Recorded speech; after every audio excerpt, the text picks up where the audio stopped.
Well, we welcome you folks to Valley City State University and Viking and Jimmy softball today here on Jamestown 107.1 and on the Voice of the Vikings, Voice of the Valley, KOVC. Ryan Cunningham, Jaden Babiak with you here today for day 2 of the Viking Jimmy softball weekend, and it's day 3 of activities involving the bat sports here in Valley City as the Jimmies and Vikings played baseball on Friday. Both teams were in action. Both softball and baseball teams were in action yesterday, and now we rounded out with some softball here today between the Vikings and Jimmies after the Vikings gave the University of Jamestown their first conference loss in Game 2 yesterday. The Jimmies took the first one by a score of 5-4. The second one went to the Vikings by a final score of 12-5 today. Jaden was involved in some baseball yesterday as well between the Vikings and Jimmies, and I mentioned that I was going to ask this while we were on the air yesterday, so now you have to answer the question, Jaden. How is it possible that you do not know how to affix your elbow guard, that you can swing and throw your elbow guard completely off your arm on a swing at a baseball?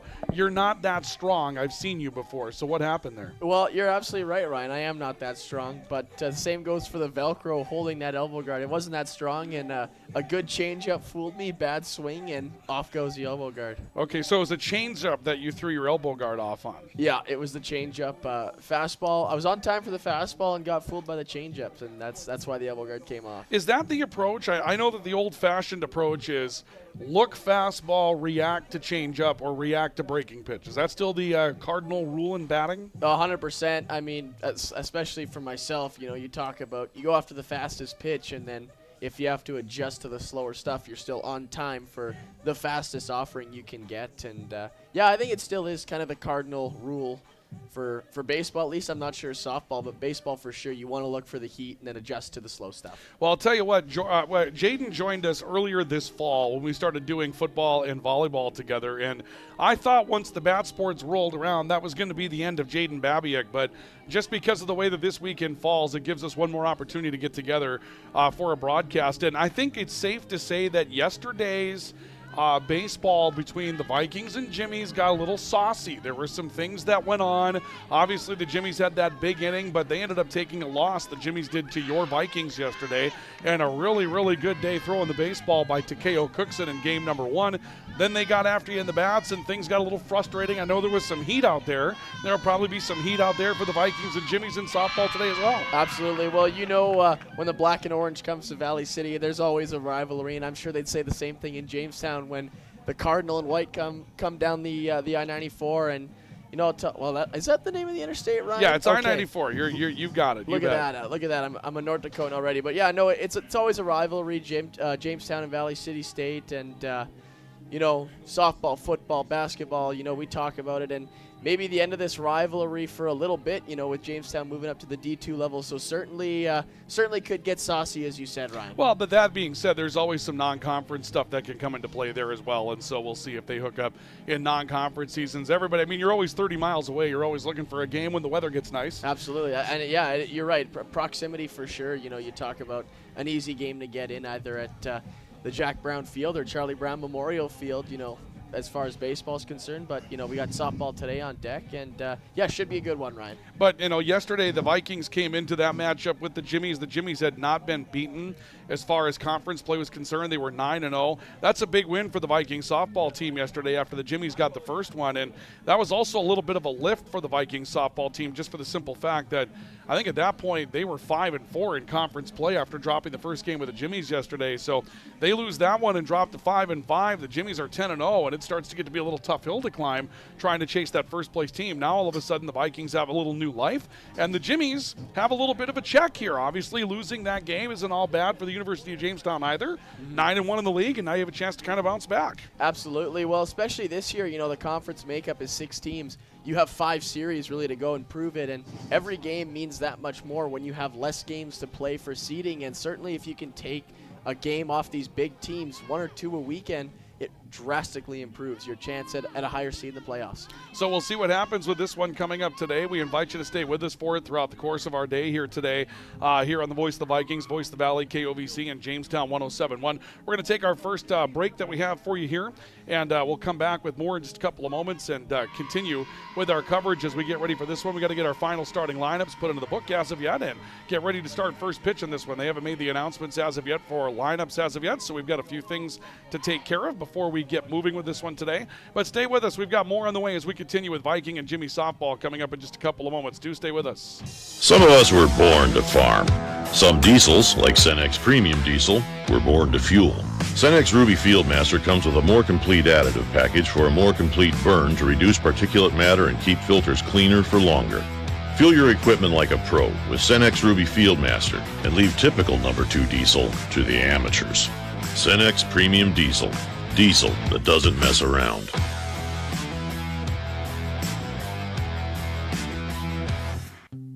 Why choose Professional Eye Care Centers? 3 great reasons are Dr. Bond, Dr. Freilich, and Dr. Jangula, 3 of the most educated professional optometrists you'll ever meet. Next is their many locations. You can now see one of their spectacular doctors in Jamestown, Valley City, Carrington, Edgeley, Ellendale, and Lemoore. And finally, their fantastic selection. And yes, all of their frames and lenses are backed up by warranty. Visit ProEyeCareCenters.com and make an appointment today. Professional Eye Care Centers, clearly the best.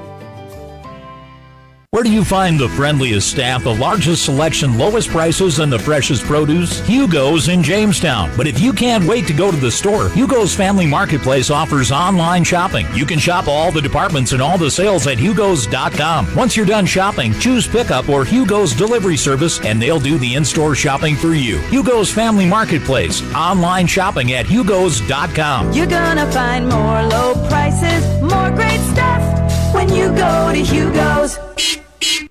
At CHI Mercy Health, we believe human kindness is at the root of all healing, providing care on a human level, courage when it's needed most, and a connection that's ever present among us all. Human kindness is meant to be shared. It puts a smile on someone's face and seeks to do the same for others. Take the time to nourish what's inside and watch your life flourish outside, because taking care of yourself is an act of human kindness. Just like human kindness, happiness can come from the most unexpected places. Whether it's from your friend, your dog, or a memory, embrace it and pass it on. CHI Mercy Health of Valley City. Are you on the right financial path? Are all your financial professionals on the same page? At LaRue Laco Financial, you can be assured that your investment professional and tax professional are working together. Call Ryan LaRue or Chase Carpenter at 701-845-6938 for an investment professional. And tax and accounting professionals with Jim Laco and team at 701-845-1660 for a tax professional. Security is offered through LPL Financial. Member FINRA SIPC.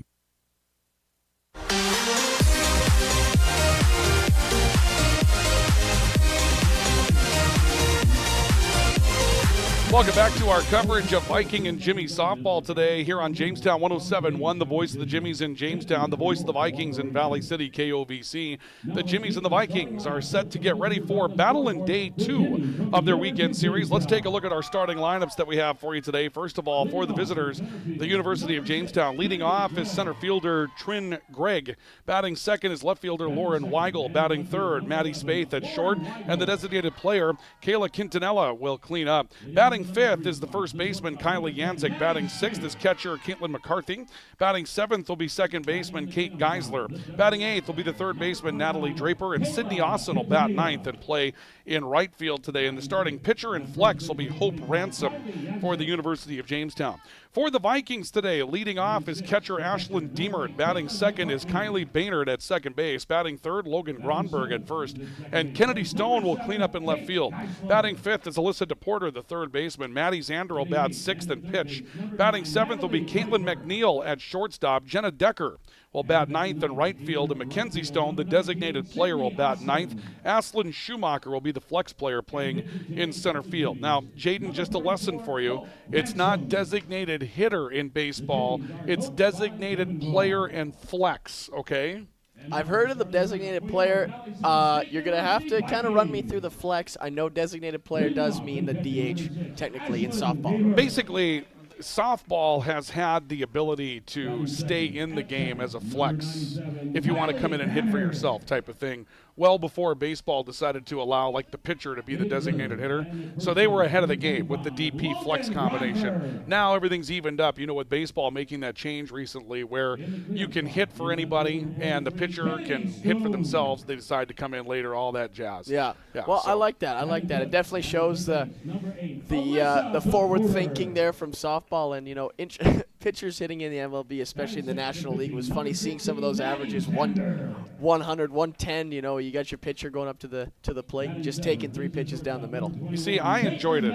I did too. I mean, you talk about a time. I felt like we left something behind when we decided to get rid of the pitchers hitting. I like the bunt. I like moving runners over, all that kind of thing, and we just don't do it anymore. I absolutely agree. You talk about the 2011 World Series, Game 6, Kyle Loesch, bad bunt, moves 2 runners over, and Cardinals win the World Series partly because of it. See, there's some good things that come out of that for you traditionalists about the game.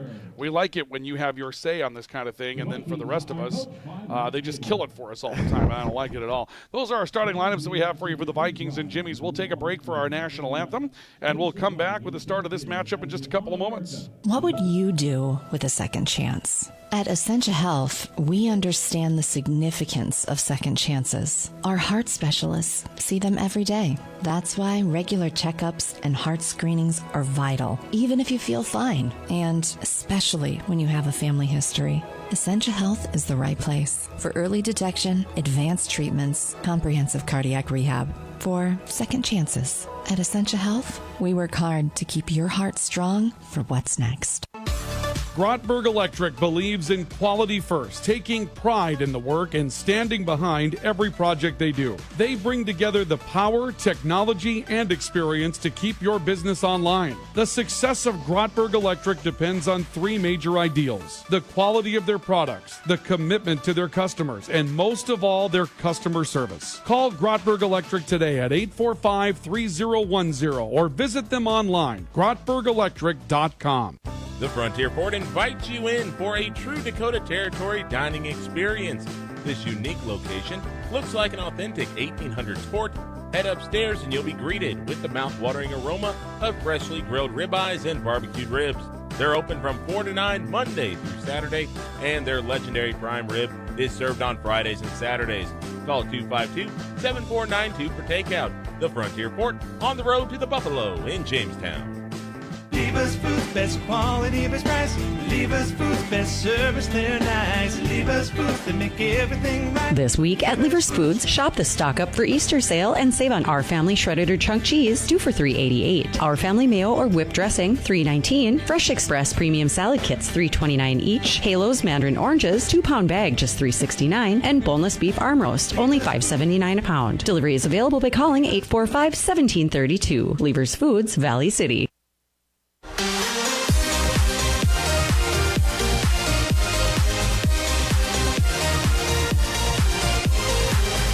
Welcome back to our coverage of Viking and Jimmy softball this afternoon from Valley City State University. It'll be the Vikings coming into the matchup with a record in the conference now at 6-4, going up against the University of Jamestown with a record in the league of 9-1. 3-game separation between these two teams in the league as we get started today. Ryan Cunningham, Jaden Babiak with you here today from, well, I don't really know what we call this place. Is there a name for this field, or is it just the VCSU softball complex? I suppose that's what we call it, right? I think so. Is that what it says? Yeah. I mean, there's nothing to indicate otherwise, so I think that's what we're going to go with today. All right, we'll just kind of go with that. I might call it Chad Slider Field at some point. I remember Chad back in the day when he was the coach here at Valley City State University. But we're set to go as the leadoff hitter, Trin Gregg, will come to the plate for the University of Jamestown, and she will face Maddie Zander, who goes into the first inning of work as a start today. Zander delivers, and it's called a strike on the outside corner. We are underway. How about this? That's efficiency, 11:59.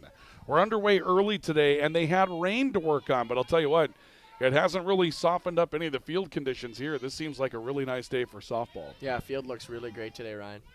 0-1 pitch on the way to Trin Gregg, and she'll chop it out in front of the plate. Up with it, Deemer not going to be able to make a play. Trin Gregg puts it into a bit of a soft infield, a chopper out in front of the plate. She's got a base hit. And a leadoff base runner for the University of Jamestown to get started today. Yeah, I got a good jump out of the box, kind of that slap style hitting there, Ryan, and it's going to be tough to contend with that speed. We'll see Lauren Weigel to the plate. First two batters for the University of Jamestown from the left side as well. So when you've got that slap style hitting, you have the opportunity to get up the line a little bit faster. First pitch on the way to Weigel is up, and the count will go to a ball and no strikes on a riser from Maddie Zander. Conditions aren't bad. It's cooler today. The wind's blowing out. And we had a wind blowing in at Charlie Brown yesterday, and the fields face not quite opposite directions. This one faces southwest. Charlie Brown faces southeast. Bunt is shown. Laid down in front of the plate. This will be fielded foul. Catcher Ashlyn Deemert jumping out from behind the plate quickly. And Deemert ends up coming up with it behind the plate. And we'll see a 1-ball, 1-strike count coming up here for batter Lauren Weigel. Start penciling in the rest of the lineup as well. We had kind of a rocket start today while we adjust to our settings here. But I'll tell you what, Jaden was a big help getting us ready to go. I mean, so when you need an extra pair of hands running wires and that type of thing, it's very nice to have. That's right. Finding ladders in the shed there, the equipment shed. And, yeah, a bit of a makeshift setup. Obviously, the camera kind of on the left side here. We were lucky to have the magnetic mount and got something good rolling. And crystal clear picture, I think, today, Ryan. I look on the screen, and it's a good view today. Yeah, let's just hold up and hope that it goes that way as a pitch misses, and it's 2 balls and a strike now to Lauren Weigel. Fastball high, riser high, and the count will go to 3 balls and a strike now on Weigel. Leadoff runner is aboard. Trin Gregg with a base hit, a little chopper in front of the plate. And the University of Jamestown trying to put some pressure on the Vikings early. Count 3 balls and a strike on Jimmy hitter Lauren Weigel. And a pitch misses outside for ball 4, and that'll put 2 runners aboard for the Jimmies to start here today. And they start with their center fielder, left fielder. So, Jaden, you know what they're built to do. They've got center field, left field right at the top of the batting alignment. They're built to do exactly what they're doing right now. Yeah, absolutely. Built to run, a lot of speed at the top of that lineup. And, you know, you might not be surprised here to see a bunt, try to move them in both into scoring position, but your 3-hitter at the plate, though, as well. You might be tempted to go after a big inning as a riser misses high. This is Maddie Spaeth coming to the plate for UJ. With 2 runners on and nobody out, you can do it a couple of different ways, right? Do you look for that early offense to set the momentum, or do you try to play yourself into a big inning? Yeah, absolutely. And you also have to think, you know, your last batter, your 2-hole was just walked, so you have the ability to be patient here and look for a pitch and another ball there, 2-0 count. So you have your 3-hitter and a good count, so you're probably letting her swing away. 2 on, nobody out, 2 balls, no strikes to Maddie Spaeth. As Maddie Zander for the Vikings, the starting pitcher today, has run into a couple of problems in the early going here for the Vikings in the top of the first inning. Spaeth looks in, delivers. There's a strike. Inner half of the plate. Count goes to 2 balls and a strike. Yeah, looking for a ground ball here if you're Maddie Zander. Obviously you want to try and get 2 here. See if you can get your lead runner, keep 2 force outs in play. 2 balls and a strike. Spaeth stands ready. Zander crouches and delivers. Bunt is shown and offered and missed.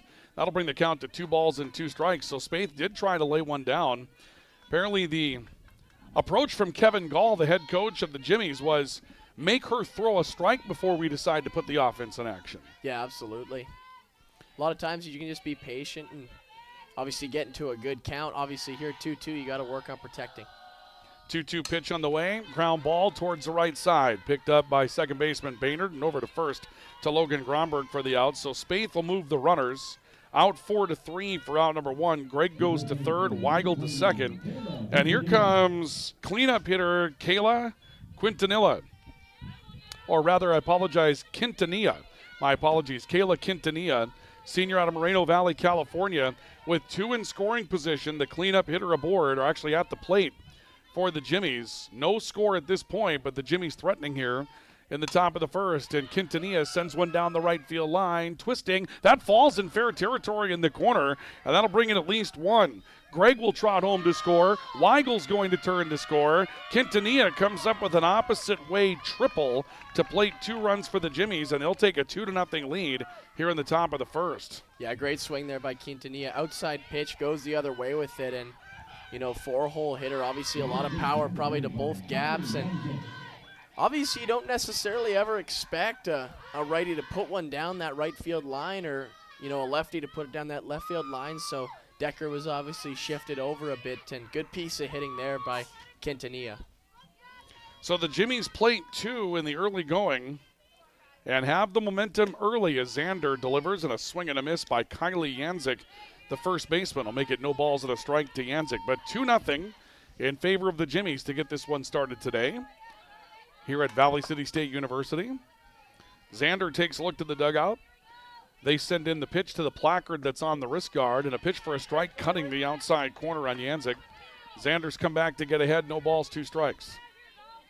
Yeah, able to work ahead here. Maddie Xander has her 0-2, and obviously as a pitcher you want to work ahead. You have the ability to nibble here a little bit up in the count.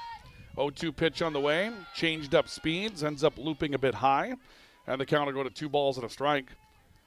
Good change of speeds. I kind of like that pitch. Just missed on it, obviously, but absolutely a nice approach, nice idea. Try and generate a chase. A ball and 2 strikes, and the 1-2 pitch to Yanzik. Swing and a miss, got her, strike 3. Second out recorded. So 2 away as Yanzik goes down on strikes. That'll be the first strikeout that'll be recorded today by Maddie Xander. So 2 in, 1 on at third. And the Vikings trying to stem the bleeding a little bit here as Caitlin McCarthy, the catcher for the Jimmies, will come to the plate. Still a runner down at third and 2 away here in the top of the first inning. Xander gets her pitch from the dugout and delivers. And a fastball for a strike on the outside corner. Maddie Xander looking a lot more comfortable after that walk to the 2-hole. You know, even though hard contact by Quintanilla, you'd rather see, you know, rather be losing aggressive rather than walk in the park. 0-1 pitch on the way for a strike right down the heart of the plate. Counts 0-2. And yeah, you can give up the hard contact to Quintanilla. The issue is a little chopper in front of the plate. That wasn't great contact, but credit the Jimmies with speed in the top of their lineup. And then the walk, and that's the thing that really stands out as kind of hurting you right now. No balls, 2 strikes. McCarthy ready, the 0-2 pitch. She swings in, slaps it towards second. Baynard has it over to first base for the out, and that'll retire the Jimmies in the top of the first inning. They'll pick up 2 runs on 2 hits and leave 1. We've played a half. It's the Jimmies 2, the Vikings coming to bat, and they'll do so coming up next. Viking and Jimmy softball continues in just a moment. Do you want to make sure homework time isn't spent on games and video streaming? Dakota Central can help. With Experience IQ, you set limits to ensure your kids aren't playing when they should be doing homework. With premium managed Wi-Fi from Dakota Central, you can create healthier internet habits for your children from the easy-to-use Command IQ app. Learn more about premium Wi-Fi and Experience IQ today at www.dakotacentral.com. Hi, this is Clint from Central Avenue Health Mart Pharmacy in beautiful downtown Valley City, your only locally owned pharmacy since 1989. When you're locally owned, you care about your community and your customers. We offer a great selection of gifts and toys, as well as yarns, fabrics, sewing, and crafting. We are here for you from 9 to 5:30 weekdays and Saturdays 9 to 1. For all your pharmaceutical needs, give us a call, 845-5280. Health Mart, taking time to listen and care. Welcome back to our coverage of Viking and Jimmy softball today here on the Voice of the Vikings, the Voice of the Valley, KOVC, and also on the Voice of the Jimmies in Jamestown, 107.1. Ryan Cunningham and Jaden Babiak with you here today as we take you to the bottom of the first inning as the Jimmies will send out Hope Ransom to the pitcher's circle to take on the Vikings' Ashlyn Diemert to get started, and a pitch for a strike on Diemert will make it a ball and no strikes. So it'll be Ashlyn Diemert, Kylie Baynard, and Logan Gromberg that are due up. Ransom takes a look in for her sign, has what she's looking for. And the 0-1 to Diemert. That one caught the outside corner for a strike. And the count will be no balls and 2 strikes. Two-sport athlete.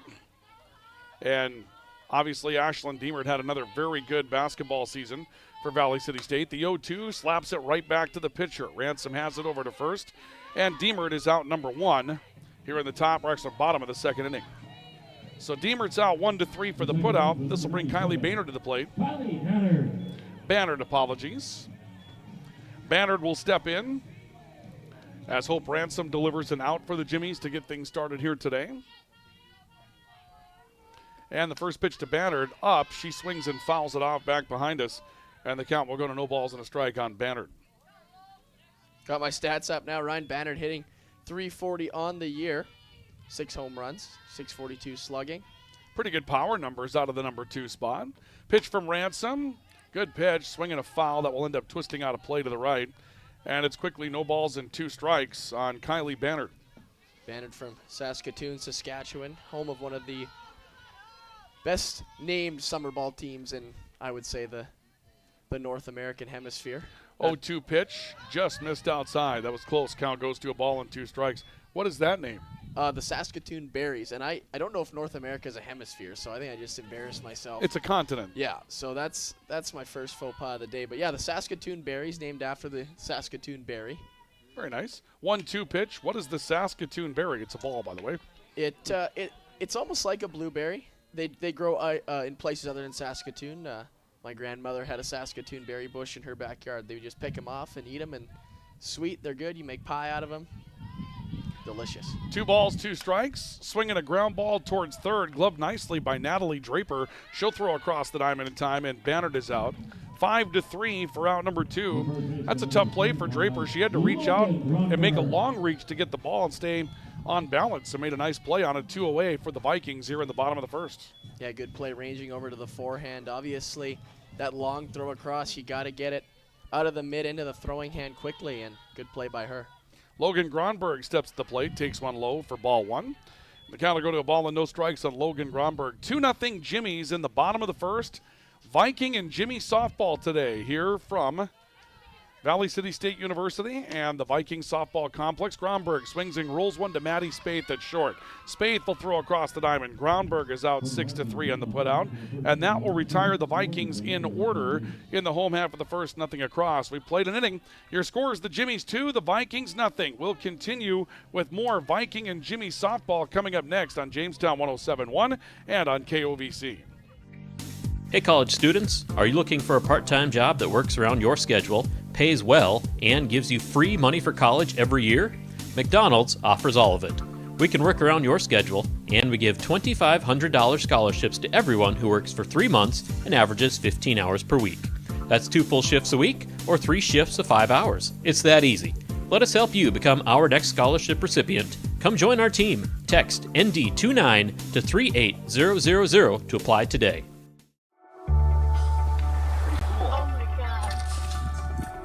We aren't meant to be still. And while you determine the direction you'll go, we're just here to help you along the way. So go. Go with experience. Go with teamwork. Go with neighbors. Go with integrity.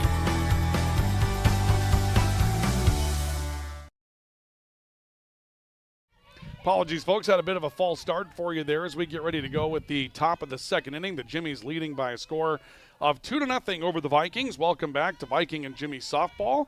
Caitlin McCarthy steps in for the Jimmies and will take a pitch for a ball. The count will go to a ball and no strikes.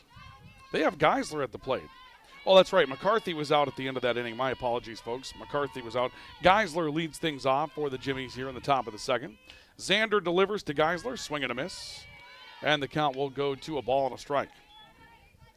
Geisler hitting .400 in the conference season. She's 6 for 15 overall, .241 hitter on the year. Bottom third of the order due up for the Jimmies. They sent 6 to the plate back in the top of the first inning. Xander's 1-1, slapped foul down the third base line, or left field line. And the count will go to a ball and 2 strikes now on Kate Geisler. Yeah, those first couple of at-bats for Maddie Xander today were a little shaky. She seems to have found her strike groove ever since really getting past Trin Gregg and Lauren Weigel, and more so Weigel. Absolutely. Was getting down in counts early in the first inning, but seems to have been able to get ahead here, whether it's been with the fastball, the changeup. She's been able to mix her pitch as well and has Geisler here 1-2. 1 ball, 2 strikes. Pitch to Geisler on the way. Swinging a foul. She'll fight that one off. It twists off to the left. And it remains a ball and 2 strikes. Haven't seen what the official conditions are as far as temperature concerns here today. See if we can pick that up. 51 degrees right now in Valley City. Looking for 54 though. Rain later today. 1-2 pitch, and that one hit Geisler in the head. Right off the crown of the helmet. She didn't even notice. And the reason being is that it just grazed the very top of her helmet. So nothing as far as injury or anything like that, but she'll go down to first base, and the Jimmies have another base runner for free here in the top of the second inning. Yeah, not a bad spot to get hit. Obviously up 1-2, the last thing you want to do is hit your batter, and, especially someone in the bottom of the order, you want to go right after. And the first pitch, bunt is shown and pulled away, and the ball gets away from Ashlyn Deemer behind the plate. Geisler's going to move on to second base on that play. And I believe it'll go to a ball and no strikes on Natalie Draper, who steps in to bat for the Jimmies here in the top of the second inning. Jimmies in black today, up and down, orange and white trim. Vikings with their cardinal pants and the white tops here today. 1 ball, no strikes on Natalie Draper for the Jimmies. 2-0 Jimmies here in the top of the second. Xander delivers. Pitch called a strike in the outside corner. Count will level up at 1 ball, 1 strike. Natalie Draper, 20 for 65 on the year. Double and a triple, 308 hitter. A look towards the pitching placard by Maddie Xander, the 1-1. That one called a strike, outer half. And the count is a ball and 2 strikes on Draper. Pretty good averages going through the bottom of the order here for the University of Jamestown, but that's why they've won 9 out of 10 conference games as well. Absolutely. You look for those bottom of the order hitters to turn the lineup over back to your top. And 1-2 pitch. That was close. Draper holds up on it. Pitch may have missed just up. Looked like it had the plate. That'll level up the count at 2 balls, 2 strikes. Yeah, good take by her. Probably just at the letters there. Draper, a .353 hitter in conference, so in 6 games played. 2-2 pitch. Swinging a foul. Ripped left side. The Vikings, I believe, well, they've got a Mayville State split coming up. I'm wondering, I didn't see the schedule. Where are the Vikings next weekend for softball? They're at Dickinson. Okay. I thought they were playing Dickinson the same weekend as the Viking baseball team, but that would be incorrect. The Viking baseball team has Mayville coming up this weekend, and they'll play at Dickinson for the softball team, then flip that later. Check swing on a pitch that misses away. May have gotten a piece of it. Looks like it's going to be ruled a foul ball, so the count will go to 2 balls, 2 strikes. I didn't hear it hit the bat, but when the on-deck batter feels like she can play the ball, probably was a foul ball, huh? Yeah, she got a piece of it, definitely just defending the plate here. As a team, University of Jamestown's hitting .332, so a lot of depth all over the lineup, and that's their overall average. 2-2 pitch, little check swing, and a strike 3. That may have been called. It looked like she tried to check up her swing. If she did, she just kind of barely went around. Looks like a very tentative swing, but Draper will be strikeout victim number 2 today for Maddie Xander. First out of the inning recorded. And that'll bring Sydney Austin to the plate for the Jimmies to round out the first time through their lineup. Xander takes a look into the dugout to get her pitch call. She's got it. And the pitch, high and away on Austin. The count will go to a ball and no strikes. And that's how quickly this season comes to an end. The Viking baseball team at home with Mayville at Dickinson, done. On to conference tournament play. Other way around for the Viking softball team at Dickinson next week, then a split with Mayville. They'll play home on Friday, away on Saturday in that series, and then done off to the conference tournament. Swinging a foul off the bat of Austin. The last I had checked, the conference tournament was going to be located in Dickinson for the foreseeable future. I think that's the way that they're looking at that for quite a while. New baseball or new softball digs out there. They did a nice job hosting that tournament last year as well. So we'll be ready to go to Dickinson for that. And some more changes coming up that we can talk about. 1-1 pitch to Austin. Caught the outside corner for strike 2. Bismarck State set to come in as a baseball playing team.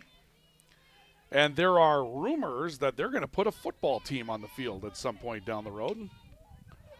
They're just rumors, but we can talk about those in a sportscast. 1-2 pitch grounded back to the pitcher. A check of the runner by Xander. The only play is going to be to first. She'll throw over to get Austin.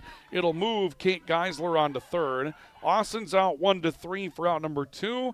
And Trin Gregg will come to the plate for the second time today for the Jimmies. That's a good read there by Geisler, getting to third on that. Now she scores on the wild pitch or kind of anything that's, past or around Ashlyn Deemert. And those runs become so important, in these close games. And, you talk about errors, pass balls, wild pitches. Those kind of free bags are often what can win you a game.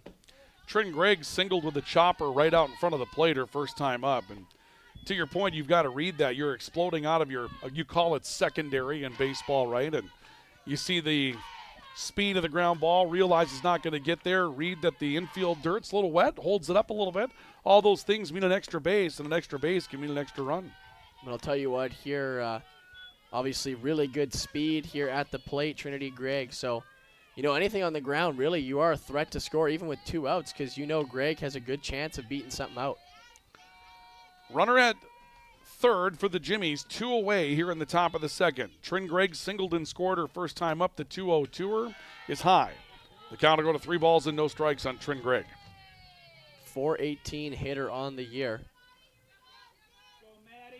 That won't hurt you average-wise. And then not at all. .486 in the conference. So, obviously, playing to her strengths with that slap-style hitting, just putting balls in play.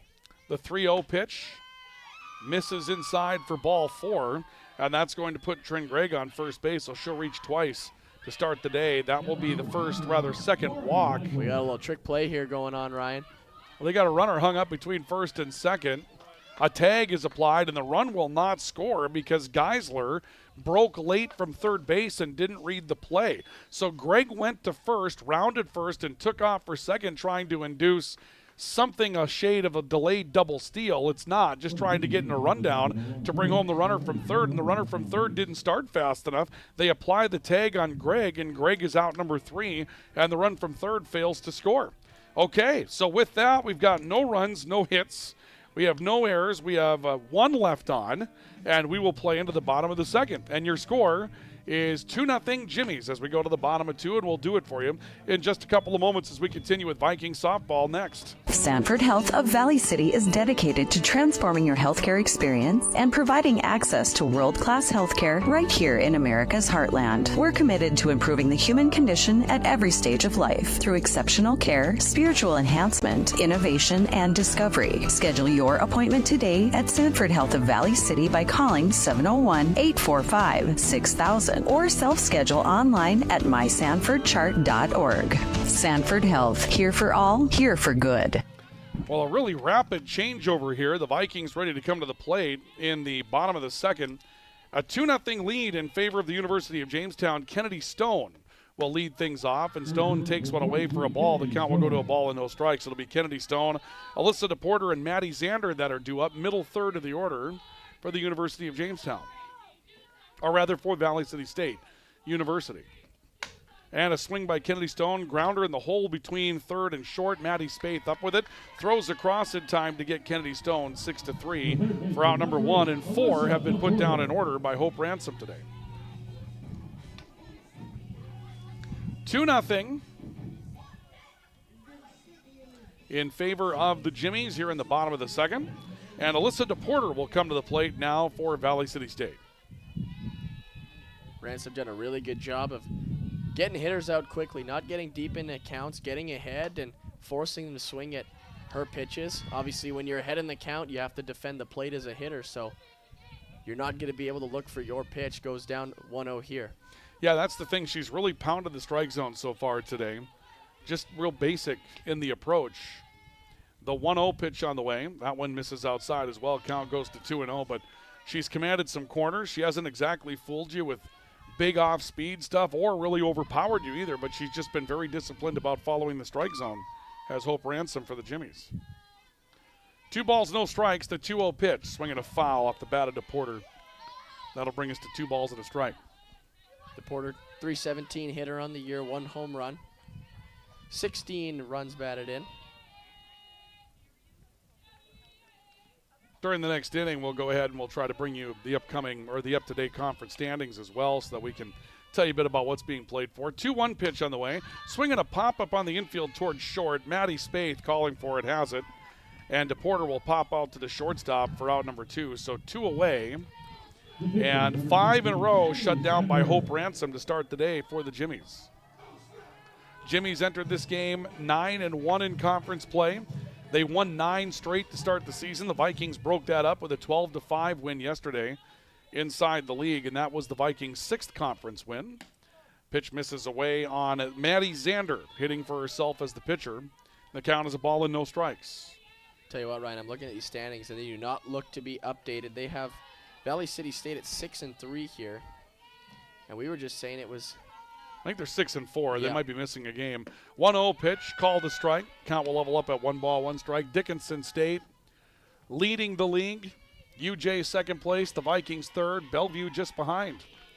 Mayville and Dakota State both looking for their first wins. Those are tough seasons, particularly for a Mayville State team that I think felt would be better than they are this season. 1-1 pitch on the way, swinging a rounder down the first base line. That'll pop over the bag for the first hit of the day for the Vikings. Maddie Zander goes opposite field with a ground ball just past first. And a 2-out base runner for the Vikings here in the bottom of the second. Yeah, Maddie Zander helping her own cause here as the pitcher, and opposite field swing gets by the first baseman. First base runner of the day for the Vikings. We'll see Caitlin McNeil coming to the plate now for the Vikings with a 2-out base runner in the form of Maddie Zander. Hope Ransom will deliver. Swing and a miss. That looked like a pretty good pitch to hit, and I think McNeil was out in front of it. Count will go to no balls and a strike on Caitlin McNeil. McNeil stands ready as Ransom looks into the dugout. The 0-1. Little breaking pitch that caught a strike on the outside corner. Back pick attempt down to first base will chase Zander back head first. McNeil, 246 hitter on the year. Still looking for her first home run. Right-handed hitter. And down to the count at no balls and 2 strikes with 2 away. The Jimmies try to get out of the second. The 0-2 pitch. Called strike 3. Got her on the outside corner. Really good pitch from Ransom to come back. That's the first strikeout for Ransom today. No runs on a hit, 1 left. We're through 2, and your score, the Jimmies 2 and the Vikings nothing. And we have more Viking and Jimmy softball coming up in just a couple of moments, so do stay with us. Orthopedic pain is limiting. It's unpredictable. And when it disrupts the way you move, it disrupts the way you live. Life is better when you feel empowered to move the way you want, when you want. And that's where our experts come in. We're your guides to orthopedic and sports medicine treatment options that can manage your pain, rehab your injuries, and restore your confidence. Take back the freedom to move. Explore your orthopedic options at Sanford Health. When you're craving the taste of juicy, flavorful, locally sourced beef and pork, look no further than your locally owned Valley Meat Supply. At Valley Meat Supply, we take pride in bringing you the finest cuts of beef and pork straight from local producers. So whether you're planning a mouth-watering barbecue or a cozy family meal, choose Valley Meat Supply for the highest quality, locally grown beef, pork, and award-winning jerky, sticks, and sausage. Valley Meat Supply, West Main, Valley City. Your taste buds will thank you. Welcome back to our coverage of Viking and Jimmy softball. We go to the third, and the Jimmies leading by a score of 2-0 as they come back to the plate here in the third inning. We'll see the Jimmies bring Lauren Weigel to the plate to lead things off against Maddie Zander, who's given up 2 runs, walked 2, hit 1, and struck out 2 so far today, and delivers outside for a ball. And the count is a ball and no strikes on Lauren Weigel. Weigel, 287 hitter on the year, 290 in conference, 3 home runs, 7 doubles.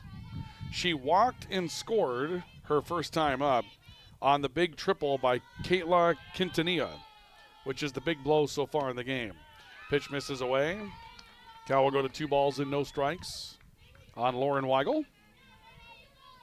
You hear the wind just a little bit once in a while. It's blowing out towards left field right now, and it's a pretty good velocity at this point. Zander takes a look for her sign, has what she's looking for, and the 2-0 pitch down low. That'll push the count to 3 balls and no strikes on Weigel. Yeah, this Midwest wind, Ryan, can really have an impact on a game. You know, you talk about if it's blowing in on a day, you're not going to see anything leave the park, and then, you know, you flip that and it's blowing out, and routine pop flies are finding their way out, and that's kind of everywhere. 3-0 pitch on the way. Reiser called for a strike.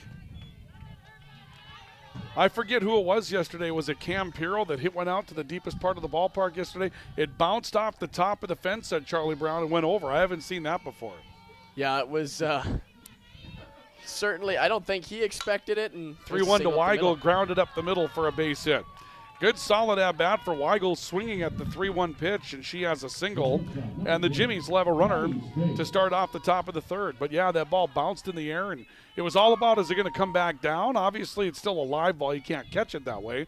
But if it comes down in playable territory, you got to keep running. It went over the fence against the wind in the deepest part of the ballpark. Yeah. Over a double layer fence, by the way. That's what you call getting it all for sure, and it was a great swing by him. He had a good day yesterday, Cam did, and good hitter from Saskatchewan. There's a ball ripped. Swinging a drive down the left field line. That's going to roll into the corner. It's a fair ball.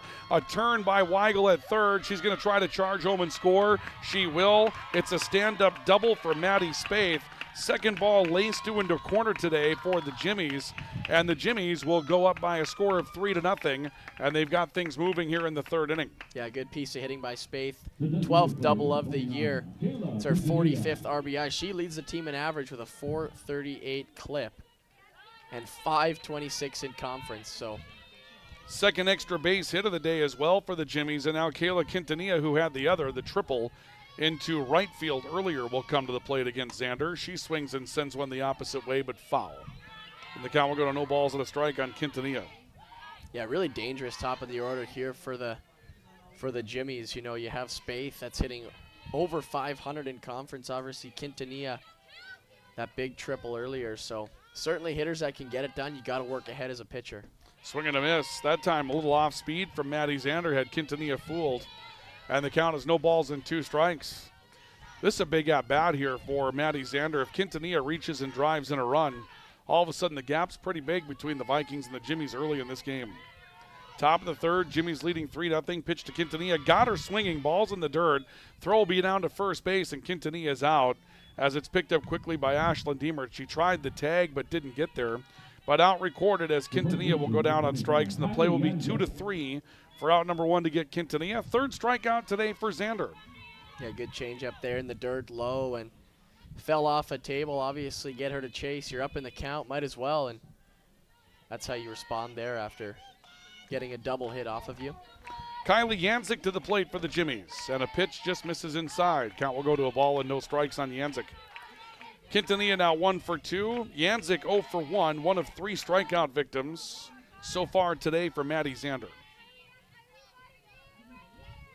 A look at the card by Xander, and the pitch on the way to Yanzik. Swing and a miss. That'll bring the count to 1 ball, 1 strike. Little bit of atmosphere here. You know, I'm surprised by the crowd. We've got a decent crowd here today. The weather's not great. It's cold out there, but they brought their folding chairs. They're relaxed out in the outfield. I think Dennis McCulloch's out there in right field. Jeans on. Pitch just missed outside. I've never seen Dennis McCulloch in jeans until today. You know that? No, I haven't. I feel like, he's not coaching football in jeans, obviously. I might be in the same boat as you, Ryan. This might be the first day I've seen our head football coach, our AD, in jeans. And 2 balls and a strike to Kylie Yanzik. And the pitch on the way, swing and a miss. And Xander has stayed down in the zone a little bit here against Quintanilla and Yanzik and has found some success. Counts now 2 balls, 2 strikes. Yeah, working in on Yanzik quite a bit too. You see Ashlyn Deemert setting up on the inner half. Obviously, you want to tie her up here. Look over towards the bench for the sign from Xander. Xander has what she's looking for in the 2-2. And again, jammed her inside, strike 3. Swing and a miss by Yanzik, and that's the 4th strikeout today for Maddie Xander. And seems like Maddie Xander and Ashlyn Deemert, the Viking battery today, they found something to work with on that inside corner. Yeah, it looks like they've had control over the last 2 at-bats for sure. And 2 big strikeouts here. The runner has no chance to move over, and now, you know, you can limit the damage here. You talk about a run without an out recorded, and there's a swing and a fly ball to shallow left. Long run coming in, but Kennedy Stone has it. And Caitlin McCarthy will fly out to Kennedy Stone for out number 3 in the inning. Jimmy score again, though, a run on a hit, actually a run on a pair of hits. They'll leave 1, 2.5 in the books, and it's 3-0, the Jimmies over the Vikings. And we'll come back with more Viking and Jimmy softball next, right here on KOVC, the voice of the Valley, and on Jamestown 107.1. Rambo, a proud sponsor and fan of Viking and Highliner Athletics, has been serving North Dakota, South Dakota, and Minnesota with quality logoed apparel and promotional products since 1979. With online store options built to meet the needs of your company, organization, or team, Rambo will ensure that the process of ordering is easy and accurate and that your items are received on time. When you're ready to put your logo to work, give Matt a call at 701-680-9585. Rambo, we're in the business of making you look good. Why choose Professional Eye Care Centers? 3 great reasons are Dr. Bond, Dr. Freilich, and Dr. Jangula, 3 of the most educated professional optometrists you'll ever meet. Next is their many locations. You can now see one of their spectacular doctors in Jamestown, Valley City, Carrington, Edgeley, Ellendale, and Lemoore. And finally, their fantastic selection. And yes, all of their frames and lenses are backed up by warranty. Visit proeyecarecenters.com and make an appointment today. Professional Eye Care Centers, clearly the best. We will go to the bottom of the 3rd inning. The Vikings trailing by a score of 3-0. Viking and Jimmy softball today. And we'll see Jenna Decker stepping in for the Vikings. The right fielder, number 8 spot in the order for the Vikings. Hope Ransom delivers. Decker bunts and bunts it in the air. A hard charging Kylie Hanzik from first base will come up with a catch on it. Decker got the head of the bat down. Cardinal sin when you're trying to lay down a bunt. And Decker's out number 1 of the 3rd inning. Yeah, alert play by the first baseman there for the Jimmies. And, yeah, it's a can of corn. You're going to catch that all day. And, yeah, you want to get that bunt on the ground, try and create some chaos. But Mackenzie Stone to the plate. Takes a pitch for a strike on the outside corner. Mackenzie Stone, the designated player today. I believe she's batting today for the Viking center fielder, Ashlyn Schumacher. That's a change from baseball to softball. Pitch called a strike. Baseball, if you use the DH, it's got to be for the pitcher, I believe. Is that the rule in the college level? Yep. Okay. Yep. I know it's the rule during the summer. For Legion baseball, they use the American League rule book, and I had believed it was the rule for the college level as well. The 0-1 pitch misses away, and the count will level up at 1 ball, 1 strike. Yeah, I don't think I've ever played a level of baseball where you can DH for another position. The high school level allows you to do that here in the U.S. Interesting. Okay. Yep. Yeah, you can DH for another player in the lineup at the high school level. But when you go to the Legion level, same players, but the Legion level uses the American League playbook. So there you can only DH for the pitcher as a pitch misses low on Mackenzie Stone. It's 2 balls, 2 strikes on Stone. And that's different level to level as well, because the bottom 2 classes of Legion baseball in North Dakota use the high school playbook, or the high school rule book. 2-2 pitch on the way, swinging a foul, chopped out of play to the right. Only the AA class, so as I understand it, in North Dakota uses the straight American League rule book. The single A and B classes all said they want to use the high school rule book, and they're allowed to do so. That was a change after COVID. 2-2 on the way, just missed. And the count will go full at 3 balls and 2 strikes. Well, I'll tell you the rule I was very unfamiliar with coming to the United States was the courtesy runner for the catcher. And that's one that I had never, I remember I was being ran for the first time as a catcher, and I was like, am I out of the game? What did I do wrong? 3-2 pitch swung on, and foul tipped will be the call. A piece of it by Mackenzie Stone that will keep her alive at the plate. There was a tentative moment there where we weren't sure if that was going to be a live ball and a throw by the catcher to try to get an out after a strikeout, but they'll say that Mackenzie Stone got enough of it to stay alive. So the count now, 3 balls, 2 strikes full on Mackenzie Stone. And Hope Ransom ready, delivers 3-2, and another swing and a capper foul. Yeah, you can courtesy run for the pitcher as well. Yes, that's right. Yep. Not a lot of pitchers that do it both, though, especially from the baseball perspective. Dakota State had one. He hits in the middle of their order, and he pitches. But other than that, it's pretty much, if you become a pitcher, that's what you're going to do. Yep. Another payoff pitch to Stone, swinging a ground ball foul, staying alive, pulls it down the third baseline. And it remains full at 3 balls, 2 strikes. .337 hitter on the year, Mackenzie Stone, 1 home run in the conference. She's hitting .414. That's where her home run came. A double, a triple, and a home run in conference for Mackenzie Stone. The rest, a single, just base hits. And the 3-2 again to Stone. Another swing and another foul. She's making Hope Ransom work here in the bottom of the third. 3-0 Jimmies. 1 out in the inning after a popper on a bunt by Jenna Decker that put it up in the air. This caps the first time through the order for the Vikings today.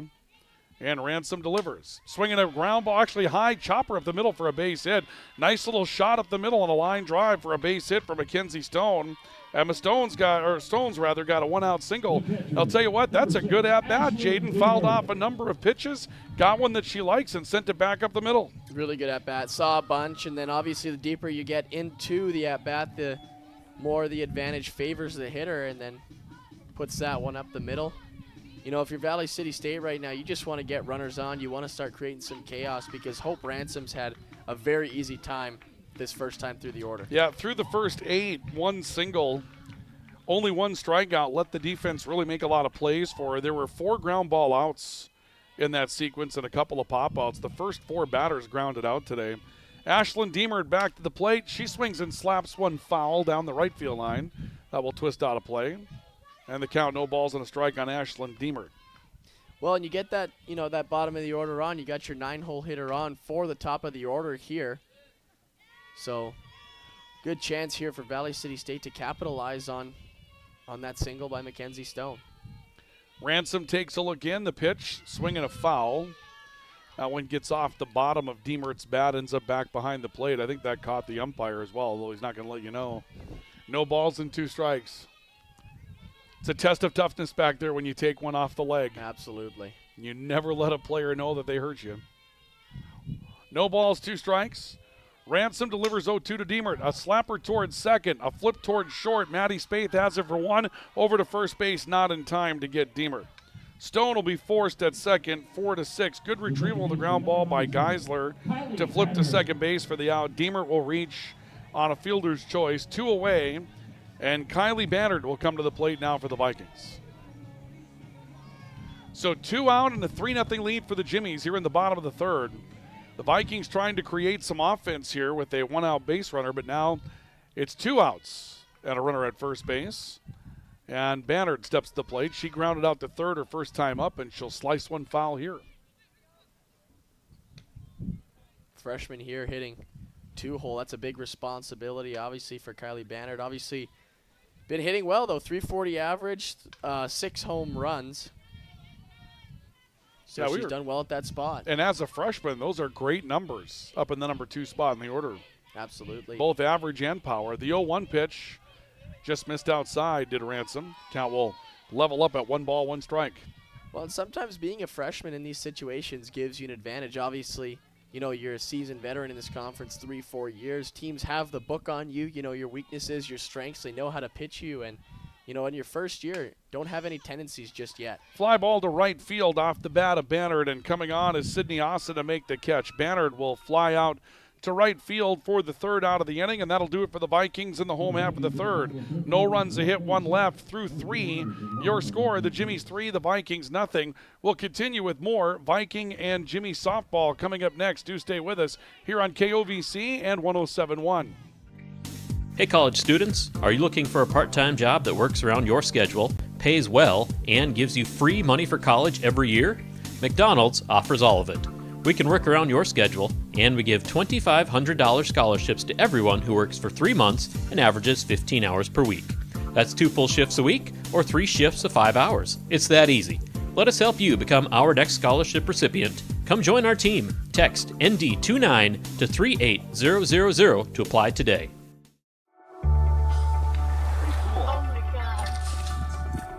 We aren't meant to be still. And while you determine the direction you'll go, we're just here to help you along the way. So go. Go with experience. Go with teamwork. Go with neighbors. Go with integrity. City. Welcome back to our coverage of Viking and Jimmy softballs. We go to the 4th. It's 3-0 Jimmies from Valley City State's softball complex today. And the Jimmies will send up Kate Geisler to lead things off as the bottom 3rd of their order is due up here in the 4th inning with the Jimmies leading 3-0. Geisler was hit by a pitch in her last at-bat. And she stands ready here and swings and grounds one hard past shortstop for a base hit. Going a bit the opposite way, Caitlin McNeil had a good dive at it but couldn't come up with it, and Kate Geisler puts the Jimmies in a situation where their leadoff hitter is aboard. That's the 4th consecutive inning where the Jimmies have put their leadoff hitter aboard today. I'll tell you what, that helps you out as an offense for sure. Now you have, that flexibility. You're getting to the bottom of the order. Are you going to bunt? Are you going to swing? And good piece of hitting there. Jumps on the first pitch. Hard ground ball past the shortstop. Finds yourself on first here. And Natalie Draper steps in for the Jimmies. Shows bunt, lays it down right side. Only play will be to first base. Draper gives herself up. Back pick over to second after Geisler took a trip around. She's in safely. So Draper will lay down the sacrifice. She's out 1-3 for the first out of the 4th inning. And Sydney Austin will come to the plate as the Jimmies put another runner in scoring position. Yeah, good bunt there. Got it down, and good bunt defense by the Vikings. Obviously, really no chance at the lead runner go to first. Taking the free out that's given to you, and obviously you'll take that. Maddie Zander, last time a runner on second, stranded it. Here's a slapper down the first baseline, pops into shallow right field, ends up being a base hit. A turn and attempt to score. Geisler will score safely. Just got past a tag attempt by Ashlyn Deemert. Pretty good throw out of right field by Jenna Decker, but Geisler running well and slid in behind the tag. And the Jimmies will now take a 4-0 lead. Yeah, and I think the fact that ball was hit a bit softer helped the runner score. Obviously got to Decker a little slower and picked it up. She was already rounding third, so another Jamestown run. This has been just kind of a battle of attrition today for the Jimmies. They haven't really overpowered you with their offense. They've just chipped and scored here and there. The triple by Kayla Quintanilla was obviously the big play, but 2 here, 1 there. Not really a big inning, just coming at you, chipping at you from every side that they can. Here's another bunt that's laid down in front of the plate off the bat of Trin Gregg. She'll beat it out down the first baseline. Just got there safely. Austin over to second base. Jaden, I know you're a student of the game, so you saw what I did. That umpire was coming out with that arm before the ball was even there. He had kind of made up his choice. I'm glad she was out, because if she wouldn't have, there would have been a little bit of a conversation there. Yeah, definitely, and good speed there. And it looks like Maddie Zanders a little shaken up. Was she the one who fielded the bunt? She did, yeah. It came back to her, and now she's tweaked something on trying to turn and throw. Looks like her leg or her back, yeah. She's trying to flex something out. It looks like she might have pulled a muscle. It looks like she's holding at the small of the back, and they're going to ask for a couple of warm-up pitches to make sure that she's still okay. So a runner moves on to second with Austin. There are now 2 outs, and Zander will see if she can keep going here as she sends one in. She's holding at the small of her back again, though. I don't know. Yeah, this definitely is not looking good. I'm sending her coach away, so she's going to be all right here. Well, she's going to try and power through it, but she didn't look comfortable delivering that pitch. Definitely not, and you wonder if she collects the last out here, if there's going to be a bit of a conversation, if she's going to go back out for the 5th. But for now, she'll stay in the game. 2 outs here after fielding that bunt, and the Jimmies with another runner in scoring position. And Ryan, you talked about, yeah, you're right. They've just chipped away, and, good teams find a way to win these games that aren't necessarily offensive, huge 12-11 games, and they've done a really good job today. Well, they've just shown you such balance in their offense, and you talked about it going up and down their lineup. So now there's a run that was produced by the bottom third of the order, 2 hits in the bottom third of the order through this trip for the Jimmies, and that produces the run all on their own. Absolutely, and a couple good bunts this inning, obviously moving the runners over. Small things get the jobs done in baseball and softball. Weigel, with a count of 1 strikes, takes one for a strike that was up in the zone. Count will level up at 1 ball, 1 strike. Yeah, just dropped in off the top. That's a good pitch there by Maddie Zander. Weigel a walk and a single, and has scored twice today for the Jimmies. Jimmies lead 4-0 in the top of the 4th inning. And we'll see a 1 ball, 1 strike pitch to Weigel. Chopper back to the pitcher. Zander's got it. She'll throw over to first base for the out.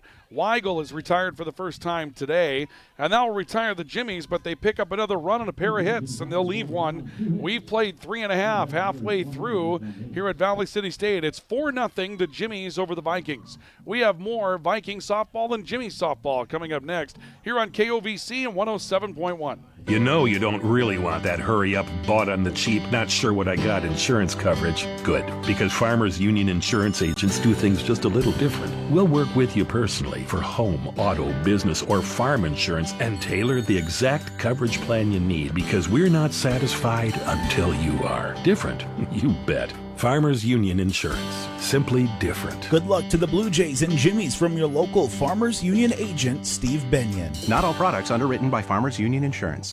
Are you on the right financial path? Are all your financial professionals on the same page? At LaRue Laco Financial, you can be assured that your investment professional and tax professional are working together. Call Ryan LaRue or Chase Carpenter at 701-845-6938 for an investment professional. And tax and accounting professionals with Jim Laco and team at 701-845-1660 for a tax professional. Security is offered through LPL Financial. Member FINRA SIPC. Well, while we were away, Logan Gronberg takes a pitch low for a ball. Welcome back to Viking and Jimmy softball. The Jimmys leading the Vikings 4-0 this afternoon. Logan Gronberg up for the second time against Jimmy Hurler, Hope Ransom. Gronberg swings and grounds one right side for a base hit.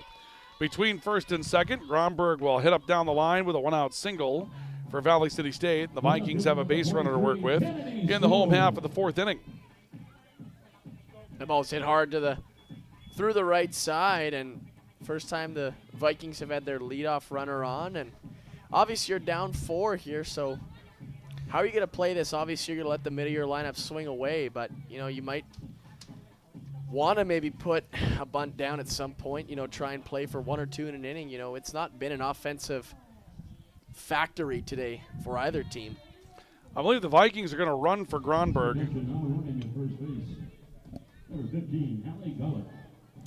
I don't have the Viking roster. You have the only Viking roster today. I don't know how that ended. Hallie Gullett, freshman out of Bottineau, North Dakota, will come in to run for Gronberg.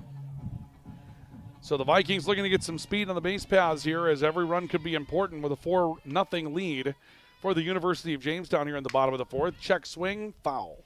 Just grounding off towards right in foul territory for Kennedy Stone, who grounded out to the pitcher her first time up. 4-0 Jimmys here in the bottom of the fourth. It's the first of 2 today. We'll have both games for you on 107.1 and on KOVC. So we invite you to join us for the second game coming up after the completion of the first.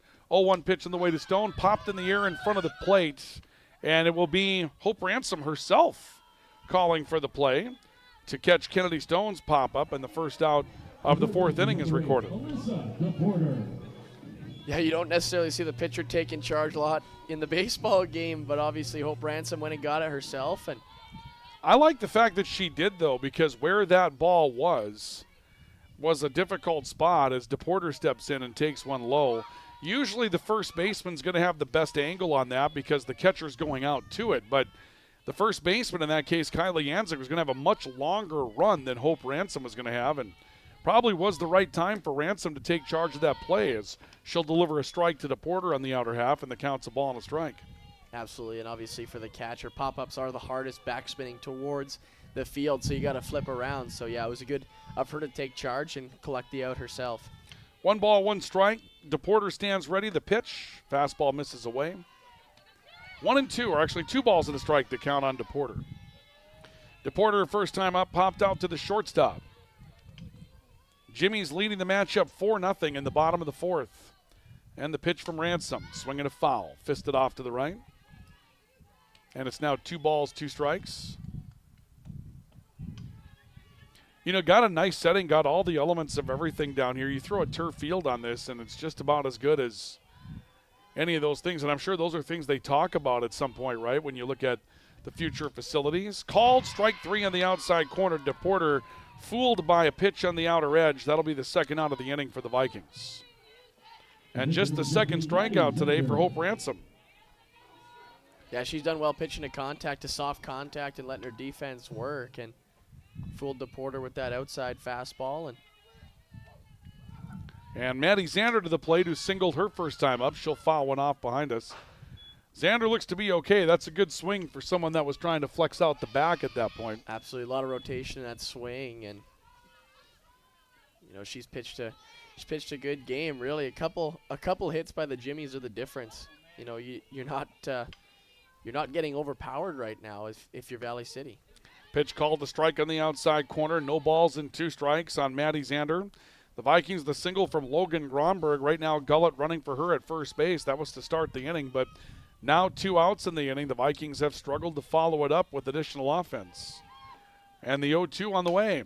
Swinging a ground ball right side, picked up by second baseman Geisler, over to first, and Xander will be out, number 3 of the 4th for the Vikings. The Vikings collect a hit, but come up empty. No runs, a hit, 1 left. Through 4, your score is the Vikings trailing the Jimmies 4-0. We have more Viking and Jimmy softball on the way, so we invite you to stay with us for it here on KOVC and 107.1 Jamestown. Orthopedic pain is limiting. It's unpredictable. And when it disrupts the way you move, it disrupts the way you live. Life is better when you feel empowered to move the way you want, when you want. And that's where our experts come in. We're your guides to orthopedic and sports medicine treatment options that can manage your pain, rehab your injuries, and restore your confidence. Take back the freedom to move. Explore your orthopedic options at Sanford Health. Hi, this is Clint from Central Avenue Health Mart Pharmacy in beautiful downtown Valley City, your only locally owned pharmacy since 1989. When you're locally owned, you care about your community and your customers. We offer a great selection of gifts and toys, as well as yarns, fabrics, sewing, and crafting. We are here for you from 9 to 5:30 weekdays and Saturdays 9 to 1. For all your pharmaceutical needs, give us a call, 845-5280. Health Mart, taking time to listen and care.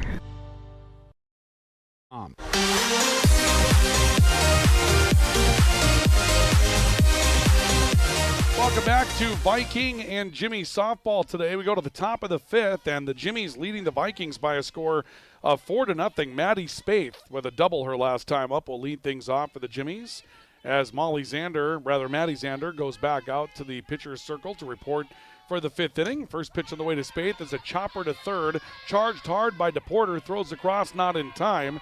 Infield hit for Maddie Spaeth.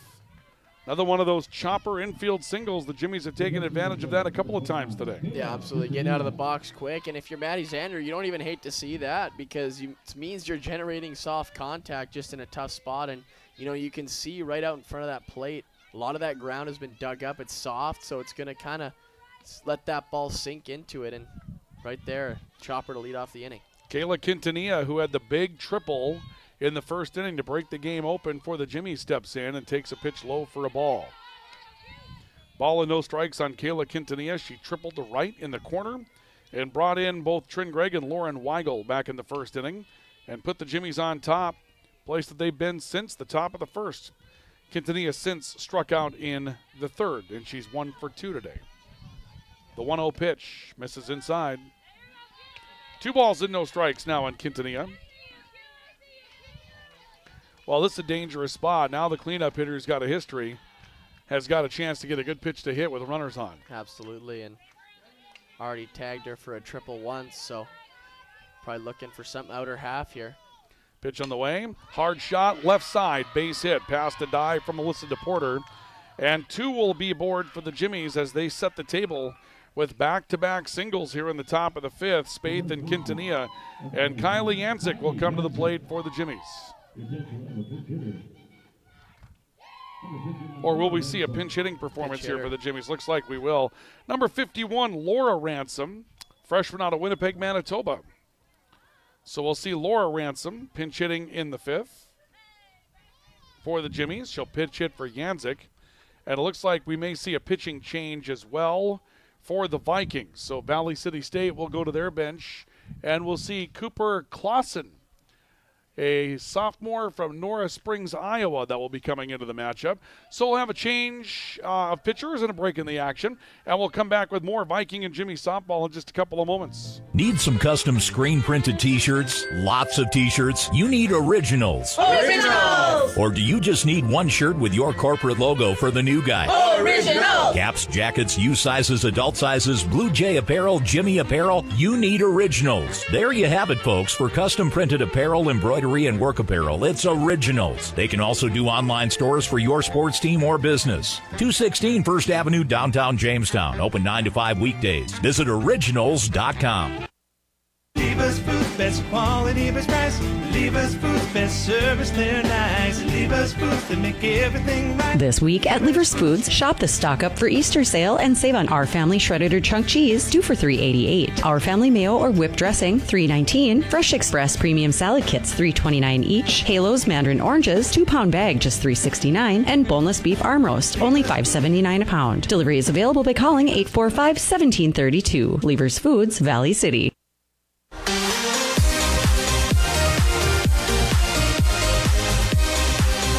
Welcome back to our coverage of Viking and Jimmy softball. So both teams going to their bench here in the top of the fifth. The Jimmys leading the Vikings 4-0. UJ will bring in a pinch hitter. It'll be Laura Ransom that will come in to pinch hit for the University of Jamestown, taking the spot of Kylie Yanzik. And Cooper Clausen will come in to pitch for the Vikings, taking the spot of Maddie Zander. So Zander exits after 4 innings. So far, 4 runs on 7 hits. She struck out 4, hit 1, walked 2 today, but the runners that are currently on base are her responsibility. And I think there are some other changes that are coming up here as well. Are you getting the word on this? Well, I'm seeing Mackenzie Stone in right. I'm going to take a look around the field. Looks like Jenna Decker, number 9, has moved to center field. Okay, so that means Schumacher will come out of the game then. So they're going to lift the designated player because Mackenzie Stone was the DP. Mm-hmm. So that means that Stone will now be in right field. Jenna Decker will move to center field. Ashlyn Schumacher was the flex player she was being hit for. So Decker will move over a spot, and Mackenzie Stone is going to enter and play defense in right field. And now we'll see a pitch from Cooper Clausen to Laura Ransom, and Ransom will take it. The count will go to a ball and no strikes on Laura Ransom. Now, Ryan, we have seen earlier UJ was waiting until they took a strike to bunt, so you wonder if maybe that's what they're looking to do here, and you wonder how Valley City State plays a bunt if they're going to try and get the lead runner. 1-0 pitch on the way. She's swinging, pops it up on the infield. Infield fly rule is in effect, and Jaden knows me 2 months' rent as Ransom will pop out to the third baseman for out number 1. He said he'd put 2 months' rent on the fact that Laura Ransom was bunting, and my response to him was, why would you bring in a pinch hitter to bunt? And he was all about it, and she swings away and pops it up on the infield. Well, there I go. I'm out. I'm out a bit here, but I guess I'm not going to take your money. I guess I'll be working some long hours here for the radio station then. Abby Blair, a junior from Banks, Oregon, is going to step in and hit now for Caitlin McCarthy. So Abby Blair will step in. 1 out in the inning, runner still on first and second. And Blair will bat for McCarthy. Kevin Gall going to his bench early today. Here in the 5th, I mean, it's the midway point of the game, and so I guess when you look at it from a 7-inning game perspective, it might not be early, but 2 runners aboard. Team was looking pretty good. He wants to get some different personnel in, and Clausen delivers to Blair. Blair swings and misses, and the count will go to no balls and a strike. Blair hitting .412 overall on the year. Only 17 at-bats. She's played in 25 games, so probably a pinch hitter here. Almost a specialist, it looks like. Sure. And she's in to face Clausen. Clausen delivers, swinging a flare foul back out of play. The count will go to no balls and 2 strikes. Jimmy's just trying to maybe flex in some of their additional personnel at this point. Maybe they feel like they've got some control of the game with Hope Ransom on the diamond, or actually on the pitcher's plate, and looking pretty strong so far today, taking advantage of a chance to get some other players in.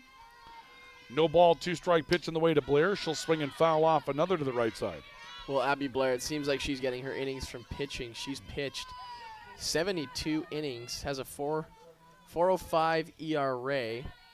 So she's getting a lot of her work in the pitcher's circle. Only 17 at-bats on the year. And in conference, that drops to, let's see if I can find it. I think this is her first conference at-bat, Ryan. 0-2 pitch on the way. Called strike 3. She's rung up on the outside corner. So Blair goes down for the first strikeout of the day for Cooper Clausen. There are now 2 away in the inning. And with 2 outs and runners on first and second, Kate Geisler due up. And Geisler will bat with runners on first and second for the Jimmies.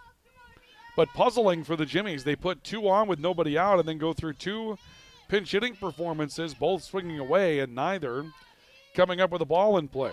Pitch high, and the count will go to a ball and no strikes. Should take that back. Janzik put a ball in play, but a pop fly.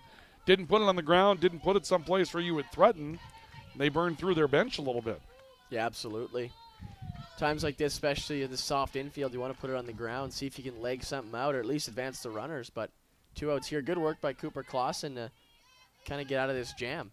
1-0 pitch, hard shot right side, pulled for a base hit. They're going to turn Spaeth. Throw will be cut off before it gets to the plate, and Spaeth will score. Quintanilla will head on over to third, running hard. Third hit of the inning for the Jimmies, and they will take a 5-0 lead.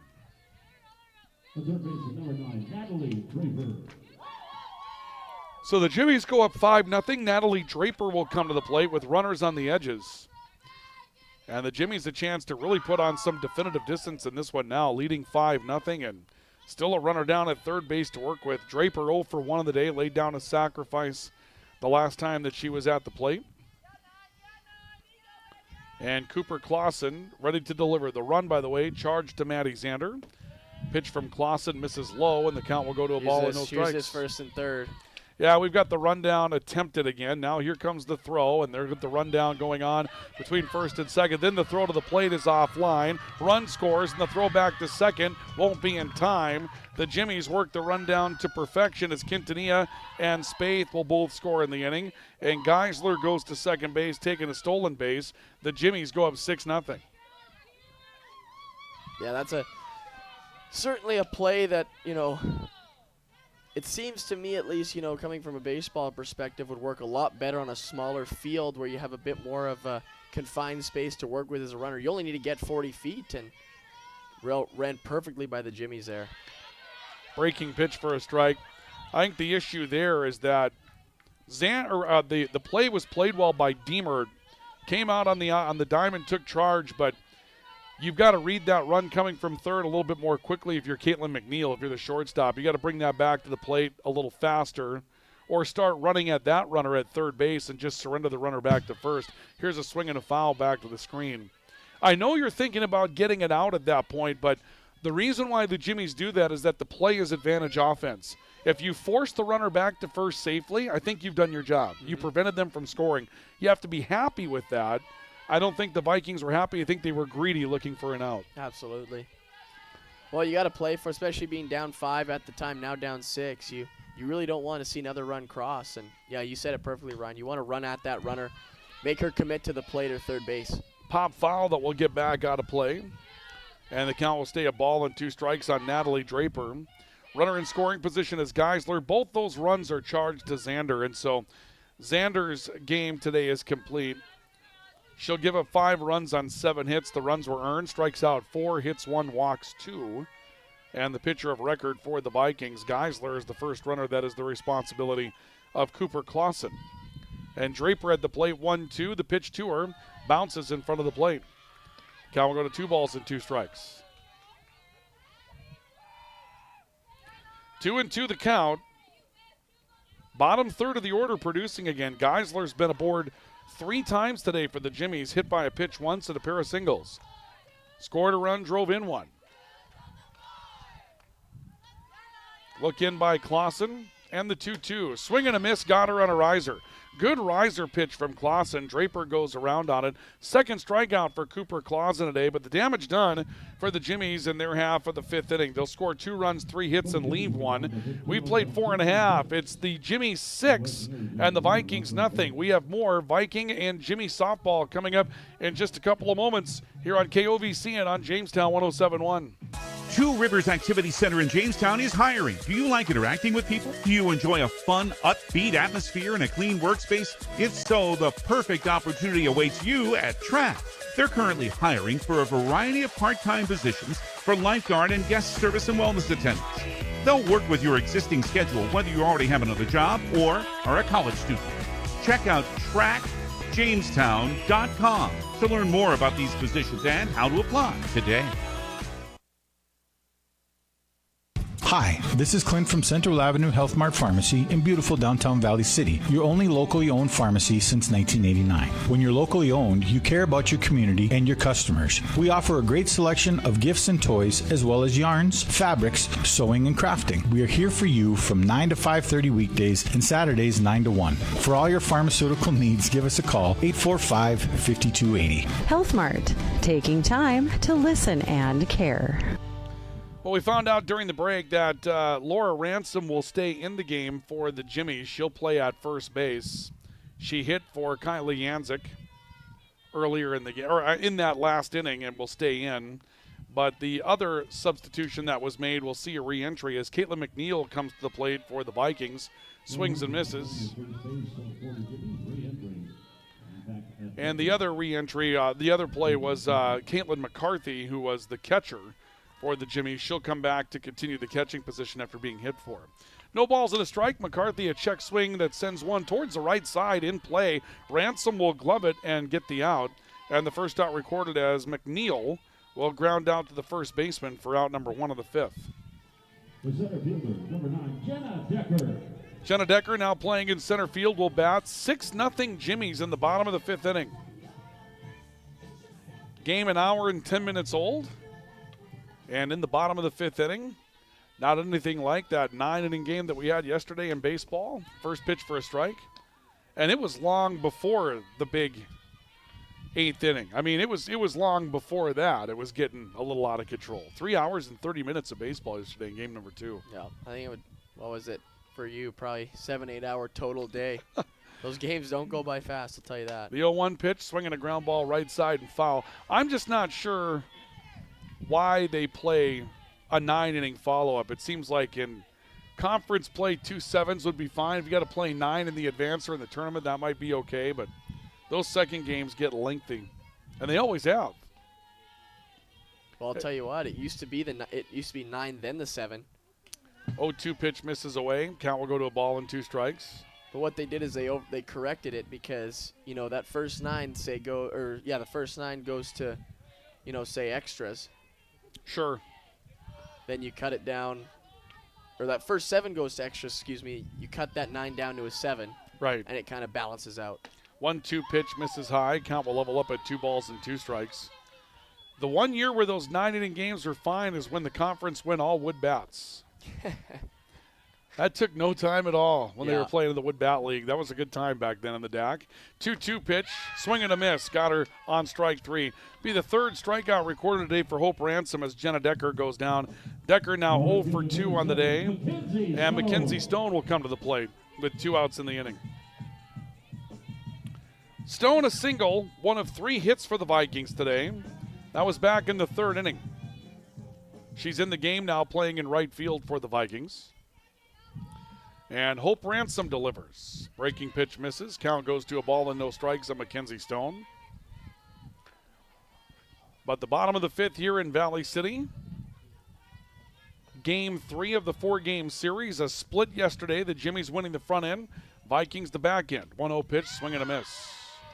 Foul tip to the glove is the call. That'll level the count at 1 ball, 1 strike.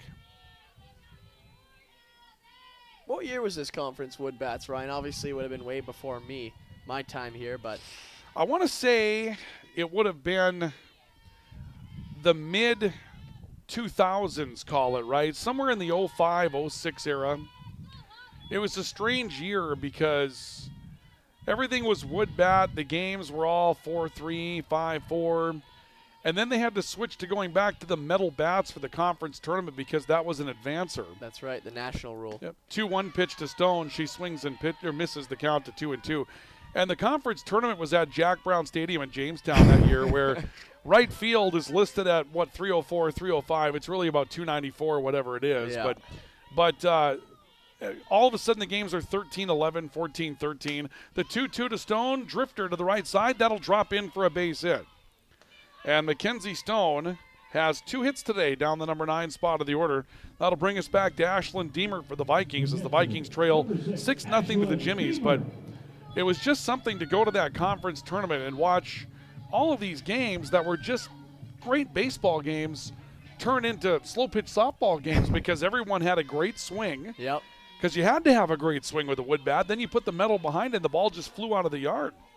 I feel like you almost have 2-3 extra inches of barrel. Ground ball to short off Deemer's bat. Deemer will be thrown out at first base. 6-3 on the put out.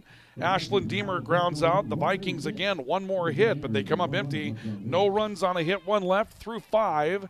Your score is the Vikings trailing the Jimmies 6-0. We have more Viking and Jimmy softball on KOVC and on Jamestown 107.1 coming up next. When you're working outdoors, unpredictability is the norm. Tackle your toughest jobs with the 2025 Honda Pioneer 700. This rugged side-by-side brings the power with reliable torque for towing and smooth shifting for the trails. Choose from 3 trims, Standard, Deluxe, or the True Timber Forest Edition. See the 2025 Honda Pioneer 700 at Gun and Reel Sports, downtown Jamestown. For your safety, read the owner's manual, wear a helmet, eye protection, close side nets and doors, and always wear seatbelts. Honda side-by-sides are for riders 16 and older. Sanford Health of Valley City is dedicated to transforming your healthcare experience and providing access to world-class healthcare right here in America's heartland. We're committed to improving the human condition at every stage of life through exceptional care, spiritual enhancement, innovation, and discovery. Schedule your appointment today at Sanford Health of Valley City by calling 701-845-6000 or self-schedule online at mysanfordchart.org. Sanford Health, here for all, here for good.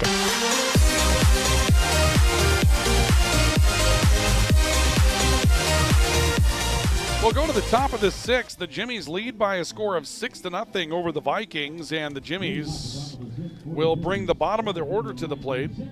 Sydney Austin will lead things off, followed by Trin Gregg and Lauren Weigel. The Jimmies scoring 2 in the first, 1 in the third, 1 in the fourth, 2 in the fifth. It hasn't been a big inning anywhere, but they've had a big game today just from start to finish offensively. And Cooper Clausen in the game, taking over as the pitcher an inning ago. And she'll stand in ready to face Sydney Austin for the first time today. Austin ready as well. And a swing and a fly ball to left field that's playable. Kennedy Stone backing up will make the catch. Austin flies out to left for out number 1 to start the 6th inning for the Jimmies. 6 runs for the Jimmies today on 8 base hits, and the Jimmies have left 5 runners today. And for the Vikings, no runs on 4 base hits, and they've left 4 runners so far today. Trin Gregg stands to the plate for the Jimmies. 1 for 2 today. She's been aboard twice, a single and a walk. Clausen stands ready to pitch, and Gregg will take it for a strike in the outside corner. No balls, a strike for Trin Gregg. Clausen has a little bit more of a deliberate look to the diamond, a little bit more deliberate look to the dugout. Takes her time. She's got a little different pace to her as far as delivering the pitch. The 0-1 to Gregg, swinging a slapper foul that gets out of play beyond the Viking dugout on the third base side. The count will go to no balls and 2 strikes. Getting ahead on the leadoff hitter here. Obviously, that's going to, let you have the ability to nibble a little bit here. You're up 0-2. You don't want to generate any hard contact. And although that being said, good speed here. So anything on the ground is really a threat to be a base hit. 0-2 pitch, swinging a slapper foul again.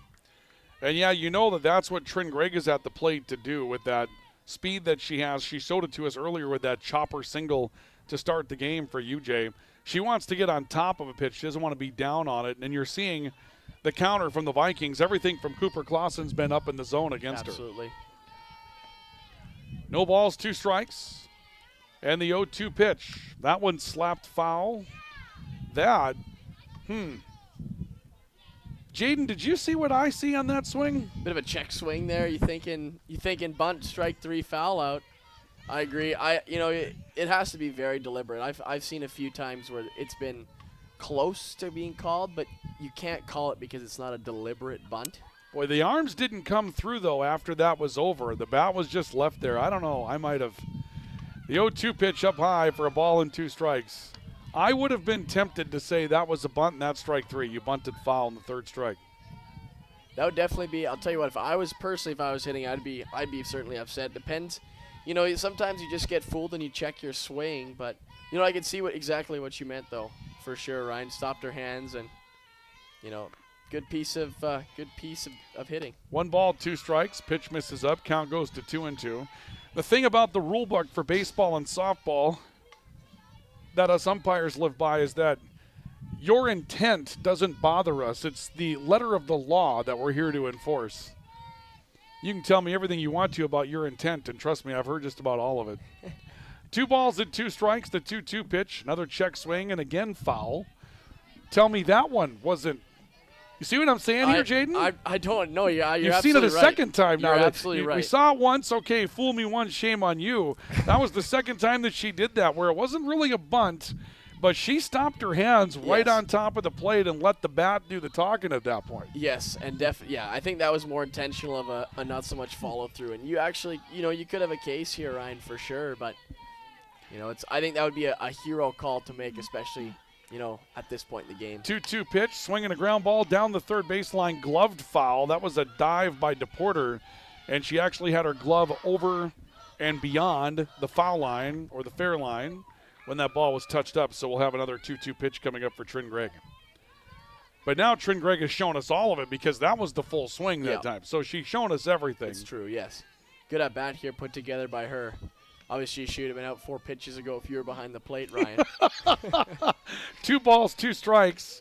And there's another slapper swing that's going to be strike 3 called or a strike 3 swinging. I'm not really sure what it is. I know it's out number 2 for the Jimmies. That much I do know. I think that could have been swinging or on the pitch. That pitch was outer half, looked really good. And I think she just swung and missed, got fooled by it, and good at bat, though, by Trin Gregg. Saw a few pitches and fouled a couple off. 2 out, nobody on. Lauren Weigel to the plate for the Jimmies. The Vikings have not retired the Jimmies in order today. Pitch on the way. Slapper to center field. Back after it. Decker still tracking. Back, it's gone. Over the center field fence for a home run for Lauren Weigel. And Weigel has been stellar today for the Jimmies. That'll be the 3rd time that she reaches safely a walk, a single, and now round tripper. And the Jimmies will take a 7-0 lead. 4th home run of the year for Lauren Weigel. And I believe that's her 1st in conference. No, sorry, that's her 3rd in conference. She has 1 out of conference on the year. Might have been a little wind aided on that one too, because that wind is blowing out more so to left, but it is blowing out of the park today. And the way that ball came off the bat, I didn't expect that to leave the yard. It looked like Decker had a pretty good path to it out in center field, and then it just kept carrying and clears the fence for a home run for the Jimmies. Yeah, looked like the center fielder definitely had a read. I thought that was going to be off the wall or maybe even caught there at the track and finds a way out, and you'll take him no matter where the wind's blowing. You'll take him. Maddie Spaeth to the plate now for the Jimmies. And the pitch to her. Here's a line shot to center field and deep. Back after a Decker. That one's gone. Back-to-back home runs for the Jimmies to straightaway center field from Weigel and Spaeth. And now the Jimmies lead it 8-0 here in the top of the 6th. Some power on that one. That one had a good shot to it. The first one kind of went more up in the air, and you kind of thought, okay, maybe that one's going to stay in. The second shot, though, straight away line drive center field, and if nothing else, you could tell there was solid contact with it. Back-to-back home runs to straightaway center, and the Jimmies lead 8-0. Yeah, absolutely. That was a line shot there. Got out of here in a hurry. Her 2nd home run of the year for Maddie Spaeth, and her 2nd in conference. Both her round trippers have come in conference, so Jimmies extend their lead here. And, it's a very quiet 8-0, Ryan. They've just put together good inning after good inning, and they've built a solid lead here. Kayla Quintanilla, check swing, pitch called a strike. Cal will go to no balls and a strike on Kayla Quintanilla, who's 2 for 3 on the day, a single, a triple, and a run scored. But the Jimmies now, I believe the 8-run rule is what we use in softball. So now the Jimmies in effect to end this one a little early today. If the Vikings cannot score in the bottom of the 6th, the 0-1 pitch on the way to Quintanilla, breaking pitch for a strike, and the count's 0-2. Well, and if history has anything to do with it, Hope Ransom has cut down the Viking hitters in order, and I don't think a base runner's got past first base, so it's going to be an uphill battle for Valley City in the bottom of the 6th here. No balls, 2 strikes, and the 0-2 pitch to Quintanilla, swinging a foul. Looking ahead to the Vikings 6th, it'll be 2, 3, and 4 in the lineup. Banner, Gronberg, Stone. Good place to be if you're the Vikings to try to scratch out a run and keep playing. And you wonder if you might see maybe a change of personnel, maybe a pinch hitter for one of them, or maybe you get a couple runners on and you start thinking pinch hitter, but certainly the offense has sputtered a little bit today. 0-2 pitch to Quintanilla, misses inside. Count as a ball and 2 strikes on Kayla Quintanilla. Jimmy's dropping their first conference game of the year yesterday to the Vikings. They fell in the second game of the doubleheader 12-5 to fall to 9-1 inside the league, and they've rebounded here nicely today. 2 runs 3 times, 1 run 2 times. 1-2 pitch, got her on a riser, strike 3. One thing we can say about Cooper Clausen, that riser ball when she's thrown it has been a very good one. She's got another strikeout, her third, but more damage done for the Jimmies as they pick up 2 more runs on 2 more hits. And after 5.5, the Jimmies in position for a win. They lead it by a score of 8-0 over the Vikings here today. We'll come back, bottom of the 6th next. Here on the Voice of the Vikings, the Voice of the Valley, KOVC, and the Voice of the Jimmies in Jamestown, Jamestown 107.1. Otter Tail Power Company would like to remind you about the importance of high school athletics in the lives of children. Those extracurricular activities play a role in the education and development of those kids involved and provide a way for kids to learn some of life's most important lessons. Lessons that'll take them through life with a sense of accomplishment and pride.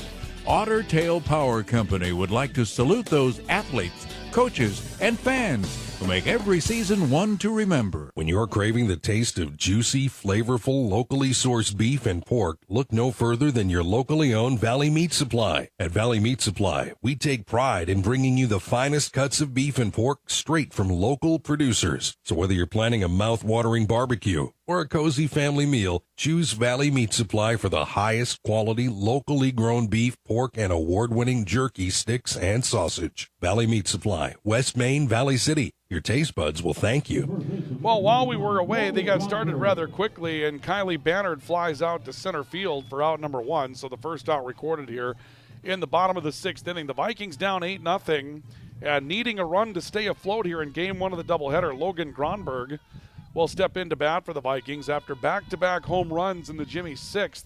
Put them ahead by an 8-0 margin. Pitch from Ransom is low.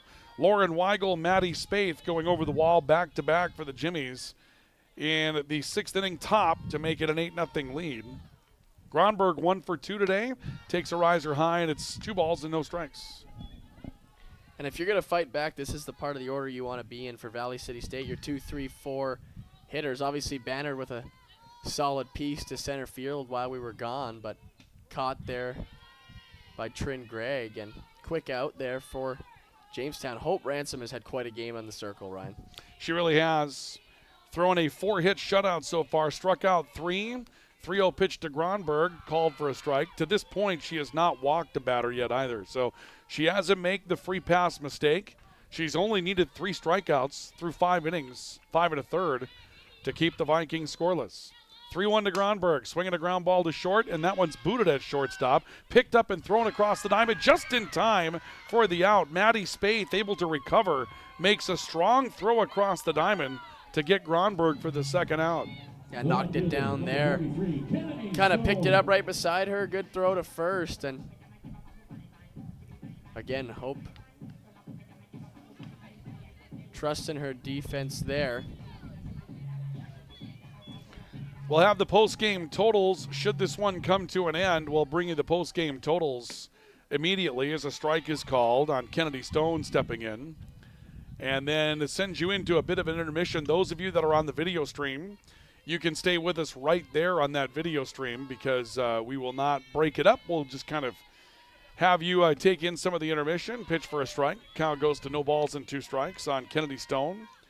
Stone is 0 for 2 today. Those of you in the stations, stay with us. If it goes to a post-game report here shortly, we'll take care of the totals and then send you off to some regular programming for a bit. The 0-2 on the way, just missed outside to Stone. Stone 0 for 2, ground out to short, pop up to the pitcher. Vikings down to their last out here in the 6th inning, trailing 8-0 to the Jimmies. Need a run to stay playing. The 1-2 pitch, ground ball chopped to short, picked up by Spaeth cleanly across the diamond for the out.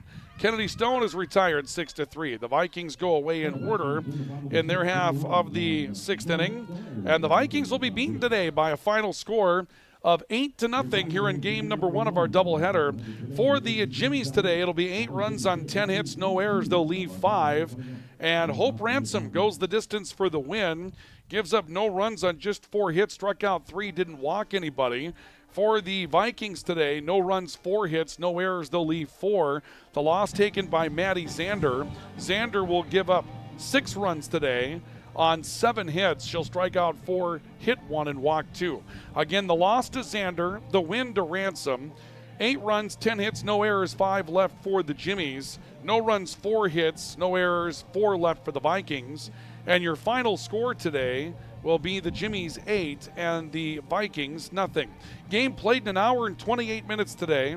Began at 11:59 a.m., ends at 1:27 p.m. Central Daylight Time here at Valley City State University Softball Complex in Valley City, North Dakota. And that will end game number 1 of the doubleheader. But game number 2 is on the way. For those of you on the stations, we'll send you back to some music programming. And for those of you on the web stream, stay with us because we'll get ready for game number 2, and you'll find it in the same place right here. This is Viking and Jimmy Softball.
And thank you for staying with us through the intermission. Welcome back to our coverage of Viking and Jimmy softball today here on the Voice of the Vikings, the Voice of the Valley, KOVC, and the Voice of the Jimmies in Jamestown.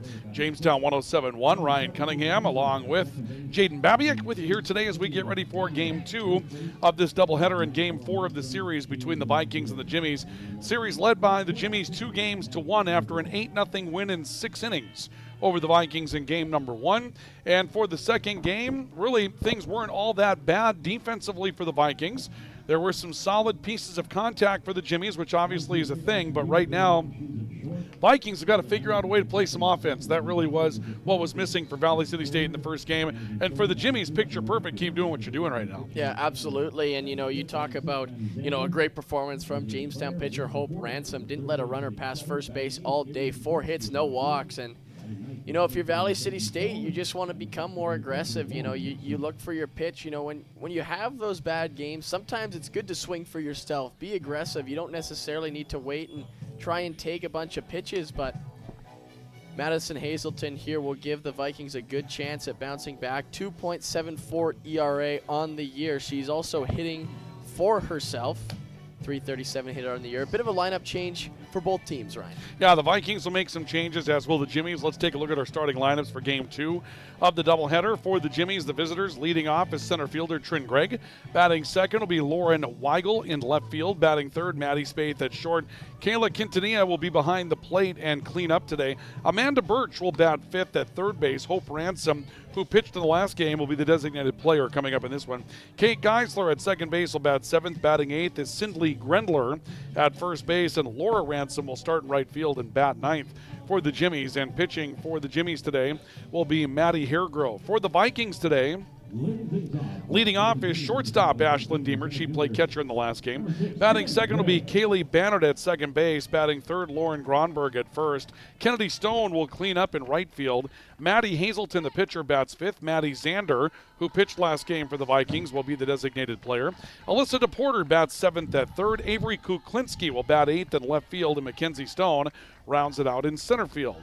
Trin Gregg steps to the plate to get things started for the Jimmies, and Maddie Hazelton will deliver her first pitch, and a swing and a miss will bring the count to no balls and a strike on Trin Gregg. And we are underway with Game 2 4 minutes early at 1:56 today. It's been an efficient start for both games today here at Valley City State.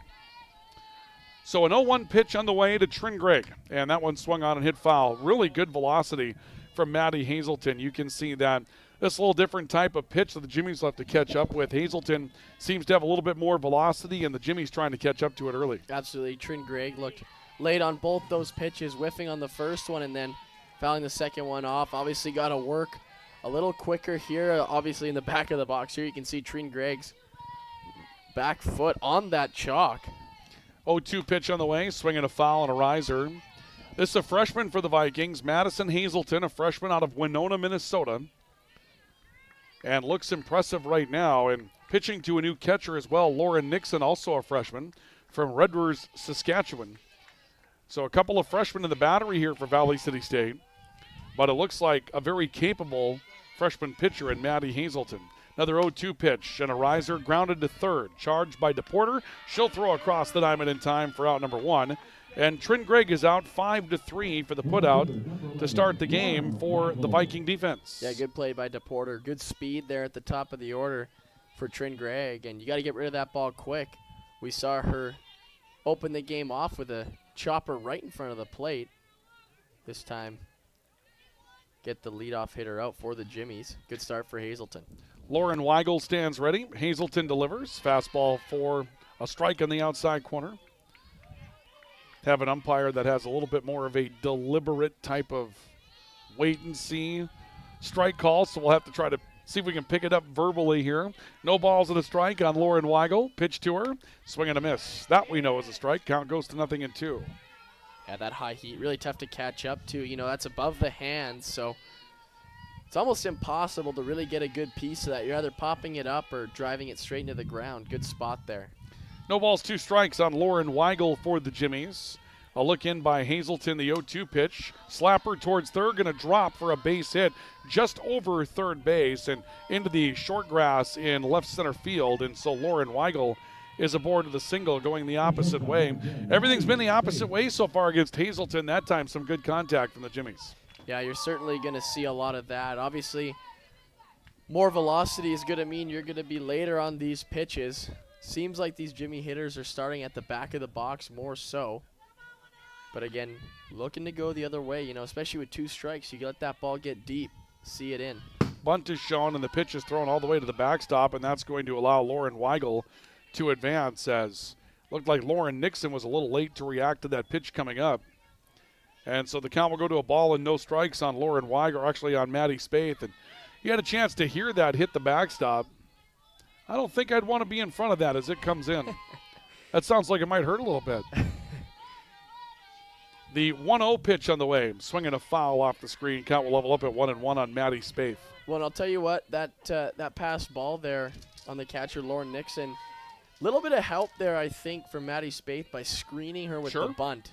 And it kind of does the same thing. You know, you get the bat in the catcher's eyes, and it's tough to pick up that ball, especially when it's flush with the bat. So kind of as good as a bunt there. Moves the runner into scoring position. Except you don't take yourself out, right?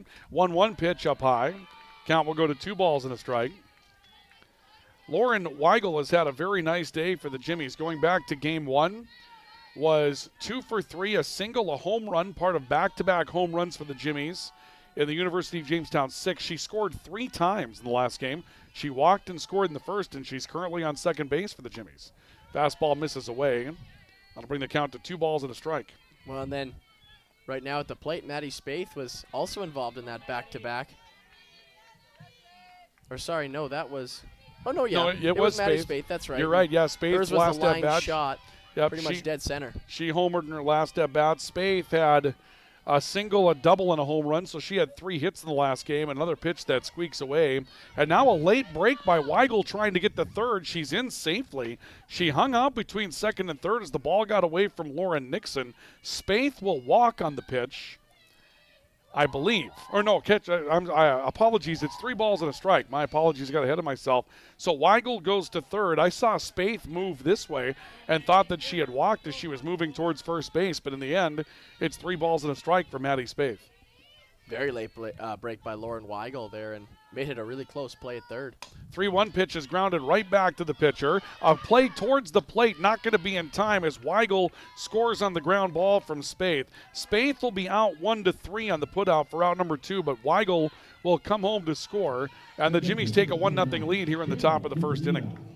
Yeah, Hazelton fielded it herself and didn't look back the runner at third, so she was able to get off a little further and then came in to score on the throw, and good play there. Again, the Jimmies open up the first inning with a lead.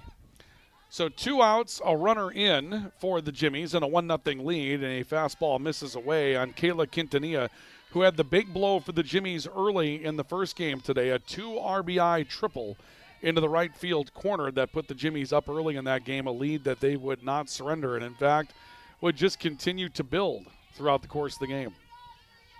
1-0 pitch on the way from Hazelton, swing and a miss. And the count will level up at 1 ball, 1 strike. Hazelton has all the velocity of a pitcher that was probably just dominant during the high school career, right? These hitters are going to adjust to it at some point, and so that'll be the challenge for the freshman to grow into that, but very capable pitcher for the Vikings right now in the circle. 1-0 pitch is in the turf. That'll bring the count to 2 balls and a strike. Well, you're absolutely right, Ryan. The velocity plays a lot more in high school and, you know, those younger ages, and when you get to college, it kind of evens out, and then you have to start throwing your junk and or develop something. Exactly. Right? 2 balls and a strike, 2-1 pitch, swing and a miss right through a riser. The count is 2 balls, 2 strikes. Kayla Quintanilla coming up short.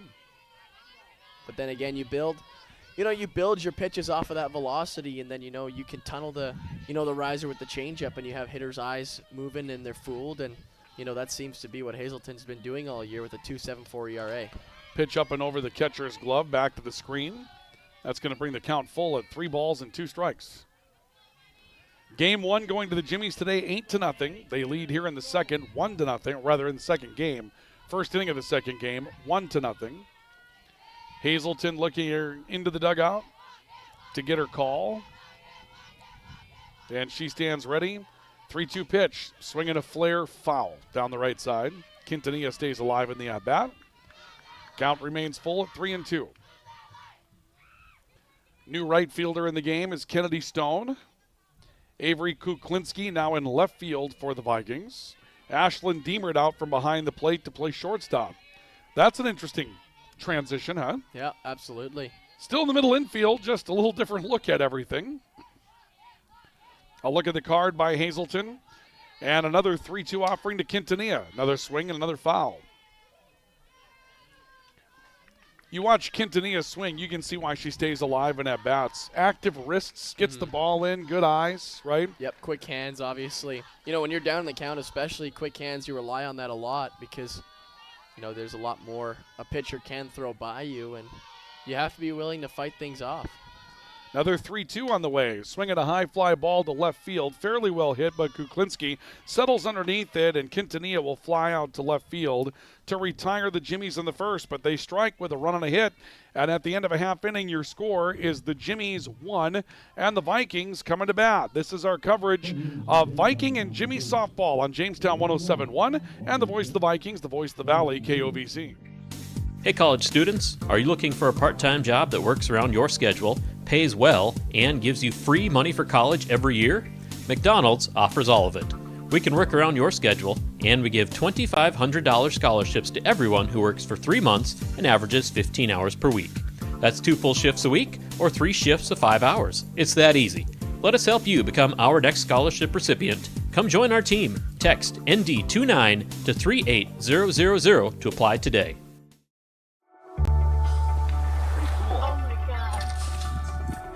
We aren't meant to be still.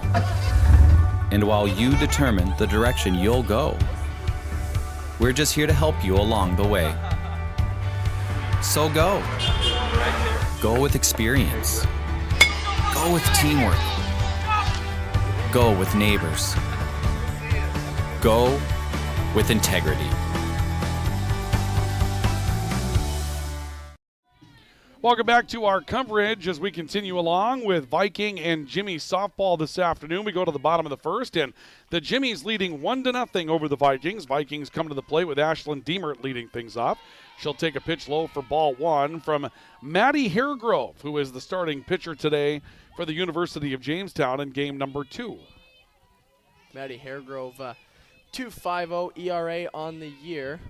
And pitch on the way to Deemert is a strike. Count will level at 1 ball, 1 strike. Sorry, Ryan. In conference, she 3.18 ERA. Only 11 innings pitched in the conference. Hope Ransom in the conference before coming into today, 0.99 ERA. 1 ball, 1 strike pitch, and it's lifted in the air, foul territory right side, and not caught by the catcher, Kayla Quintanilla. Boy, she seemed to have a problem settling under that. It looked like it was hard to find, which is one thing to mention. You've got these cloudy skies, and when you look up, you can lose a lot of balls in this one, right? I mean, you just can. Well, and Ryan, as a catcher, you're facing the field, whereas that ball's backspinning towards the field, so it looks like it's closer to you than it is. You want to see her flip around for that ball, kind of facing like a fielder would, and it's going to be spinning the way she's looking. 1 ball, 2 strike pitch is missed to the left. New forecast saying rain possible in Valley City after 7 today. We should have no problems getting this one in. We had rain earlier today, and there was the possibility that the game could be in jeopardy. Boy, look at the plate brush that our home plate umpire has. Did you see that? No, I didn't. What did it? It's like 3 sizes too wide. He can get through half the plate with 1 brushstroke.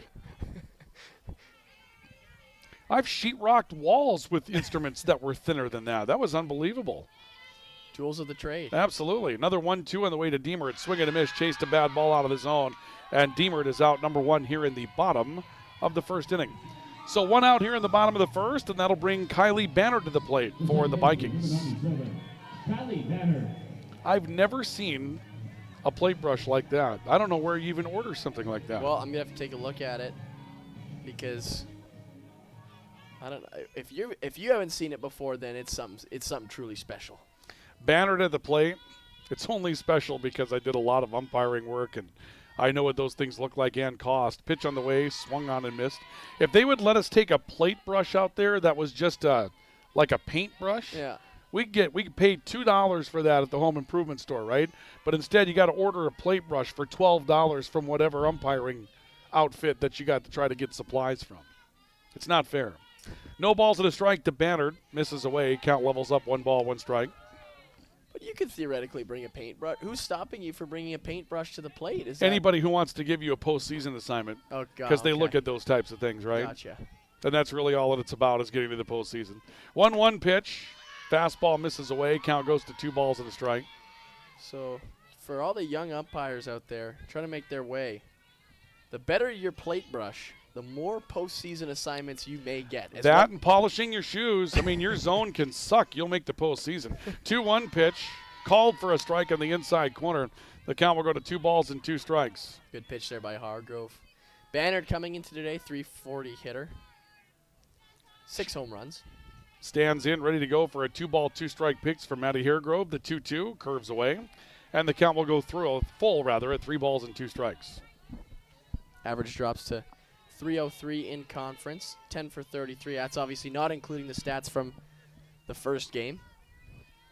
Payoff pitch on the way from Haregrove, swinging a high fly ball deep left field. Back after this, Weigel. This one's going to clear the fence but be foul. And we'll have another 3-ball, 2-strike pitch on the way to Kylie Bannard. Well, the refresh button's a magical thing because I just refreshed my stats, and now Kylie Bannard's a 330 hitter coming into this game, so dropped 10 points from last game. Another payoff pitch flared foul back behind the plate. And we'll have yet another 3-ball, 2-strike pitch coming up to Kylie Bannard. 1-0 Jimmies in the bottom of the first inning. 1 out, nobody on for the Vikings.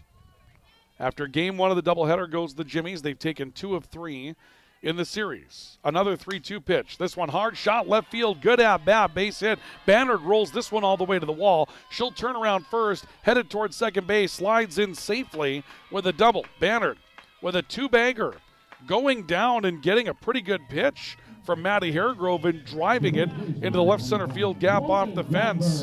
And Lauren Grauberg will go to the plate as the Vikings go looking for their first run today. Yeah, good piece of hitting there by the freshman. Obviously, long at bat, and those long at bats, they pay off later in the game when the pitch count gets up, pitchers get tired, and good at bat here. First runner in scoring position on the day for the Vikings. Yeah, the Vikings had a hard time in game number 1 as a fastball misses low for ball 1 on Logan Gronberg. It was a very, very tough day to find any sort of offense whatsoever for the Vikings. Didn't put a runner in scoring position at all. 4 hits against Hope Ransom in that first game. 1-0 pitch to Gronberg. That one misses inside. Nope, called a strike. Cal levels 1 ball, 1 strike. Looks like this umpire liking that inside corner. Called a few on the inside corner early. Haregrove takes a look for her signal. 1-1 pitch. That one misses away. Cal will go to 2 balls and a strike. Gronberg in the number 3 spot for the Vikings has been a very good offensive player for Valley City State for a handful of years now for the Vikings. Probably the heart and soul of that offense along with Kennedy Stone.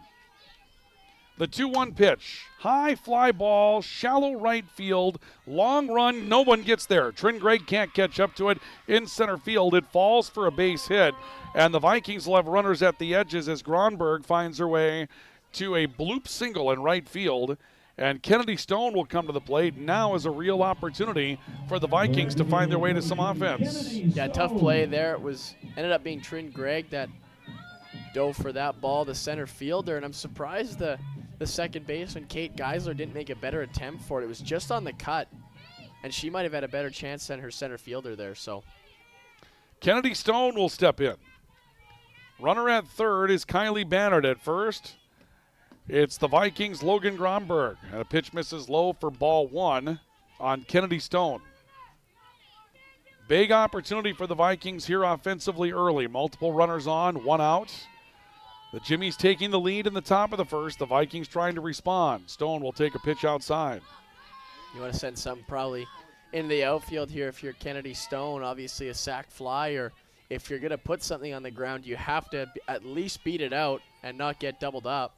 Try and score your first run of the day here. 2-0 pitch on the way. Check swing. Pitch misses inside. Ball was dropped momentarily by Quintanilla, and she'll rescue it. Runners thought about moving, but nobody going anywhere. And it's now a 3-ball, no strike count on Kennedy Stone. Haregrove looking for her signal, has it. 3-0 pitch. Outside, ball 4. Nope, called a strike. Stone trying to sell the walk. And we were fooled again by the very deliberate mechanic of our home plate umpire who takes his time, zones it up. We're going to have to learn to guess a little bit later here. 3-1 pitch, swinging a foul. That will get out of play. And credit Haregrove, she's battled back from down 3-0 to bring the count back to 3 balls and 2 strikes on Kennedy Stone.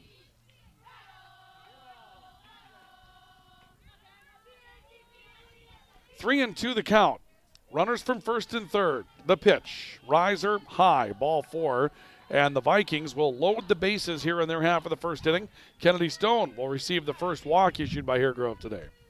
That'll be the first walk issued by Jimmy pitching today. Bannard still at third. Gronberg pushed to second. Kennedy Stone stands at first. They're loaded with 1 out. And the Jimmy infield will get together and have a discussion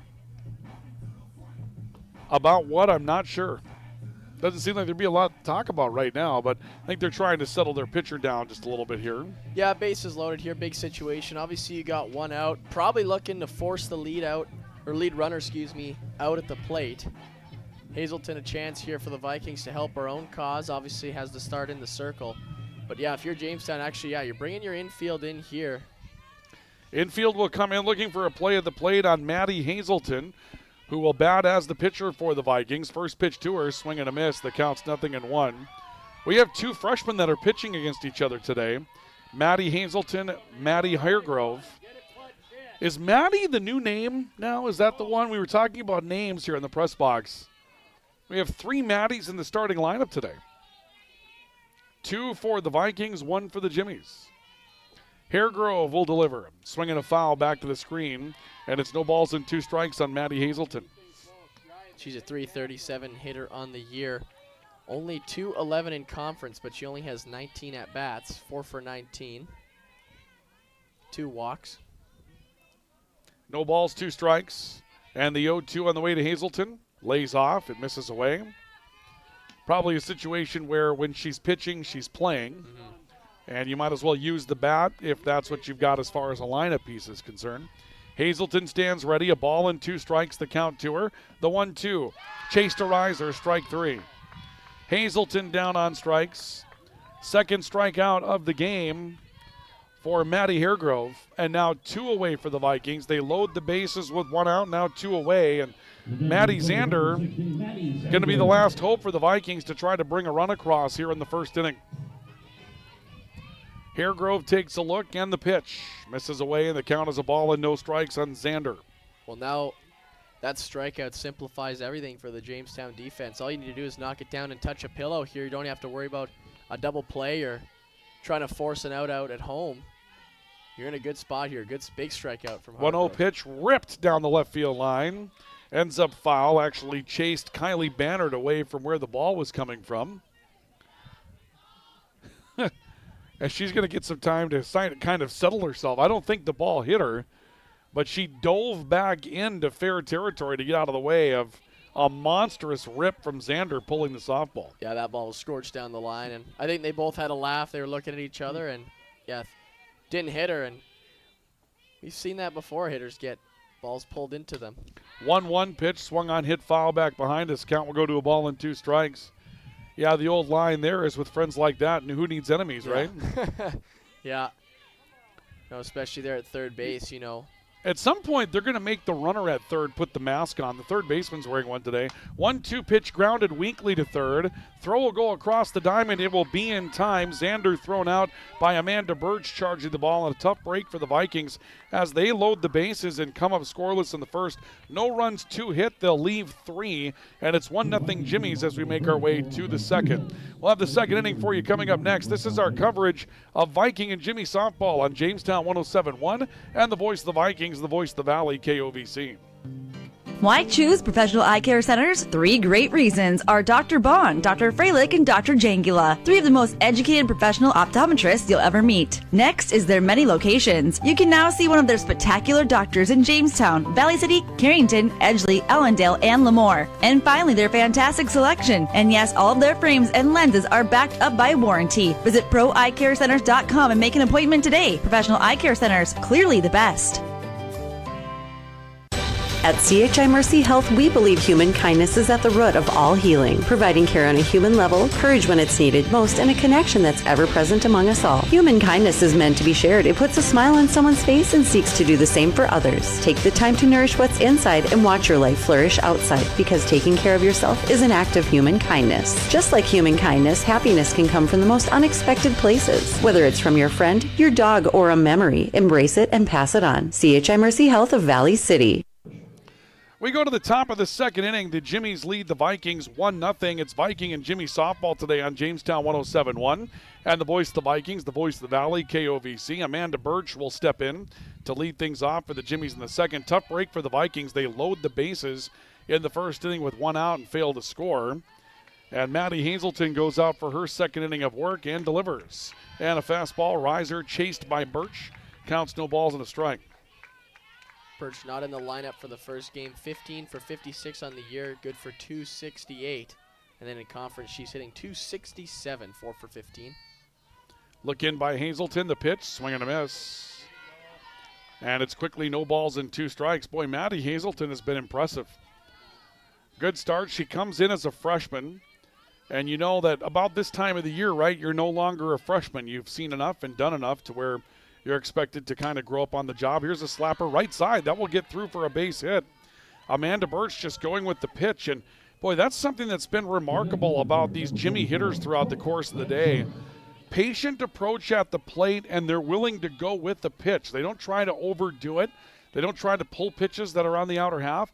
They just put it in play, and they seem to be really confident in the ability to make things happen if they do things like that. Well, absolutely, and if Hazelton's going to live velocity on the outer half, you might as well let the velocity do the work, shoot it the other way, past the glove of Logan Gronberg. And we'll see a spot occupied by Hope Ransom. Ransom, the designated player today for the Jimmies. She was the pitcher of record in the first, and as you heard from my colleague Jaden Babiak, less than 1 ERA this season, and did her job. Didn't allow a runner past first base in an 8-0 win for the Jimmies in the first half of the doubleheader today. She'll take a pitch for a strike after watching one miss, and the count is level at 1 ball, 1 strike on Hope Ransom. Yeah, Hope Ransom's pitching record here in conference, 5-0, .82 ERA, 34 strikeouts, and only 7 walks. Pitch misses low in the turf. That's going to allow the runner to move on to second base. Goes Amanda Birch. It'll be a wild pitch from Maddie Hazelton. And so we'll see a runner in scoring position for the Jimmies with Ransom at the plate. 5-0 in conference, and that is, let's see, a team that's 10-1. So she has half of their conference victories and is unblemished at this point. 2-1 pitch, misses low. Count goes to 3 balls and a strike. Maddie Hazelton, a couple down for the Vikings here recently. 3 balls, 1 strike for Hope Ransom. Hazelton taking a look to the dugout to get her sign. Has it and delivers. Swing and a miss. Good riser. Boy, she just blew that past Hope Ransom, and you got to like a freshman just stepping back and saying, okay, here's my best stuff. See if you can get it, and then they can't get it. Absolutely, above the hands, too, and that's going to be a very tough pitch to get to. And it's only Hope Ransom's second conference at bat.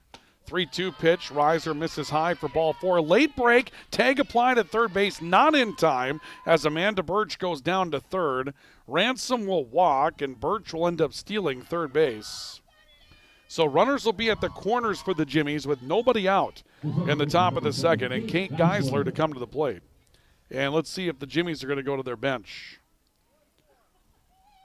Ransom right now on first base, and UJ may decide to send a runner in here. And it looks like they'll do so. Aspen McInnes-Rory, a freshman outfielder from Winnipeg, Manitoba, will come in to run. for Ransom. Rory. You know, I feel like doing this, I don't know why, because there's 40 million people that live in Canada, but every time I see somebody from Winnipeg or wherever from Canada, I feel like asking Jaden, do you know that person? I mean, is it, you know, I don't know why that is, but. Well, no, I don't. And yeah, you're right. Big country, and I hear it often. Do you know this person? Right, It's and like, they're from halfway across the country. It's like, no. You realize that there's like 4,000 miles of border up there just alone, right? Bunt is shown, taken away. Pitch called to strike. Runner moving. Safe at second. Delayed double steal. Coming home is Amanda Birch from third to score. Rory goes on to second base. They both swipe a bag. The pitch was a strike, but it's a run for the Jimmies, and they lead 2-0 here in the second inning. They've ran that double steal a couple times. Actually, 3 times. Once didn't go their way, but the other 2 were ran to perfection there, and Jamestown on the board again here. 2-0 lead early. Kate Geisler stands in the 0-1, swinging a foul, fights it off to the left, and it's no balls and 2 strikes on Kate Geisler. The bottom third of the order for the Jimmies was very effective in game 1 at the plate today. Geisler was 2 for 2. She was on 3 times. 2 singles, stole a base, scored a run, was hit by a pitch. Sydney Austin was 1 for 3. Natalie Draper was 0 for 2, but I was impressed with the bottom third of the order and the way they just kept playing offense. 0-2 is low. The count will go to a ball and 2 strikes on Geisler. Well, and the fact you can turn the order over as the bottom of the lineup, you know, just it makes your 1, 2, 3, 4 hitters that much more dangerous because, you know, they're hitting with runners on, and a big part of their, you know, offense came from that bottom third, like you said, Ryan. 1-2, pitch swung on, hit foul, and a riser. Left side, count remains a ball and 2 strikes. The other part of it, too, is that when you look at the scoreboard now, we've played 8 innings, or the Jimmies have hit 8 times today, and they've scored 7 times. They scored in 5 of the 6 innings in the first game, and now they've scored in both innings here in the second. Yeah, absolutely. They've been generating really well here, and, you know, another chance here. Obviously, they already scored, but you had a runner on second with nobody out. Called strike 3 on the outside corner on Kate Geisler. She thought that might have been wide, but we've had a rather liberal corner today in this matchup, and Maddie Hazelton picks up the first out of the inning against the Jimmies here in the second. And that's going to bring Sydney Grendler to the plate, a first baseman for the University of Jamestown. So Grendler will step in. Maddie Hazelton will take a look at the pitch card and delivers to Grendler. That one's low. And the count will go to a ball and no strikes on Sydney Grendler. 2-0 in favor of the Jimmies here in the top of the second. Twins are involved in baseball today. Last I checked, they had a 1-0 lead. They currently lead 2-1 over the Detroit Tigers in the 5th. And the 1-0 offering, swinging a flare to the right side that will twist foul. We'll keep you up to date on the Twins throughout the day. And right now the Twins need something pretty positive to go their way because it has not been a good opening spell for Minnesota Twins baseball. Now it looks like we'll have a meeting out in the pitcher's circle. The Vikings going to talk to their young hurler, Matt Gable, in his 3rd year as the Viking head coach. Will go out and talk with Maddie Hazelton and the rest of his infield with the runner on second base and 1 out in the inning. The Twins, I got to tell you, that's been a bad situation there for Minnesota. They have already got to start feeling the heat with their manager position. Rocco Baldelli, after the collapse last year, didn't make the playoffs, and I think they opened up 3-8 in their first 11 games. It's been a rough. They've tied for their worst start in franchise history. Yep. 1 ball, 1 strike to Grendler as the meeting comes to an end, and Maddie Hazelton set to deliver. Pitch on the way, hit in the air, right side, twisting and foul. The count will go to a ball and 2 strikes on Grendler. Last I checked, the Cubs were 9-6. I haven't checked lately. I don't really get involved in watching the standings until about August. That's not a bad idea at all. Yeah. They're always flipping. You know, I just checked the standings this morning. My Blue Jays are in second in the division. Obviously, 8-7 I don't think is going to hold up all the way through the season. So plenty of ball to be played, Ryan. Yeah, absolutely. 1-2 pitch on the way to Grendler. Hot shot right side at the second baseman, Kylie Bannard. She'll throw to first for the out. Grendler will ground out to second base. It moves the runner, Rory, over to third. 2 outs in the inning now for the Jimmies. And we'll see Laura Ransom, who pinch hit in the previous game and now starts in this matchup in right field for the Jimmies. She'll come to the plate with a runner at third base and 2 outs for the Jimmies here in the second. Hazelton takes a look. And the pitch on the way. Up and over the screen. No break to the plate by the runner from third.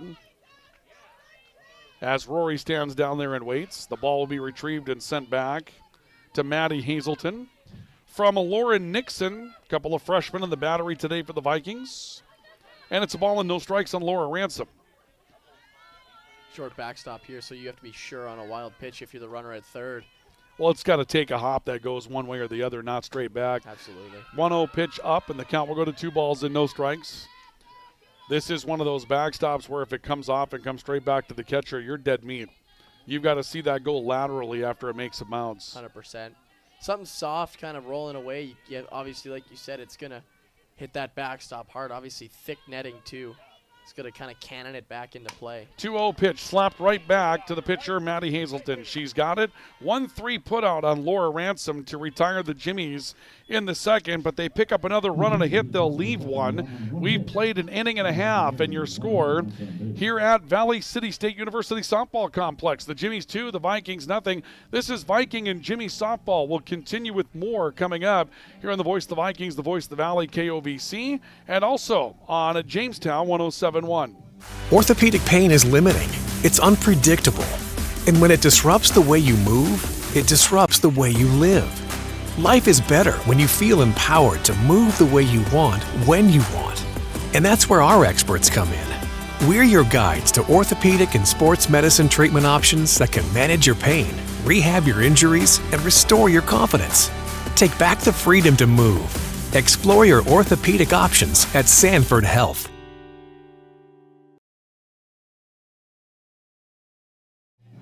Well, ready to go again quickly here as we get ready for the bottom of the second. Vikings trailing by a score of 2-0 to the University of Jamestown, and the Vikings will bring Alyssa DePorter to the plate as the Vikings will start working through the back half of their order now. DePorter, Kuklinski, and Mackenzie Stone due up to face Maddie Haregrove, who had some struggles in the first inning but got out of it unscathed. She'll deliver to DePorter, and DePorter will foul one off. The Vikings loaded the bases with 1 out in the first, failed to score, and a strikeout and a ground out. And the count is no balls and a strike to Alyssa DePorter to start the second. Yeah, still looking for their first run of the day. Ryan DePorter, and a 311 hitter on the year. Only 162 in conference, though. 2 doubles. She takes a pitch away, and the count levels up at 1 ball, 1 strike. Look over towards the dugout by Maddie Haregrove to get her sign. The 1-1 to DePorter. Check swing and a riser. She'll hold up, and the count will go to 2 balls and a strike on DePorter. The check swing was something that came into play with some controversy yesterday in the Vikings and Jimmy's battle. I believe that was more in game 1 than anything in baseball. Swing and DePorter launches one foul out of play to the left. The count will go to 2 balls and 2 strikes. Check swing that was called a strike after an appeal that went to the wrong base. That was always fun. You gotta love NAI umpiring. There were a lot of things that went on in that 6-0 win for the Vikings yesterday that kind of made you shake your head a little bit. Check swing and a foul by DePorter back to the screen. It was a check swing by a Jimmy batter, and the Vikings asked for an appeal, which was the right thing to do. And it was a lefty that was at the plate, and the home plate umpire went to first for an appeal, who then pointed over to third. 2-2. Pitch misses. The count will go full at 3 balls and 2 strikes. Which is something new this year, Ryan. It's in years past, it's been a 2-man crew. This year, upgraded to a 3-man crew, so you got umpires down both lines. Sure. But sometimes it means extra calls or extra confusion.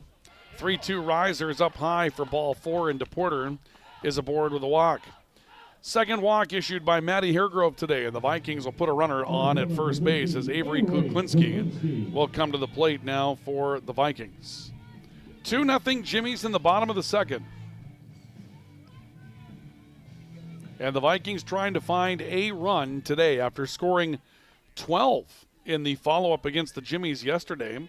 12-5 win for the Vikings in Game 2 of the doubleheader. Bunt is shown. It's popped out in front of the plate and will drift foul, spin for a bit, and then be picked up by catcher Kayla Quintanilla. And we'll see a no-ball, one-strike count for Avery Kuklinski. Well, Ryan, I know I lost 2 months of rent to you in the first game, but I was going to go double or nothing and say she was bunting here, and so I at least recuperate my losses. But yeah, but you didn't.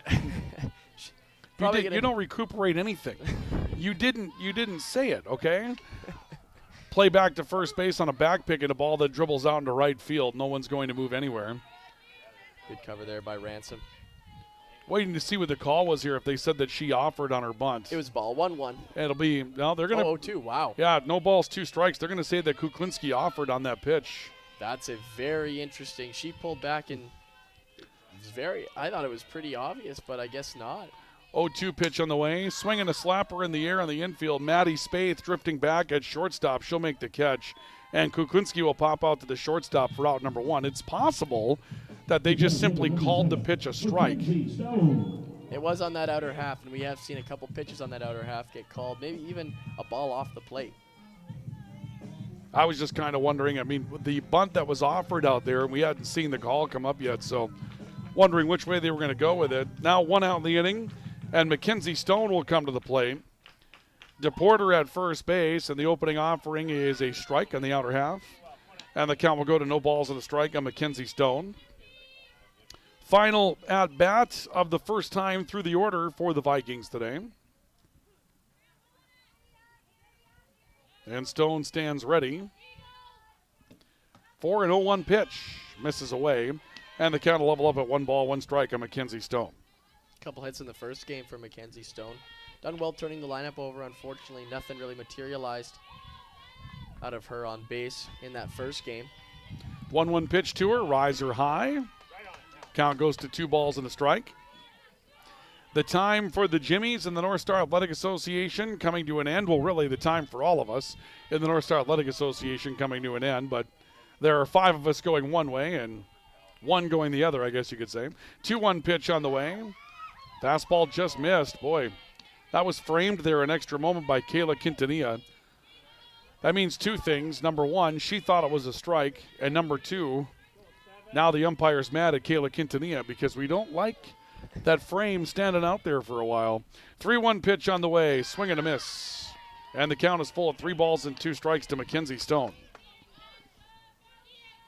Yeah, it seems like that umpire setting up kind of in the slot, as I think you know what that is, Ryan. Sure. He's setting up between kind of the batter and the catcher. So I think he's getting a better vantage point where he's set up. 3-2 driven to left, but on a line and caught by Lauren Weigel in left field. Mackenzie Stone, good piece of the bat on that softball, but comes up just sending it right at a well-positioned left fielder. 2 outs, and Ashlyn Deemer, who struck out her first time up, will come to the plate for the Vikings in a 2-0 lead for the Jimmies, bottom of the 2nd inning. You're not going to mind that swing if you're Mackenzie Stone, hitting it hard at somebody. It's frustrating, but it's part of the game, and got to stay where you're at, not get too frustrated. Keep that same swing. Deemer takes a look at a pitch low for a ball. The count is a ball and no strikes. Runner at first is Alyssa DePorter. Started off the inning with a walk. Since then, Jimmy Hurler, Maddie Haregrove has delivered a pop out to the shortstop and a line out to left field. 1 ball, 1 strike. The pitch to Deemer. Misses away. Count will go to 2 balls and no strikes. It seems like both corners were rather generous to start the game, and now that outside corner has tightened up a little bit. Yeah, especially on righties for sure. A look towards the dugout by Haregrove, waiting for a call. She's got it, and here's the 2-0 pitch. And a pitch called for a strike in the outside corner will make it 2 balls and a strike. You know, speaking of pace of play, you can see that here today, the pace of play has been held up by the coaches that really want to manage the pitching situation, and that taking us out of the more rapid game that a softball game typically is. 2-1 lined hard left side. That one's foul. Yeah, and we've had some personnel changes too at bats and individual situations. So other than that, it's been, I mean, we started games early, and you know, obviously that first game it was kind of just a hit parade on one side, and then 3 up, 3 down on the other. So Here comes the 2-2 to Deemer. She'll drive one towards center field, and long run coming in for Trin Gregg. She makes the catch. Deemer put one out towards center, looked like it was threatening to fall. In the end, Trin Gregg will run underneath it for the catch, and the Vikings will waste the leadoff walk. No runs, no hits, one left through 2. It's the Jimmies 2 and the Vikings nothing. We'll continue with our coverage of Vikings softball in just a couple of moments. Do stay with us. Our coverage continues next on Jamestown 107.1 and also on the Voice of the Vikings, the Voice of the Valley, KOVC. When you're craving the taste of juicy, flavorful, locally sourced beef and pork, look no further than your locally owned Valley Meat Supply. At Valley Meat Supply, we take pride in bringing you the finest cuts of beef and pork straight from local producers. So whether you're planning a mouth-watering barbecue or a cozy family meal, choose Valley Meat Supply for the highest quality, locally grown beef, pork, and award-winning jerky, sticks, and sausage. Valley Meat Supply, West Main, Valley City. Your taste buds will thank you. Hi, this is Clint from Central Avenue Health Mart Pharmacy in beautiful downtown Valley City, your only locally owned pharmacy since 1989. When you're locally owned, you care about your community and your customers. We offer a great selection of gifts and toys, as well as yarns, fabrics, sewing, and crafting. We are here for you from 9 to 5:30 weekdays and Saturdays 9 to 1. For all your pharmaceutical needs, give us a call, 845-5280. Health Mart, taking time to listen and care.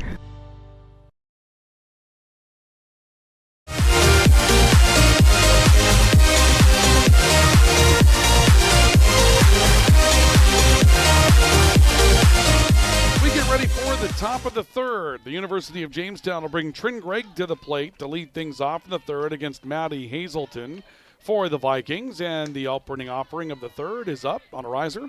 And the count will go to a ball and no strikes on Trin Gregg. It'll be Trin Gregg, Lauren Weigel, and Maddie Spaeth. The top third of the order due up for the Jimmies here in the top of the third inning. Jimmies lead it 2-0. Ryan Cunningham, Jaden Babiak with you here today from Valley City State University Softball Complex. A look at the card by Hazelton, the delivery, and a swing and a foul off to the left side. That'll bring the count level at 1-1 strike. Greg Force, 16 hitter on the year, 57 hits, second on the team, only to Maddie Spaeth. And in the conference, she's rocking a .475 average. Yeah, just getting a look at what Jamestown has in the top of their lineup shows you why they're going to be a good offensive team. And a pitch misses, called for a strike rather in the outside corner. Count will go to a ball and 2 strikes. I was going to say, if that one missed, Ryan, we're going to be here for a long time. Yeah, just one of those things where, again, trying to pick up the cadence of the umpire. And 100%. No, it's not a slight against him at all. He just has a different way of making the physical call, and we don't hear him very loud either. You don't pick up an audible call from him. 1-2 pitch, check swing. Pitch is high, and the count will go to 2-2. Yesterday in the game, the second game that the Viking baseball team had with UJ, we had an umpire that did something similar, but you got a really solid audio call from him so you could tell what he had called. And here today, it's a quiet audio call, and it's a deliberate mechanic. 2-2 pitch on the way. Slapper back to the pitcher. Hazelton picks it out of the air, throws to first in time for the out. Trin Gregg is out 1-3 for the first out of the inning, and Lauren Weigel will be on the way to the plate for the Jimmies. Weigel, a single and a run scored, and has been the bane of the Vikings' existence today. 3 runs scored in the first game, walk, single, home run, 2 for 3. Here she singled and scored in this game, so she scored 4 runs for the Jimmies today. Been a very productive number 2 hitter for the University of Jamestown. First pitch to her is low, and the count will go to a ball and no strikes. Well, that's one way to keep her from getting a hit. Just throw the ball on the ground. Absolutely.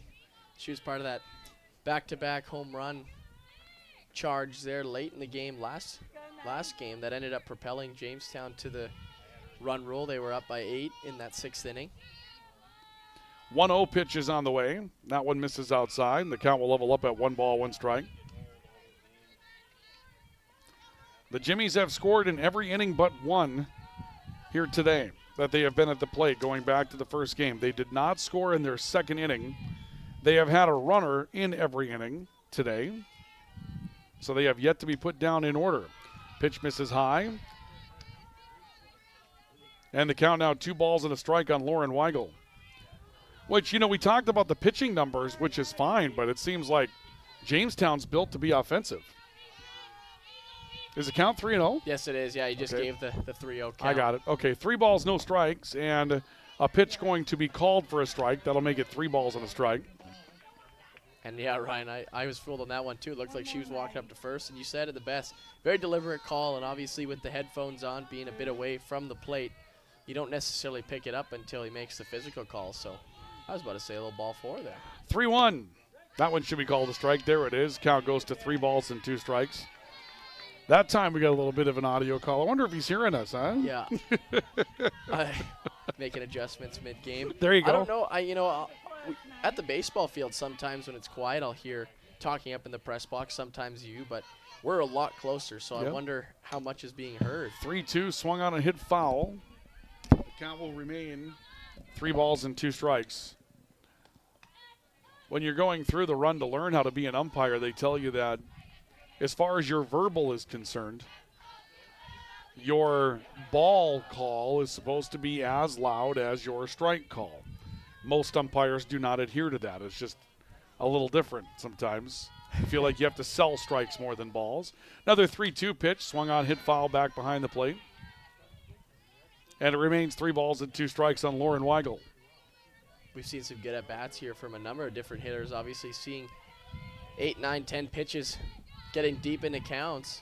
And again, that puts a strain on pitch count. Obviously could pull the pitch earlier if you're struggling to pick something up or hit. Get to the bullpen and gives you a bit of an advantage later in the game. 3-2 pitch, inside outed foul. That one inner half, and a bit of an uppercut swing from Lauren Weigel. Kind of got it just ahead of the handles, but got it on a play, and it remains 3 balls and 2 strikes.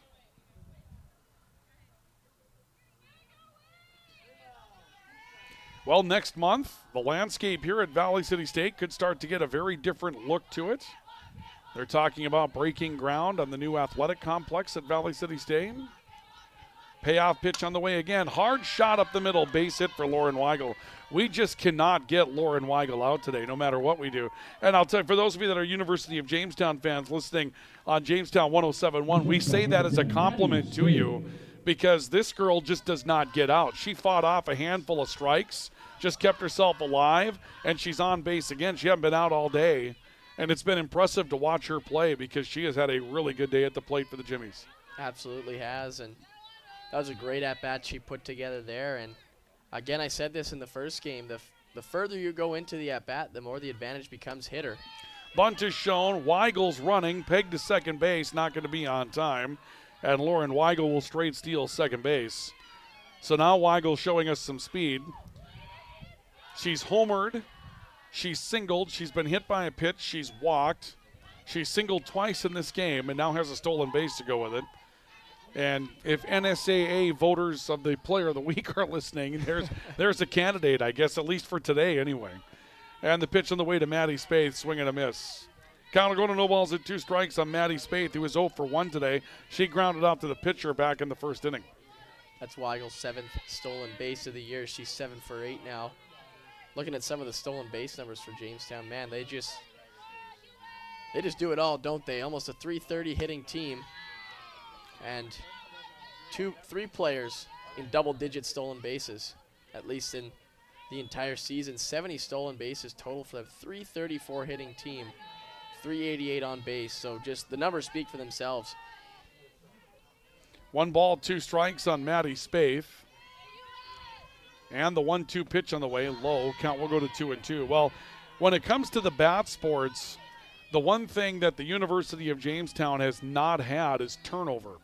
Kevin Gall and Tom Hager have been coaching the bat sports at the University of Jamestown for, I would guess if you put it together, it's got to be coming up on 60 years between the two of them. 2-2 pitch on the way. Called strike 3 on the inside corner. Maddie Spaeth will be down on strikes for out number 2. Second strikeout for Maddie Hazelton. Tom Hager and Kevin Gall were the coaches of those sports when I came back to Valley City, I believe in 2001, going back that far. And so we're talking at least 25 years, so 50 between the two of them this season of combined coaching experience in the bat sports. Kayla Quintanilla takes one low and away for a ball, and the count will go to a ball and no strikes. Yeah, certainly two coaches that have been there and seen it all. And well, they know the landscape, absolutely. too. You know where to go look. You've had a presence. You've developed a presence, and that's important. 1-0 pitch on the way. Pitch called a strike. Count will level up at 1 ball, 1 strike on Kayla Quintanilla. 2-0 Jimmy's in the top of the third. The Jimmies with the runner in scoring position here. 2 outs in the third inning. Maddie Hazelton trying to shut the Jimmies down for the first time today. That one a fastball for a strike on Quintanilla. Boy, she shakes her head that she doesn't like that. I don't know what there wasn't to like about that pitch. That was a good pitch to hit for sure. It's a great pitch. Might have been disappointed she didn't swing at it or something.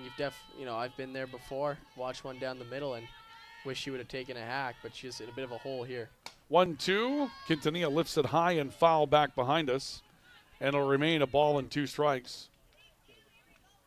Some new softballs will come in from the VCSU dugout.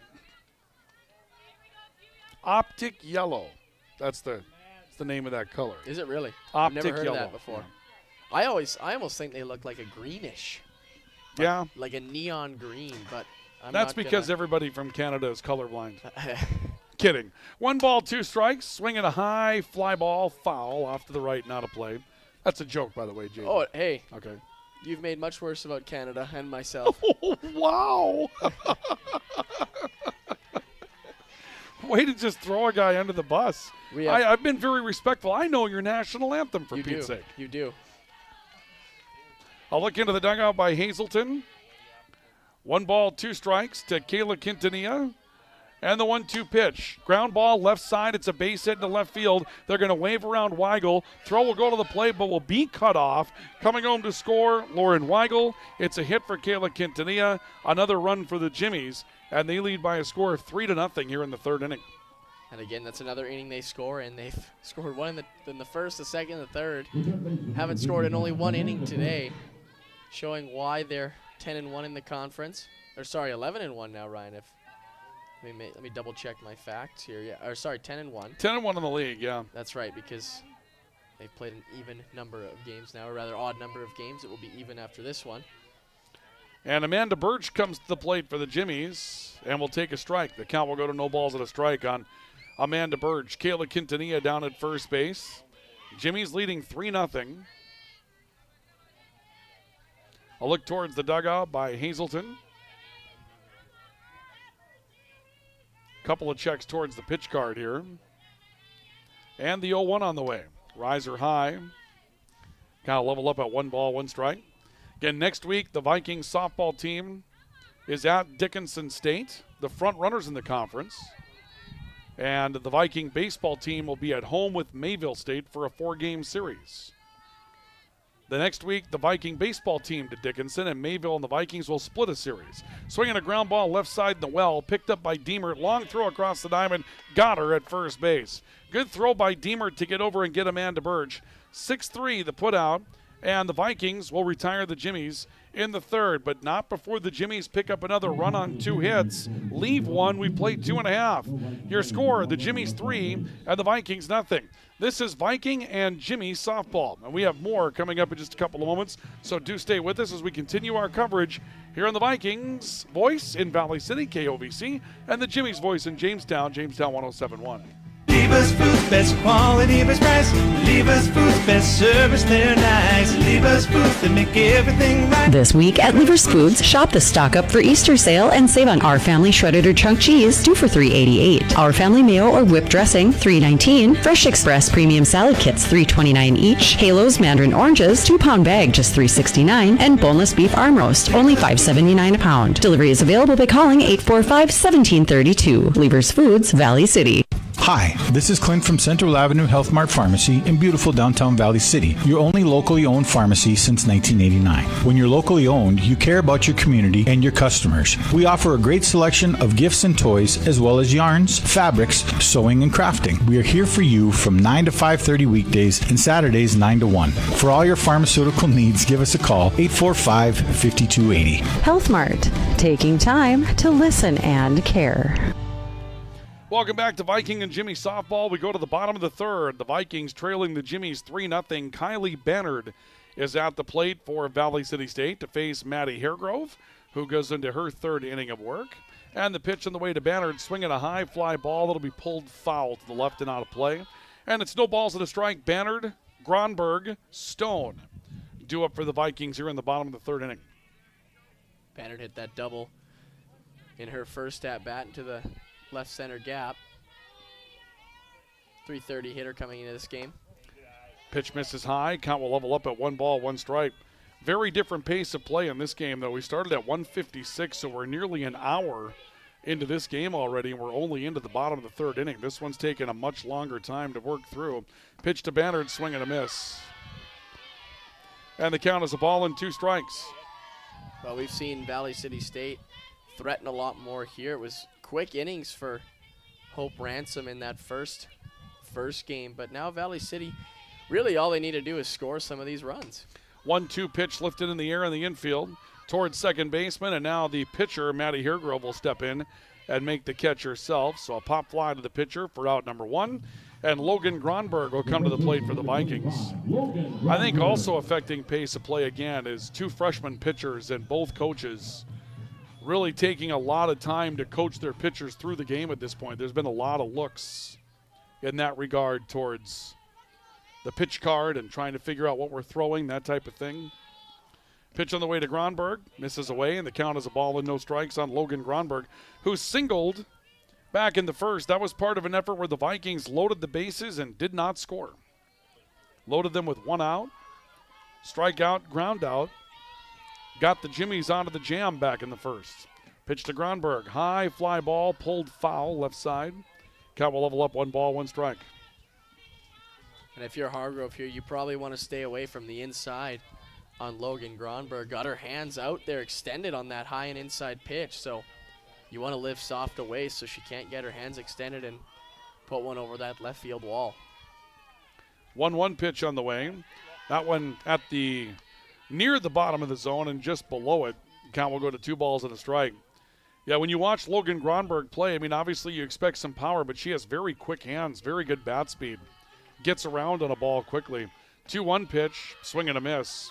Count will go to 2 balls, 2 strikes. She just pulled her head off of that one, but a very good swing. She doesn't get cheated when she's at the plate at all. No, you're absolutely right, Ryan. And a good swing there, aggressive swing, and swings through it. Looked like it was something a little bit softer there.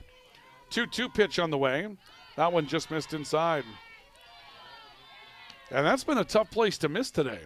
3 balls, 2 strikes on Logan Gronberg. Maddie Haregrove, the freshman hurler for the Jimmies, trying to start off the third inning with a pair of outs, facing probably the best bat in the Viking lineup. 3-2, got her swinging, strike 3. Gronberg down on strikes for the third strikeout for Maddie Haregrove today. And a big strikeout for the Jimmies to get. Now 2 outs in the inning. And Kennedy Stone will come to the plate. And in 97 at-bats, that's only Gronberg's 8th strikeout. So a job well done there by Hargrove. 1 out in the inning. Or rather, 2 outs, excuse me, Ryan. Yep, 2 outs in the inning, and Kennedy Stone will come to the plate now for the Vikings. Walked her first time up. She'll take 1 low for a ball. The count will go to a ball and no strike. Stone walked back in the first, and that was part of the Vikings loading the bases at that point, threatening when they were down 1-0. They're currently down by a 3-0 margin. And the 1-0 pitch. Little looper that misses outside. Count 2 balls and no strikes. Tell you one thing about this park. Pretty nice picturesque setting, huh? Trees out in the background looking off to the southwest. You've got the flood protection that gives you a nice little bowl type of an effect here as a swing and a foul from Kennedy Stone. I think if this was a complex that Valley City State looked to improve and put the turf down on, you could match just about any atmosphere. I mean, even UND's new field, they have at Albrecht Field. Turf is kind of the difference between that setting and this one. 2-1 pitch on the way, low. The count will go to 3 balls and a strike. Of course, at UND's complex, there's a full Greek row of houses and then the campus on the backside. This has more of the country look to it, but I really like it. I completely agree with you. 3-1 pitch on the way, and a swing and a foul pulled left by Kennedy Stone. That'll bring the count full at 3 balls and 2 strikes. Yeah, it's a nice place to play, you know. as a baseball player, you're looking into the trees. It's actually a nice batter's eye. So I'm sure the players appreciate this as a batter's eye. And obviously, like you said, that bit of bowl feeling, and it's a bit isolated from campus. Obviously, you got the football field behind, but this is kind of the softball complex, and it's a nice place to play. 3-2 is rocketed up the middle for a base hit on probably the best hit ball for the Vikings today. Kennedy Stone just lambasted that ball right back up the middle. So a 2-out single for Kennedy Stone. The Vikings have a runner to work with in the third, and Maddie Hazelton will come to the plate trying to help her own cause as the pitcher today for the Vikings.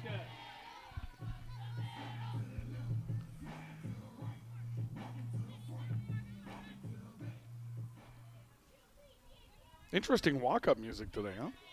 Yeah, we're front row to it. We're hearing it all. And fastball for a strike on Maddie Hazelton. Hazelton struck out her first time up. That was back in the first inning.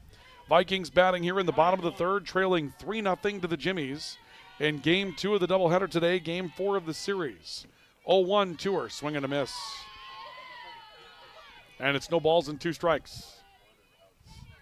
Certainly an inning you'd like to extend here. You're seeing deeper counts here with 2 freshman pitchers on the mound. You're seeing them go down 3-1, 2-0, battling back, and a lot of 8-9 pitch at bats. 0-2 pitch, just missed. Count will go to a ball and 2 strikes. That outside corner on righties has been hard to define today. It's also a hard one to lay off of, though, too. One where you almost feel like you have to protect. The 1-2 pitch, that misses inside. The count will go to 2 balls and 2 strikes. That outside corner that's on the low end of the zone. Hard to see how to defend. Every pitcher wants it called, right? Yep. 2-2 pitch on the way. That one misses low, and the count will go full. 3 balls and 2 strikes. And here's where you see a freshman kind of nibbling up 0-2, and then you're right back to 3-2 here. So now am I right here? The runner can be in motion because it's 3-2, or is that just baseball? Yep. You got to stay on the bag until the pitch is released no matter what. Pitch popped in the air, short right field, and it's caught by Geisler. So Kate Geisler stepping back, making the catch on Maddie Hazelton's pop fly. The Vikings again threaten, but fail to score. No runs, a hit, 1 left. We're 3 in, and your score is the Jimmies 3 and the Vikings nothing. And we have more Viking softball on the way with the Jimmies in just a couple of moments on Jamestown 107.1 and the voice of the Vikings, the voice of the Valley, KOVC. Hey college students, are you looking for a part-time job that works around your schedule, pays well, and gives you free money for college every year? McDonald's offers all of it.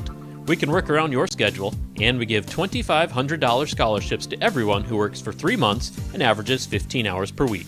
That's 2 full shifts a week or 3 shifts of 5 hours. It's that easy. Let us help you become our next scholarship recipient. Come join our team. Text ND29 to 38000 to apply today.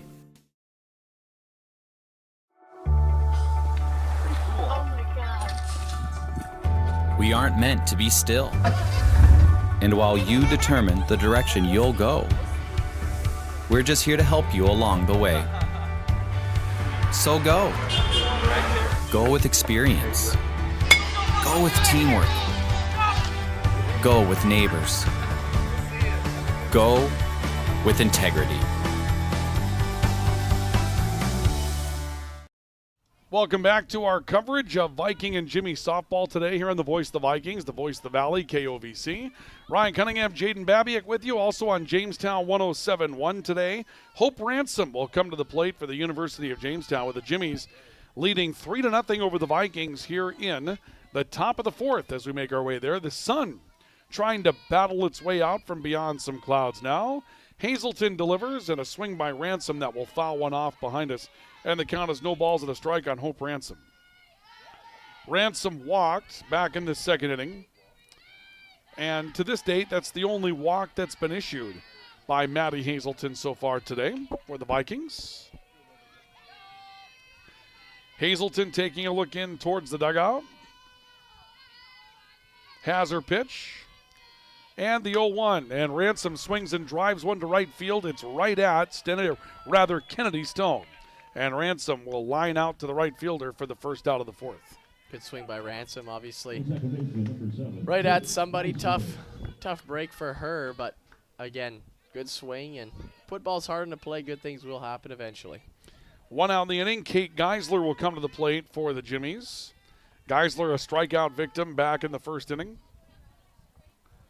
Hazelton taking a look for her pitch. She's got it.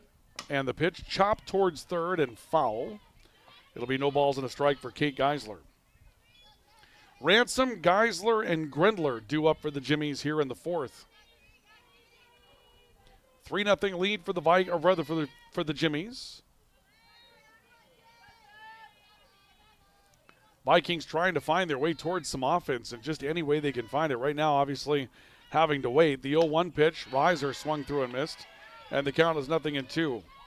Boy, if there's a pitch that Maddie Hazelton's going to learn to live off of, it's going to be that really sharp riser. She's got a very good riser ball. Absolutely, and as she continues to develop, a changeup or, whatever kind of slow stuff, it's going to play off that riser really well. 0-2 pitch called. Strike 3 on the outside corner. Geisler goes down on strikes. Hazelton has her third strikeout today. And now, if you're a Viking fan, can you get a team in order today? The Jimmies have had a runner in every inning at the plate. They've scored in every inning but one today, but even in the one where they did not score, they had runners. And 2 outs in the inning now is Sydney Grendler will step in for the Jimmies. That would be only the second inning where the Jimmies have not scored. And it would be the first shift. It would be the first where the Vikings would be able to get them down in order 1, 2, 3, and you just live for something like that right now. Absolutely, and you come up and hope the middle of your order can start something and just push across that first run. Sometimes it is just about breaking the zero. Swinging a foul off the bat of Grendler after the first pitch missed.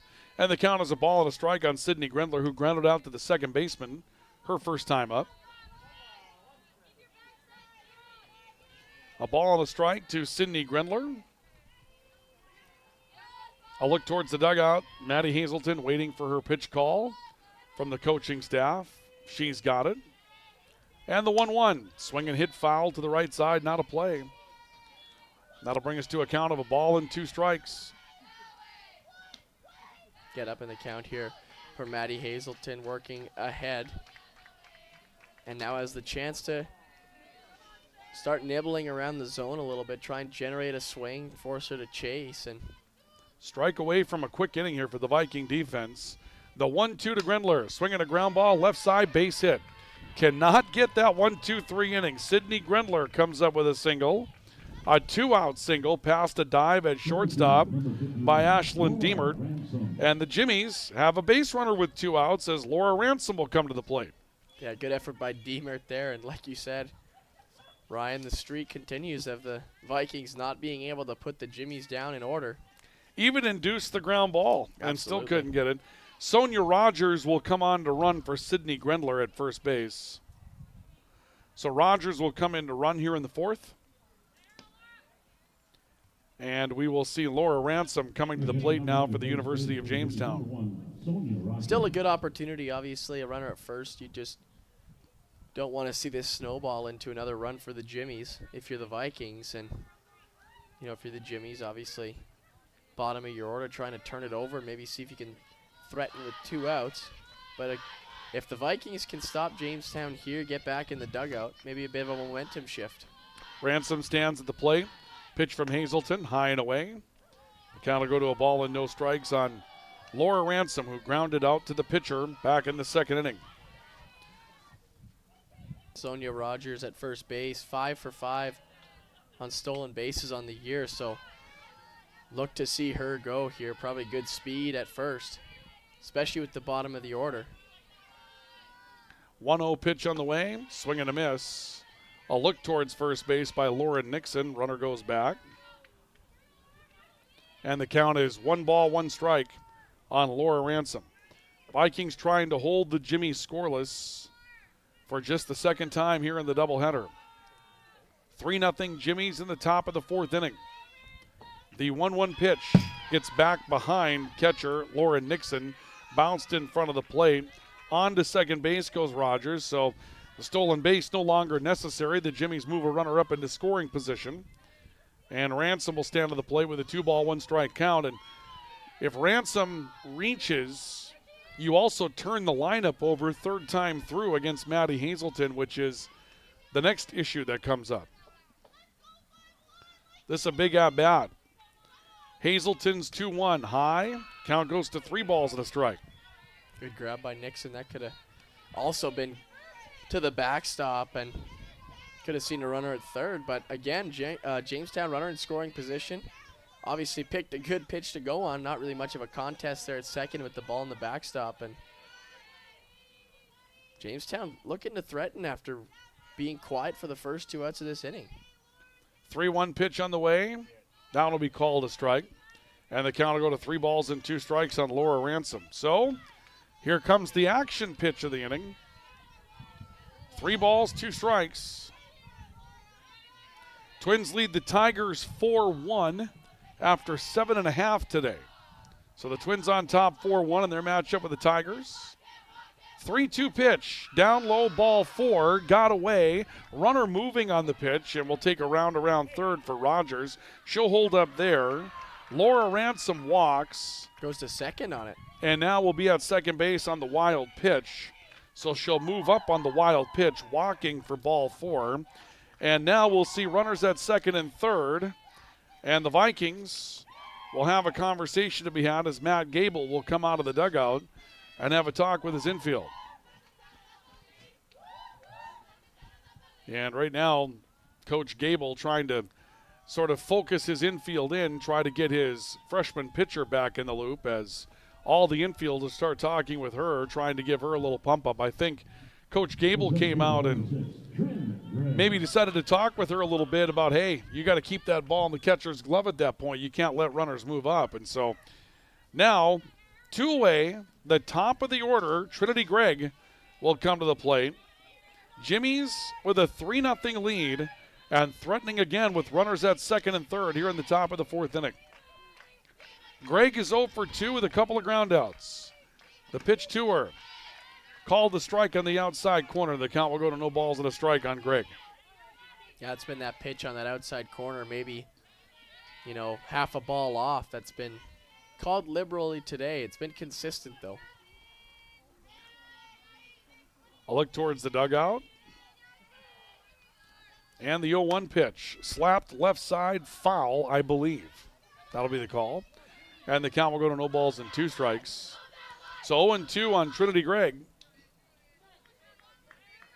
3-0 lead for the Jimmies in the top of the 4th. They threaten again with Rogers at third, Laura Ransom at second. Way ahead is Maddie Hazelton trying to work out of the inning and keep the Jimmies from scoring. And the 0-2 pitch, slapped left side, up and over the head of Ashlyn Diemert for a base hit to left field. 1 run will score. They'll hold up Laura Ransom at third. The Jimmies tally again and go up by a 4-0 margin as Gregg comes up with an RBI single. I was going to say up 0-2, Ryan. You want to see something above the hands. There's something fast. Obviously, kind of left it in the middle of the zone, just over the glove of Ashlyn Diemert. And, with her speed, Trin Gregg's speed, 19 stolen bases. Are you going to run that kind of first and third deke again? They're absolutely going to run that delayed double steal. I would bet you 2 months' rent that they're going to go delayed double steal here as Lauren Weigel will come to the plate. The only thing that would stop them from doing so is the fact that Lauren Weigel has been especially hot at the plate and has some long ball power today. But you're up 4-0. I think you'd look to tack on. Fastball misses away. They try to induce the delayed double steal, but nobody's biting. The Vikings say, forget it. Take second if you want to. Nixon just throws the ball back to Maddie Hazelton. I think both teams will be content with that. Obviously, Jamestown with Laura Weigel up. Lauren Weigel, a pair of singles, a pair of runs scored. She's stolen a base in this one as well. And the pitch misses away. Nope, called a strike. Fooled you again. Fooled me too. That outside corner for the lefties has been especially generous today.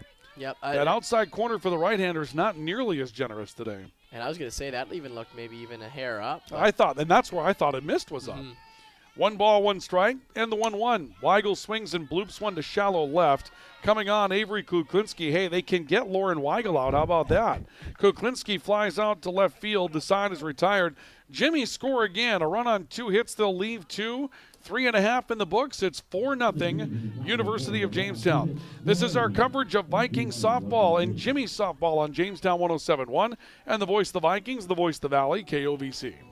The Frontier Fort invites you in for a true Dakota Territory dining experience. This unique location looks like an authentic 1800s fort. Head upstairs and you'll be greeted with the mouth-watering aroma of freshly grilled ribeyes and barbecued ribs.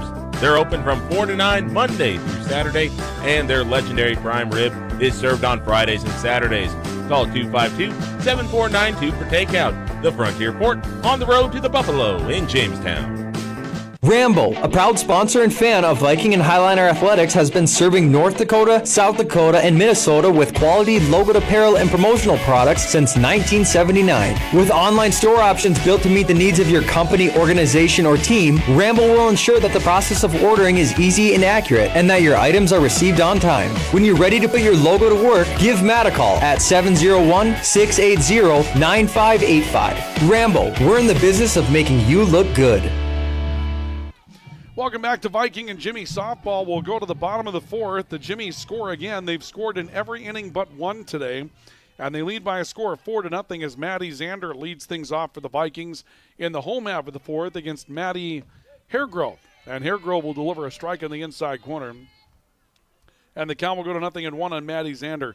Zander, Alyssa DePorter, and Avery Kuklinski due up for the Vikings.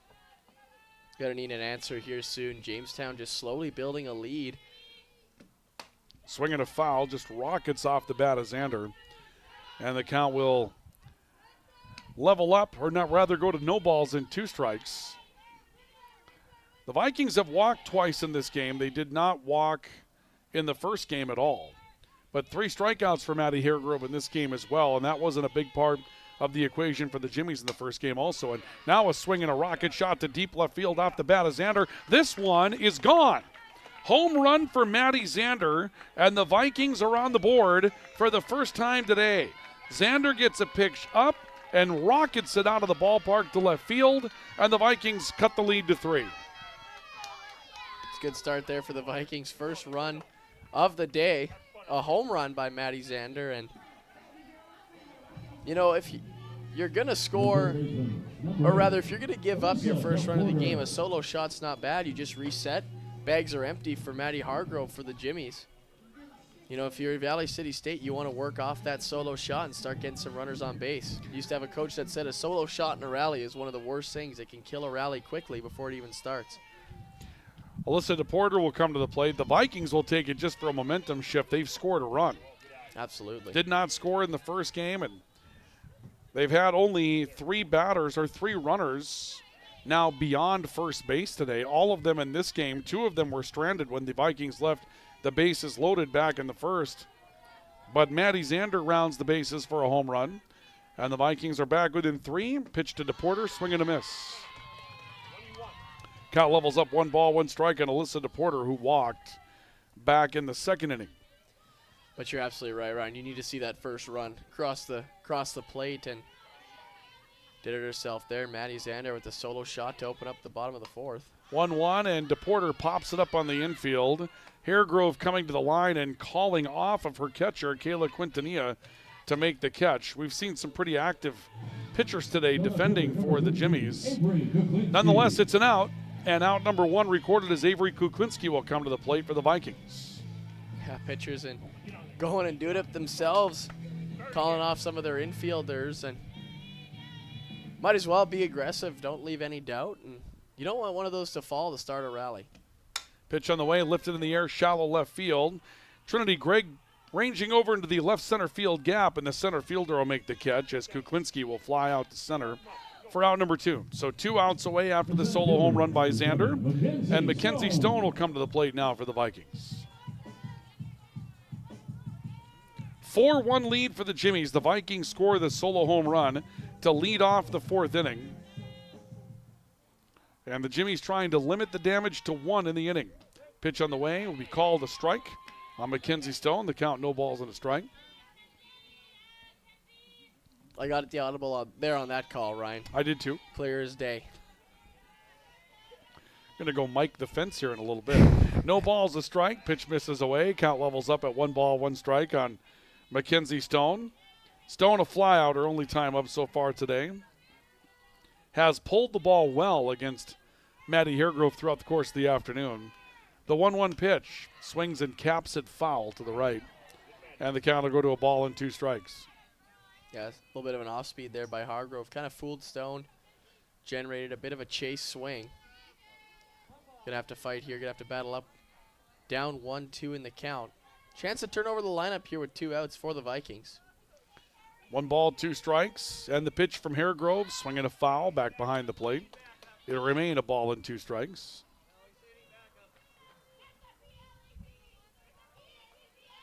And right now they're stalled looking for softballs. Got to have a few around here somewhere, don't they? Well, I mean, it is a softball complex, so you'd think they'd have a few extra lying around, or, at least at baseball games when the kids go and chase the foul balls and they're going into parking lots and stuff. We need a couple of those right now. Gosh, I used to love doing that when I was young, going to the field and shagging, chasing some balls around the foul balls, and it's always fun. The history here in the U.S. is that a player that does that gets a quarter when they bring them back to the concession stand. Mm-hmm.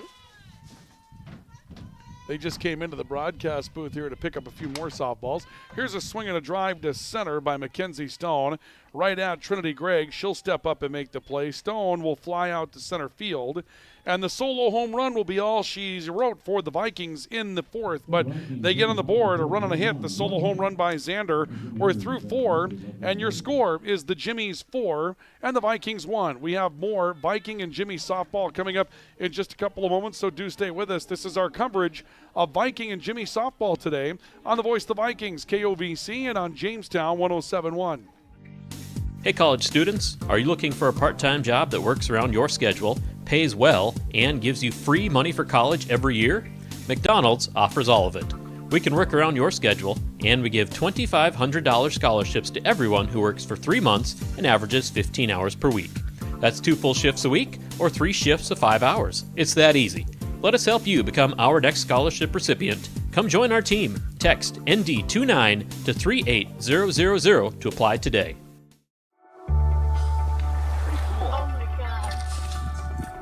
We aren't meant to be still.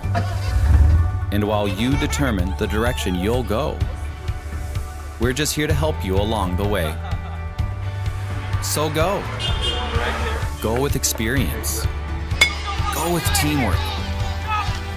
Go with neighbors. Go with integrity. We will go now to the top of the 5th inning. The Vikings and Jimmies in softball action today, with the Jimmies leading the Vikings by a score of 4-1. So we go to the top of the 5th. Maddie Spaeth, Kayla Quintanilla, and Amanda Birch, 3, 4, and 5 in the Jimmy order due up. Vikings back within 3 after a solo home run from Maddie Xander in the last half inning. And the first pitch from Maddie Hazelton is a strike, and the count will go to no balls and a strike. Sun tries to battle out again from behind some clouds here at the VCSU Vikings softball complex. Spaeth 0 for 2. Ground down to strikeout today so far for the Jimmies. And the 0-1 pitch on the way. That one called a strike inner half, and the count will go to no balls, 2 strikes. And again, the chance, obviously, after scoring in the bottom half, a chance to have a quick one, get back into the dugout, and you have the top of your lineup up for Valley City State. So if there's ever been an inning that you want to pitch a shutout, it's right here. The 0-2 pitch on the way. Called strike 3 on the inside corner. Spaeth took a look at 3 that were on the bottom of the zone, and Maddie Hazelton works her 4th strikeout today for the Vikings. And with 1 out and the base is empty, Kayla Quintanilla will come to the plate for the University of Jamestown.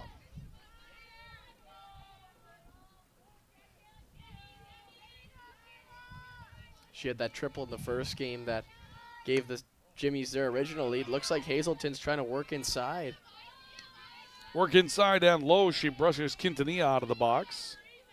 Quintanilla actually genuflected just now. I don't know. She went all the way around. So apparently she's looking for some blessings to not be hit by the ball. 1-0 pitch on the way. Swinging a ground ball, third base line, just foul as it's backhanded by DePorter. And that'll bring the count level at 1 ball, 1 strike. Yeah, I've never been a fan of getting hit by a pitch either. Anyway on. I know, but I've never been a fan. You can call me the Roger Dorn of the conference. It's easy to say anyway on when you're in the confines of the dugout. 1 ball, 1 strike pitch, and it's lifted by Quintanilla to right field, shallow. Coming on, Kennedy Stone calling it off. The second baseman, Kylie Bannard, who had drifted out there, and Kennedy Stone will make the catch. Quintanilla will fly out to right for out number 2. 2 up, 2 down. And here it is again, an opportunity for that elusive 1-2-3 inning for a Viking pitching staff. They have not had one today. Can they get it here? Amanda Birch at the plate, 1 for 2. Hazelton takes a look into the dugout and has what she's looking for, the pitch. Swing and a miss. Count will go to no balls and a strike for Amanda Birch, who singled, advanced on a wild pitch, stole third, and then scored back in the second inning. The Jimmies are running the first, second, third, and fourth today. Hazelton looking in for a no ball, 1 strike pitch and delivers to Hazelton a riser high. The count will go to 1 ball, 1 strike.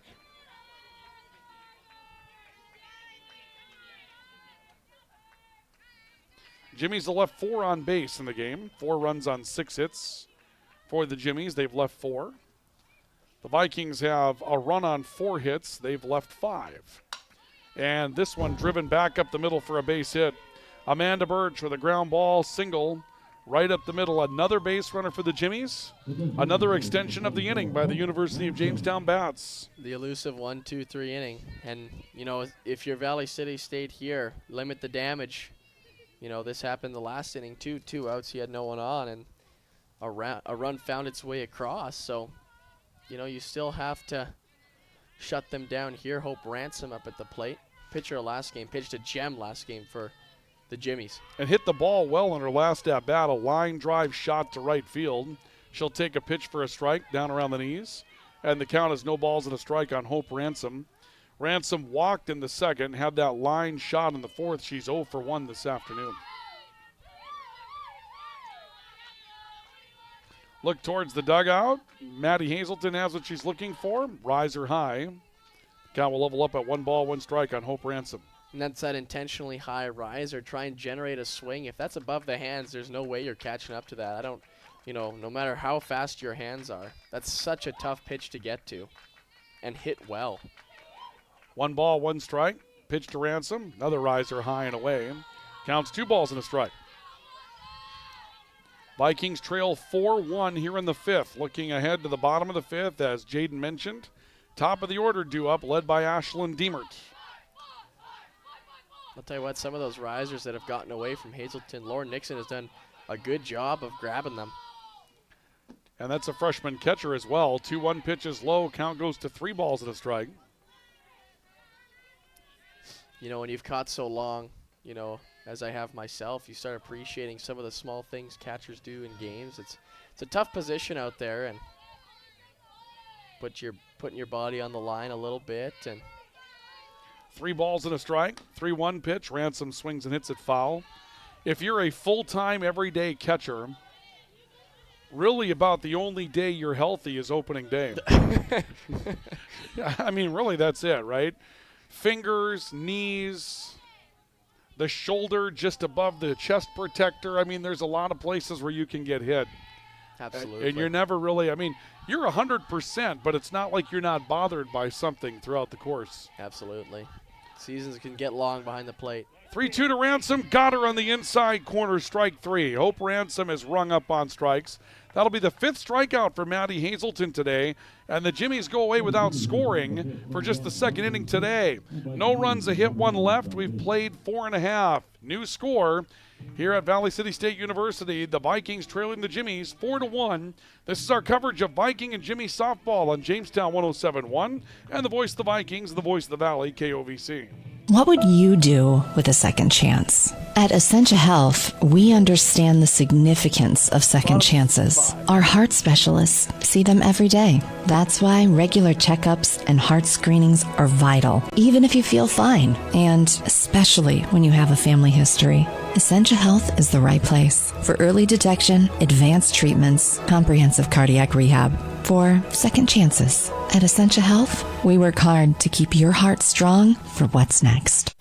At CHI Mercy Health, we believe human kindness is at the root of all healing, providing care on a human level, courage when it's needed most, and a connection that's ever present among us all. Human kindness is meant to be shared. It puts a smile on someone's face and seeks to do the same for others. Take the time to nourish what's inside and watch your life flourish outside, because taking care of yourself is an act of human kindness. Just like human kindness, happiness can come from the most unexpected places. Whether it's from your friend, your dog, or a memory, embrace it and pass it on. CHI Mercy Health of Valley City.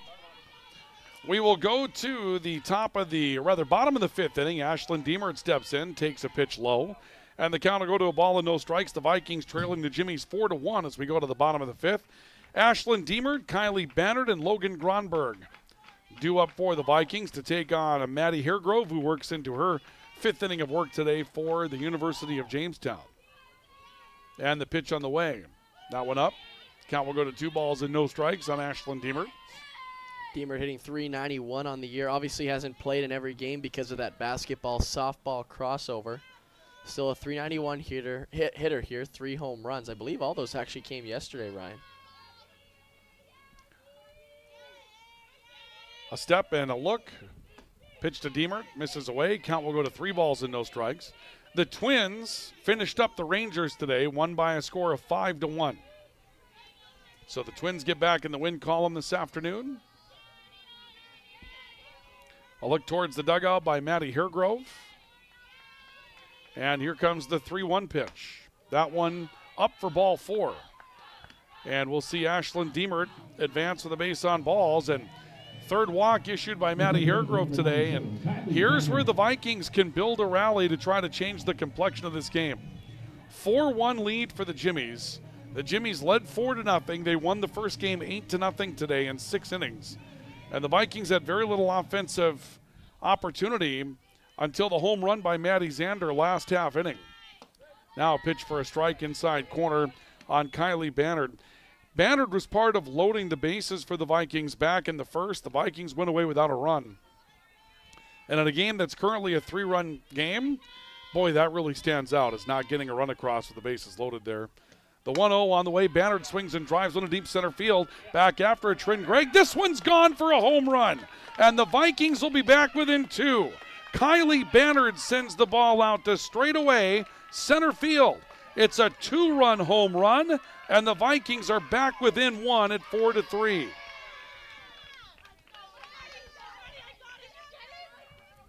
The game gets interesting now. Here comes Kevin Gall, the head coach of the Jimmies, out of the dugout, and it may be time for a pitching change here at Valley City State as the Vikings have pulled to within 1 here in Game 2 of the doubleheader. That'll be the end of the day for Maddie Haregrove, and the Jimmies will be making a pitching change. We'll have a break in the action. Your score is 4-3. The Jimmy lead cut to 1. We have more Viking and Jimmy softball on the way next. Are you on the right financial path? Are all your financial professionals on the same page? At LaRue Laco Financial, you can be assured that your investment professional and tax professional are working together. Call Ryan LaRue or Chase Carpenter at 701-845-6938 for an investment professional. And tax and accounting professionals with Jim Laco and team at 701-845-1660 for a tax professional. Security is offered through LPL Financial. Member FINRA SIPC. Do you want to make sure homework time isn't spent on games and video streaming? Dakota Central can help. With Experience IQ, you set limits to ensure your kids aren't playing when they should be doing homework. With premium managed Wi-Fi from Dakota Central, you can create healthier internet habits for your children from the easy-to-use Command IQ app. Learn more about premium Wi-Fi and Experience IQ today at www.dakotacentral.com. Pitching change is made by the University of Jamestown, and Abby Blair, a righty from Banks, Oregon, will come into pitch. Logan Gronberg grounds one to the second baseman. And Kate Geisler up with it. She'll throw out Gronberg over at first base for out number 1. A 2-run home run by Kylie Bannard a couple of moments ago changes the game a bit. The Vikings back within 1 at 4-3 after the Jimmies had kind of cruised out to a 4-0 lead after an 8-0 win in game 1. But all of a sudden the Vikings have roared back into it with a walk that was issued to Ashlyn Diemert. And Kylie Bannard goes big fly to center field. And Kennedy Stone comes to the plate for the Vikings and takes a pitch for a strike in the outside corner. Yeah, that leadoff walk hurts a lot more, obviously, when that run's driven in. And, you know, a patient at bat by Diemert, saw 4 pitches, took her free pass, and then a ball well struck by Bannard. Valley City down by 1. Check swing by Stone. Pitch catches the outside corner for a strike. And the count is 0-2 on Kennedy Stone, who walked in the first and singled in the third. No balls, 2 strikes. A look at the pitch card by Abby Blair, and a pitch misses away. And the count will go to a ball and 2 strikes on Stone.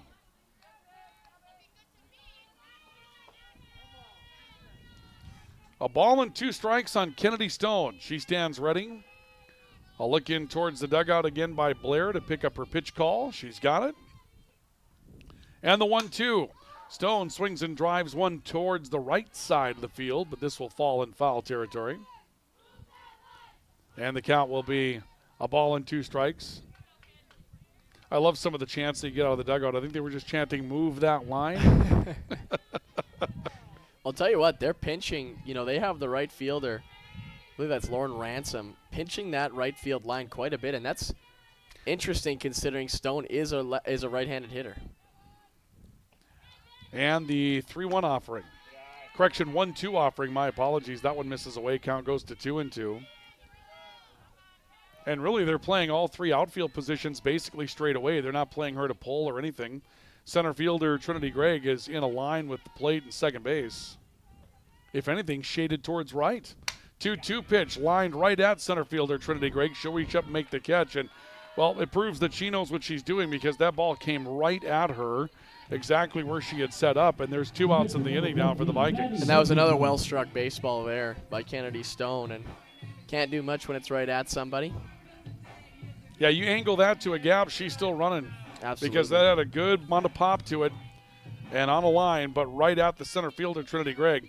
Maddie Hazelton 0 for 2 on the day. The pitcher for the Vikings stands in. And the pitch to her, swinging a chopper back behind the plate. No balls and a strike on Maddie Hazelton. 4-3 Jimmies. The lead cut to 1 on a 2-run home run by Kylie Bannard, who, as we mentioned, had good power numbers and a good batting average out of that number 2 spot in the order. We had talked about it throughout the game, and she gets on the board with a home run here in the 5th. Pitch on the way to Hazelton, misses away. Count levels up at 1 ball, 1 strike.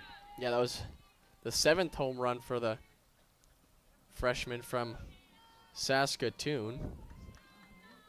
Her 4th, or rather, let's try that again. Yeah, her 4th in the conference.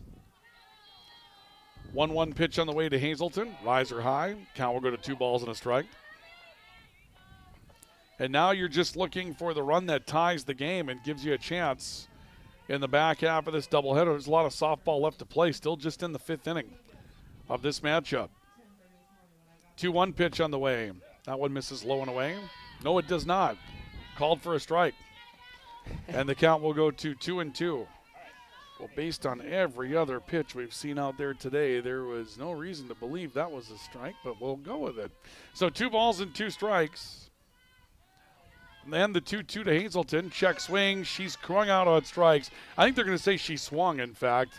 I'm not sure what the call was, but Hazelton's down on strikes for the 3rd out of the inning. But the Vikings come roaring back into the game. A 2-run home run by Kylie Bannard. It's 2 runs on a hit for the Vikings, and we will go to the 6th. It's the Jimmies 4 and the Vikings 3, and we have more Viking and Jimmy softball coming up in a couple of moments here on the Voice of the Vikings, the Voice of the Valley, KOVC, and on Jamestown 107.1. Orthopedic pain is limiting. It's unpredictable. And when it disrupts the way you move, it disrupts the way you live. Life is better when you feel empowered to move the way you want, when you want. And that's where our experts come in. We're your guides to orthopedic and sports medicine treatment options that can manage your pain, rehab your injuries, and restore your confidence. Take back the freedom to move. Explore your orthopedic options at Sanford Health. When you're craving the taste of juicy, flavorful, locally sourced beef and pork, look no further than your locally owned Valley Meat Supply. At Valley Meat Supply, we take pride in bringing you the finest cuts of beef and pork straight from local producers. So whether you're planning a mouth-watering barbecue or a cozy family meal, choose Valley Meat Supply for the highest quality, locally grown beef, pork, and award-winning jerky, sticks, and sausage. Valley Meat Supply, West Main, Valley City. Your taste buds will thank you. Welcome back to our coverage of Viking and Jimmy softball today. So we make our way to the top of the sixth. The Jimmies lead the Vikings by a score of 4-3. Big two-run home run by Kylie Bannard for the Vikings. And we'll see the Jimmies come to the plate with the bottom third of their order, and I believe they're going to be going to their bench to get things started here today. University of Jamestown, I think, has a pinch hitter at the plate as Kate Geisler is anticipated to bat here. Back out for another inning is Hazelton for the Vikings, and batting is Tori Olson, a sophomore infielder out of Bismarck, North Dakota. She'll bat for Geisler, and we'll take a pitch inside for a ball. Count goes to a ball and no strikes. Geisler, a couple of strikeouts on the day, and now gives way to Tori Olson. And a look in by Hazelton, the 1-0, swinging a foul. Flared back to the right, not a play. The count will be a ball and a strike on Tori Olson. 4-3 lead for the Jimmies in the top of the sixth. Ryan Cunningham, Jaden Babiak with you today. Very long game that we've had here today. The pace of play in this one been much different than it was in the first game today. We're only through 5 innings and got started at, I believe it was 156. So this one getting old. Here's a ground ball to second base, picked up by Bannard. She'll throw to first for the out. And Olson is out 4-3 for out number 1. Yeah, this game right now, an hour and 44 minutes in, and we're into the sixth. The first game played in less than an hour and a half. Now, granted, one less inning, but we got 6 done. Hour and a half last game. This one now we'll only have 5 done, and an hour and 46 minutes, so a lengthy softball game. Sydney Grendler due up for the Jimmies. And the first pitch outside for a ball. The count will go to a ball and no strikes.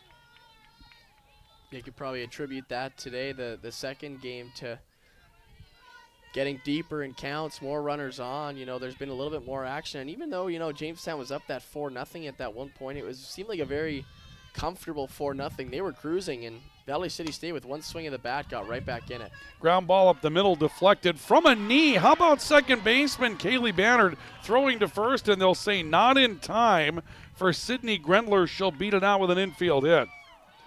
It was deflected a bit by pitcher Maddie Hazelton, and over was Kylie Bannard, who just hit the home run. Bannard threw from a knee over by second base to first and made it a bang-bang play at first base. And we'll see a runner coming out here for Cindy Grendler. A different runner coming in now for the University of Jamestown. Sydney Austin, who was the starter in game number 1, will come on to run for Grendler. I'm going to assume that is the end of Grendler's day now as well. You can re-enter, but I don't believe you can re-enter twice. So that means Grendler's day would be over. She's the first baseman for the Jimmies. And we'll see the Jimmies batting with a runner at first base. And Laura Ransom coming to the plate. Yeah, to go back to that play by the second baseman, Bannard. I think if that ball isn't held up by... We're getting some changes here. I mean, we're hearing everything crystal clear. We're right there. We're on field level here, Ryan. Yeah, well, he says we'll give you the defensive changes. So the Jimmies will have to make a change at first base because with Grendler coming out, the player that comes in to run for her, will she play first base or not? Not sure. Kylie Yanzik started the first game at first base for the Jimmies today and may come back into play here as a riser to Ransom is high. And the count will go to a ball and no strikes on Laura Ransom. And I'll give you another scenario. Sydney Asen is listed as an outfielder on the roster. So Lauren Ransom, who played first base in the last game, could slide over, and then you put Asen in right. Could do that also. So a couple of changes there. 1-0 pitch on the way up high. And, in fact, Jaden, I think you're probably onto it because if the umpire says that he's going to give us the defensive changes, he probably knows them already. and you've got Laura Ransom at the plate. Very likely. So you wouldn't think that you'd see Sydney Austin coming back out of the game as she comes in to run. So I think you're probably on top of where that's going to end up defensively for the Jimmies. 2-0 pitch on the way. Swing and I believe a miss and a ball off the helmet of Lauren Nixon and out into fair territory. It'll be a strike. It must be a foul ball because they seem to have killed play. All the infield players have come to the pitcher circle. So it must have been at least contacted by the swing by Ram. I didn't see the arms go up for foul ball. Yeah. But it must be a foul ball, so the count will go to 2 balls and a strike. Yeah, especially in that case, because if it was just a swing and miss, you might have seen Sydney Asen try to take second base. So yeah, I think you're right with that one, Ryan. I think it is a foul ball. 2 balls and a strike. And Maddie Hazelton delivers. Riser high, runner going. Peg to second base. Tag applied. Out at second base will be the runner in the form of Sydney Austin. And how about that? A throw to Ashlyn Deemert, who comes sliding across the infield from the shortstop position, catches and tags in the same motion, and records the out, and Austin is caught stealing. Yeah, that was a good tag by Ashlyn Deemert. Especially as with a righty up to the plate, you want to try and hold your ground as long as possible in case a ground ball's hit to your side and comes across, like you said, in one motion, makes the tag, and big out there for the Vikings. 3 balls and a strike. Laura Ransom will walk for ball 4.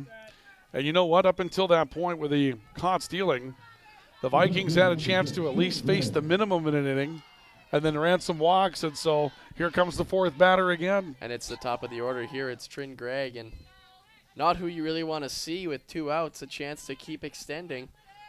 And you know, the hitters behind her just as dangerous. Lauren Weigel had Valley City's number all day. Ball high there. Trin Gregg takes one up for a ball, and the count is a ball and no strikes. Trinity Gregg 1 for 3 today, a single. Back in the 4th inning. Leading off the order for the Jimmies, they lead 4-3 in the 6th. Pitch from Hazelton. Low and away, and the count will go to 2 balls and no strikes. Everything magnified after the 2-run home run for the Vikings back in the home half of the 5th. They're within a run. 2 at-bats to go. You want to avoid any further damage here and keep your opportunity to come back in this game alive if you're the Vikings. Good speed here at the plate, too, so not a free out on the ground by any means. Swinging a foul, slap to the left. Count will go to 2 balls and a strike on Trinity Gregg. Lauren Weigel waiting on deck. The Vikings finally got her out in her last trip to the plate. She had reached in 6 consecutive plate appearances today. A look into the dugout by Maddie Hazelton. Count 2 balls and a strike. And the 2-1 to Gregg. Swinging a flare left side, turning foul. And the count is 2 balls and 2 strikes. Again, the Twins win today 5-1 over the Detroit Tigers. And as far as what's left in the sports world, well, Jaden Babiak's been getting regular updates from the Masters. Everybody rooting for Rory McIlroy today. Well, if you are, he's got a 4-shot lead as on his front 9. Trying for the career grand slam is Rory at the Masters today. 2-2 pitch. Riser, high, ball got away, and moving on to second base will be Laura Ransom. She got hit, I think. Oh, she must have been hit. Didn't see much of anything, but apparently Trinity Gregg was hit by a pitch. So that will put runners on first and second. So runners at first and second as Lauren Weigel will come to the plate now for the Jimmies. So Weigel at the plate, the Jimmies trying to tack on and extend their lead after their lead was cut to a 1-run margin on a 2-run home run by the Vikings in the last half inning. Weigel ready to pitch. Misses away. Nope, called a strike. And the count, no balls and a strike. That outside corner has been hard to define today, Ryan. It's framed extremely well by Lauren Nixon. Absolutely. She brought it in from a zip code away. No balls, a strike. And the 0-1. Swing and a ground ball towards the right side, picked up by second baseman Bannard, flipped to first base for the out. Lauren Weigel grounds out to second base for the third out of the inning. The Jimmies again come up with another hit, but fail to score. No runs, a hit, 2 left. 5.5 in the books. Vikings within 1. It's 4-3. Valley City State trailing the University of Jamestown. Bottom of the 6th is next on Jamestown 107.1 and KOVC. Lever's Foods, best quality, best price. Lever's Foods, best service, they're nice. Lever's Foods, they make everything right. This week at Lever's Foods, shop the stock up for Easter sale and save on Our Family shredded or chunk cheese, 2 for $3.88. Our Family mayo or whipped dressing, $3.19. Fresh Express premium salad kits, $3.29 each. Halo's mandarin oranges, 2-pound bag, just $3.69. And boneless beef arm roast, only $5.79 a pound. Delivery is available by calling 845-1732. Lever's Foods, Valley City. Building a business requires strength, courage, and a solid reputation. So, when you're ready to build a building to house your business or remodel your existing business, you want the same qualities in your commercial construction contractor. And that's where Hillerud Construction comes in. Trusted, experienced builders who specialize in commercial building construction. Their experience saves you time, stress, and money. So visit HillerudConstruction.com and let's get building. Hi, this is Clint from Central Avenue Health. Apologies, folks. Had a bit of a false start there. Let's keep things moving as we make our way towards the bottom of the 6th inning. Maddie Zander will lead things off for the Vikings as the Vikings trail the Jimmies by a score of 4-3. Zander swings and sends one towards the right side.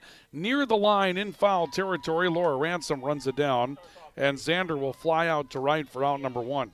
It's Zander, Alyssa DePorter, Avery Kuklinski, now facing Abby Blair, who is the new pitcher for the Jimmies, coming on to try to lock down a save after a 2-run home run by Kylie Bannard for the Vikings in the 5th, cut it to a 1-run lead. And Alyssa DePorter, who's 0 for 1 with a walk here in game number 2, will come to the plate. And the pitch is called a strike. Count will go to no balls and a strike.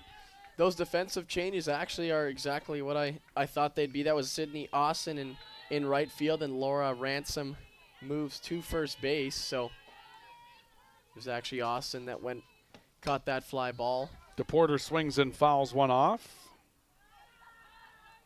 Thank you for the correction on that. So that's Austin in right field. And Laura Ransom comes to first base. And that would indicate that Austin's going to stay in the game in that batting position where she came in to run. No balls, 2 strikes. DePorter standing and waiting. The 0-2 pitch to DePorter misses away. And the count is a ball and 2 strikes. And you can see catcher Kayla Quintanilla setting up maybe a ball and a half out, trying to exploit that outside corner, which we really haven't been able to define here, especially to righties. The 1-2 pitch on the way. Hard shot center field, base hit for the Vikings. A 1-out single for Alyssa DePorter, and the tying run is on base for Valley City State, as Avery Kuklinski will come to the plate for the Vikings. And she may not. The Vikings look to be going to their bench once again. Viking head coach Matt Gable will come out. And we'll see who it's going to be. It's going to be Caitlin McNeil here for the Vikings. Well, that's not the correct uniform number. Oh, 21, there we go. Yep, Caitlin McNeil. So Caitlin McNeil will come in. I thought I saw 27.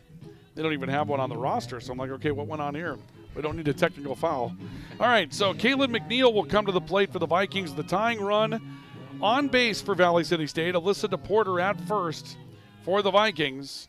And McNeil will come in. 0 for 2 in the matchup was her predecessor, Avery Kuklinski. And now McNeil trying to come up with a base hit to perhaps push that run into scoring position. And McNeil bunts and bunts foul. Count will go to no balls and a strike on McNeil. 4-3 Jimmies in the bottom of the 6th. They were down. The Vikings were 4-0. Got a run to cross on a Maddie Zander home run in the 4th. And then in the 5th, a walk to Ashlyn Diemert. A 2-run home run by Kylie Bannard. Brought the Vikings back within 1. McNeil squares to bunt, bunts foul. And that will disturb the Viking bench. You go to McNeil, obviously in a pinch hitting position with a job to do, which is get a bunt laid down, and she bunts it foul twice. That'll take the bat out of her hands a bit. Yep. So now no balls and 2 strikes on McNeil. McNeil will have to swing for herself in this situation. And the 0-2-2 are swing and a miss, strike 3. McNeil goes down on strikes. Big out to record. That'll be the second strikeout of the game for Abby Blair and the second out of the inning. And Mackenzie Stone set to come to the plate for the Vikings. This is not a bad bat to have at the plate for the Vikings in this situation. 0 for 2 today. Stone will step in. A look to the card by Blair, the pitch. And it's a strike. Count 0-1. Abby Blair has been rock solid since coming into the game. 5 out of 6 that she's faced, she has retired. She struck out 2, giving up the single to DePorter here in the 6th. But Abby Blair has been very good in relief for the University of Jamestown. 3.1 ERA in the conference. Here's a swing and a ground ball to second, picked up cleanly by Geisler. Over to short, covering second. They'll force the runner DePorter at second base as Spaeth's covering there. 4-6 on the play. Out number 3 recorded. And the one-out single for the Vikings does no harm as we play through the 6th inning. Your score, the Jimmies 4, the Vikings 3, and the 7th is on the way next as we continue with Viking and Jimmy softball.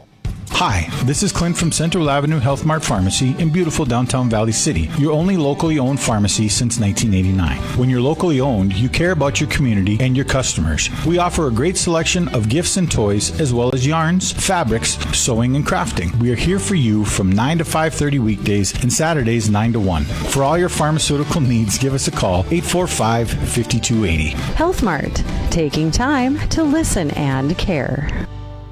Sanford Health of Valley City is dedicated to transforming your healthcare experience and providing access to world-class healthcare right here in America's heartland. We're committed to improving the human condition at every stage of life through exceptional care, spiritual enhancement, innovation, and discovery. Schedule your appointment today at Sanford Health of Valley City by calling 701-845-6000 or self-schedule online at mysanfordchart.org. Sanford Health, here for all, here for good. Welcome back to Viking and Jimmy softball. We go to the 7th, and the Vikings and Jimmy's in a 1-run game. University of Jamestown leading Valley City State 4-3. As we make our way to the 7th, Maddie Spaeth, Kayla Quintanilla, and Amanda Birch. 3, 4, and 5 due up for the Jimmies against the Vikings here in the 7th. The Jimmies leading 4-0. The Vikings have cut it back to 1. And we go to the 7th inning with Maddie Spaeth standing in, 0 for 3 on the day against Maddie Hazelton of the Vikings. And Hazelton delivers low for ball 1. You're in a good spot here if you're Valley City. You know, you have your top of your lineup coming back up to the plate in the bottom of the 7th. So you want to limit the damage as much as possible here. Maddie Hazelton has really settled in the past couple innings, couple shutout innings after letting a run across. Solid shot to short, one hopper, and booted at shortstop by Ashlyn Deemert. That'll be the first error of the game for either team. Maddie Spaeth will reach on an error, charge the shortstop. Deemert was able to knock it down, couldn't quite pick it up and get it back across the diamond. And so a leadoff base runner, Maddie Spaeth, to the plate. And one thing we know is that 14 innings in a row, the Jimmies will have a base runner today. The Vikings have not worked a 1-2-3 inning all day today. Kayla Quintanilla to the plate for the University of Jamestown. Quintanilla shows bunt, bunts it right in front of the plate. Only play will be to first base on the rotation as Quintanilla is thrown out at first base. It'll be the second baseman, Kylie Bannard, covering from catcher Laura Nixon. That's a pretty good play from the freshman catcher, getting up and throwing down the line quickly. One out in the inning. Absolutely, and a good little stretch at first. That throw is a bit offline, so a good little stretch by Bannard. Good bunt, obviously, to get it down, get your runner into scoring position. And if we've learned anything from today, it's that Jamestown is dangerous all over their lineup. So whether you're in the top or the bottom of the lineup, they're always threatening with runners in scoring position. Birch at the plate takes one high and tight. And the count is a ball and no strikes on Amanda Birch for the Jimmies. 2 for 3 today for Birch with a run scored back in the second. Pair of singles for the University of Jamestown today. 1 ball, no strikes, the count to Amanda Birch. And the 1-0 pitch. Ground ball towards short, and another boot by Deemert. She picks it up, throws, and I don't believe it's in time. Reaching safely is going to be Amanda Birch. And so a pair of errors in the inning against Ashlyn Deemert. Runners now at first and third as Hope Ransom will come to the plate.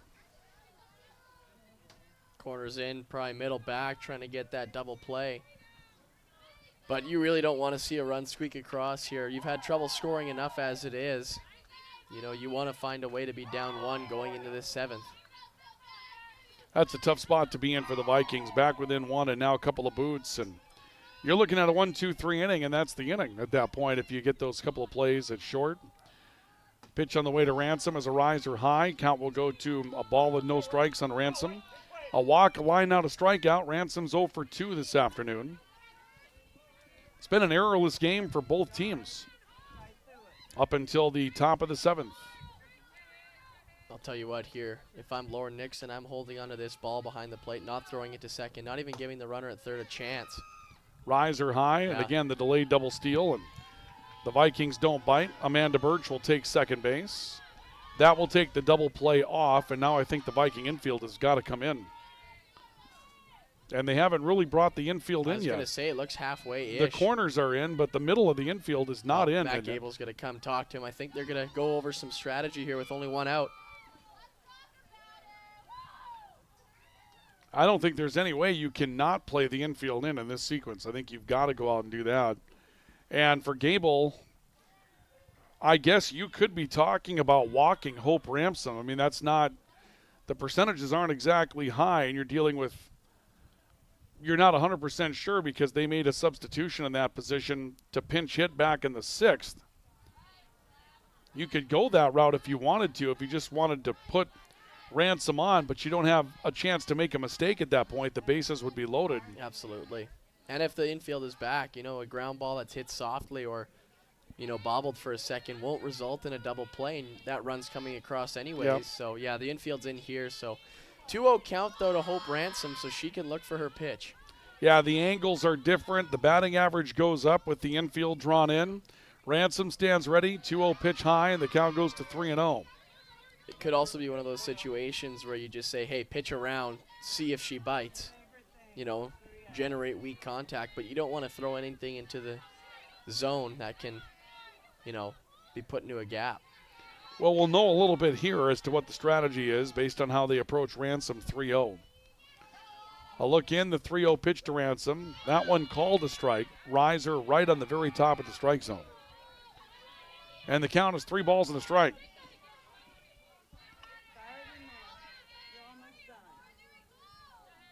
Probably stay away here from the middle of the plate. You know, it's not the end of the world here if you walk Ransom, but you still don't necessarily want to give that free pass. And it's down low for ball 4. So Ransom will walk. And that will be just the 3rd walk issued by Maddie Hazelton today. So now the bases are loaded. 1 out in the inning. And we'll see the pinch hitter from the last time that this spot was up in the order, Tori Olson, coming to the plate. And, Ryan, I really like this. The infield is staying in here. Going to play for the play at the plate. If you have the middle back, you know, you risk that bobble or that soft contact that you can't quite get that double play off quickly enough. At least if you get the ground ball, you can force out the lead runner, and then you can just touch a pillow for your 3rd. Yeah, the double play, or go the other way. The double play is going to start at the plate. Yep, absolutely. And then go from there. Gives you a bit more certainty on what play you're making. 1-0 pitch, riser high, but first you got to throw a strike. Absolutely. Maddie Hazelton, the freshman hurler, missing on the first 2 to Tori Olson. No place to put Olson with the bases loaded for the Jimmies. 4-3 Jimmies in the top of the 7th. And the University of Jamestown has loaded the bases with 1 out in the inning. And I think at this point, you're not even thinking, you know, going to a reliever here. You have, you know, your pitcher with a 2.7 ERA on the mound. Oh, there's a slapper right side, and it gets through for a base hit. 1 run will score. They're going to wave around Birch. She will score as well. And the Jimmies push their lead back to 3 by a score of 6-3. That is a big hit out of the number 7 spot in the order for Tori Olson. We talked about balance earlier today in the game. Tori Olson pinch hits in the last half inning, and she comes up with a big piece of execution here to push the lead to 3, and now time is called, as we'll see Coach Gable coming back out to the pitcher's circle, and we'll see if Maddie Hazelton's day is going to come to an end, and it will. So Maddie Hazelton's day will come to a conclusion. She'll be relieved, and the Vikings will make a pitching change here in the 7th inning. So it'll be a 6-3 lead for the University of Jamestown. 2 aboard with 1 out. The Vikings will turn it over to a new hurler. We'll have more on that as we continue with Viking softball coming up next. When you're craving the taste of juicy, flavorful, locally sourced beef and pork, look no further than your locally owned Valley Meat Supply. At Valley Meat Supply, we take pride in bringing you the finest cuts of beef and pork straight from local producers. So whether you're planning a mouth-watering barbecue or a cozy family meal, choose Valley Meat Supply for the highest quality, locally grown beef, pork, and award-winning jerky, sticks, and sausage. Valley Meat Supply, West Main, Valley City. Your taste buds will thank you. Cooper Clausen will come back into the game. Come back into the series, I should say. She'll enter this game as she did last game as a reliever. You know, the Jimmies lead 6-3. You know what's not lost on me, Jaden, here is that the 2 runs that are on the board in this inning, unearned. Both Maddie Spaeth and Amanda Birch reached by way of an error.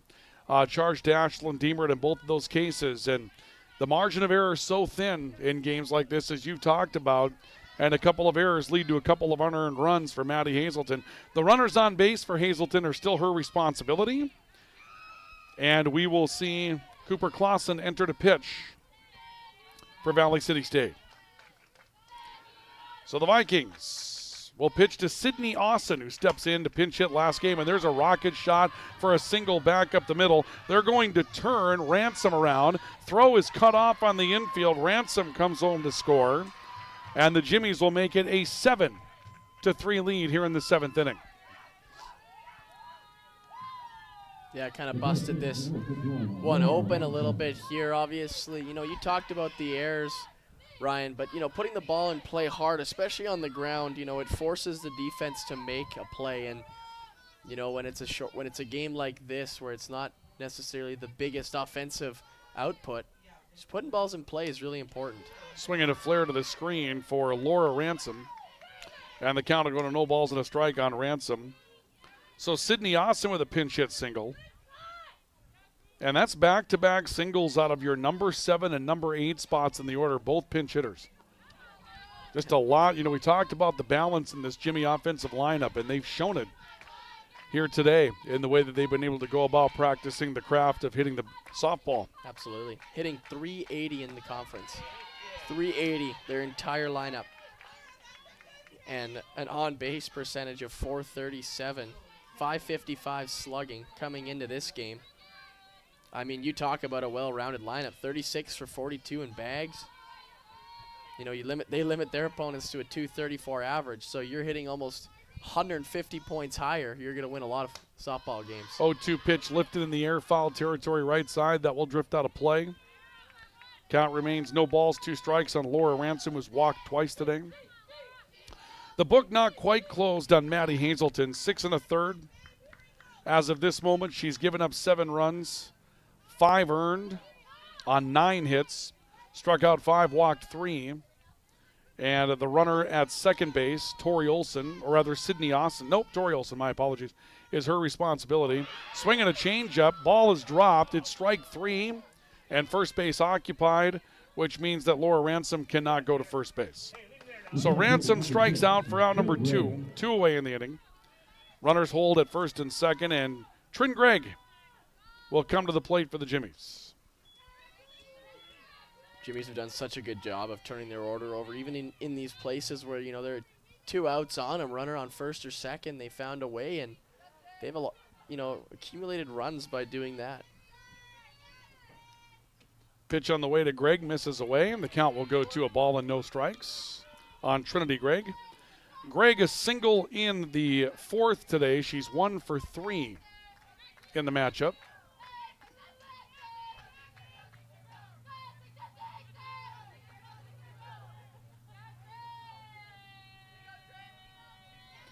And a pitch on the way. Swinging a flare left side that will drop in for a base hit. They're going to wave around the runner, Tori Olson, and a play at third base that will result in an out on the second runner, Sydney Austin. So Olson will come around to score. They will count that run. Austin is thrown out at third for out number 3. It's a base hit for Tori Gregg, and that will end the inning. So the Jimmies will score 4 times in the 7th and take an 8-3 lead into the bottom of the 7th here at Valley City State. We'll come back with the bottom of the 7th next. This is Viking and Jimmy Softball on the Voice of the Vikings, the Voice of the Valley, KOVC, and the Voice of the Jimmies in Jamestown, Jamestown 107.1. Rambo, a proud sponsor and fan of Viking and Highliner Athletics, has been serving North Dakota, South Dakota, and Minnesota with quality logoed apparel and promotional products since 1979. With online store options built to meet the needs of your company, organization, or team, Rambo will ensure that the process of ordering is easy and accurate, and that your items are received on time. When you're ready to put your logo to work, give Matt a call at 701-680-9585. Rambo, we're in the business of making you look good. All right, so we'll go to the 7th, the bottom of the 7th, that is. And the Vikings currently trailing by a score of 8-3, a game that was 4-3 going into the 7th inning. Gets away from the Vikings as they give up 4 runs, 2 of which were unearned. And in the end, actually 3 of those runs will be unearned at the end of the stretch. And so in the long run, a walk and a pair of errors that allowed runners on kind of undoes the Vikings here. And now we'll see the Jimmies make a pitching change. University of Jamestown will go back to Hope Ransom, who was the starter and the winner in Game 1. And Ransom will deliver a strike to Ashlyn Deemer, who fouls one off. And the count will go to no balls and a strike on Ashlyn Deemer. Top of the order for the Vikings, but that is a 4-run inning on the benefit of just 3 hits for the University of Jamestown. Yeah, Ransom, again, .82 ERA, under 1 whip. And, you know, if you want someone to come in and shut the door, this is probably, you know, who you want if you're the Jimmies. And obviously that complete game shutout early, 5-0 in conference play, under 3 ERA on the year. And a pitch misses for a ball, and the count will go to 2 balls and a strike. You know, obviously game's not over yet. You know, you have the top of your order. Chance to create some chaos. And a pitch misses away, and the count will go to 3 balls and a strike. So 3 balls and a strike on Ashlyn Deemer, who walked and scored on the 2-run home run by Kylie Bannard back in the last half inning. And ball 4 is we will see a walk issued to Ashlyn Deemer. So door not exactly close for the Vikings either, needing 5. But it starts with a base runner, right? So we'll see what the Vikings can get done from there. Well, leadoff walk never hurts, and, you know, probably taking till a strike here, being patient. Oh, never mind swinging here. Little chopper that I believe is going to be foul. Bannard was saying that hit her in the box, and apparently it did.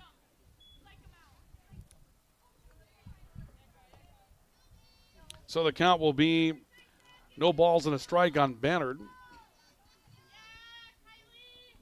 And a late call. I think she started running to first as if she didn't get hit. And pitch misses low, and the count will go to 2-0. Corner. There's that outside corner. Might have been low. I think you're right, Ryan, but still figuring out that outside corner. And a pitch misses up. The count will go to 2 balls and a strike. So 2 balls and a strike now on Kylie Banner and a 2-run home run the last time up. Vikings trailing 8-3 here in the bottom of the 7th inning.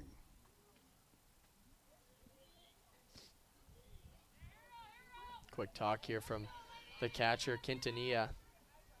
Still up by 5 here, so, you know, as a defense, you're just looking to collect outs. You don't really need to worry about hurrying up the twist to double play. Just get one, and, you know, your tying run isn't even up for another 4 batters. So yeah, right now it's just station to station.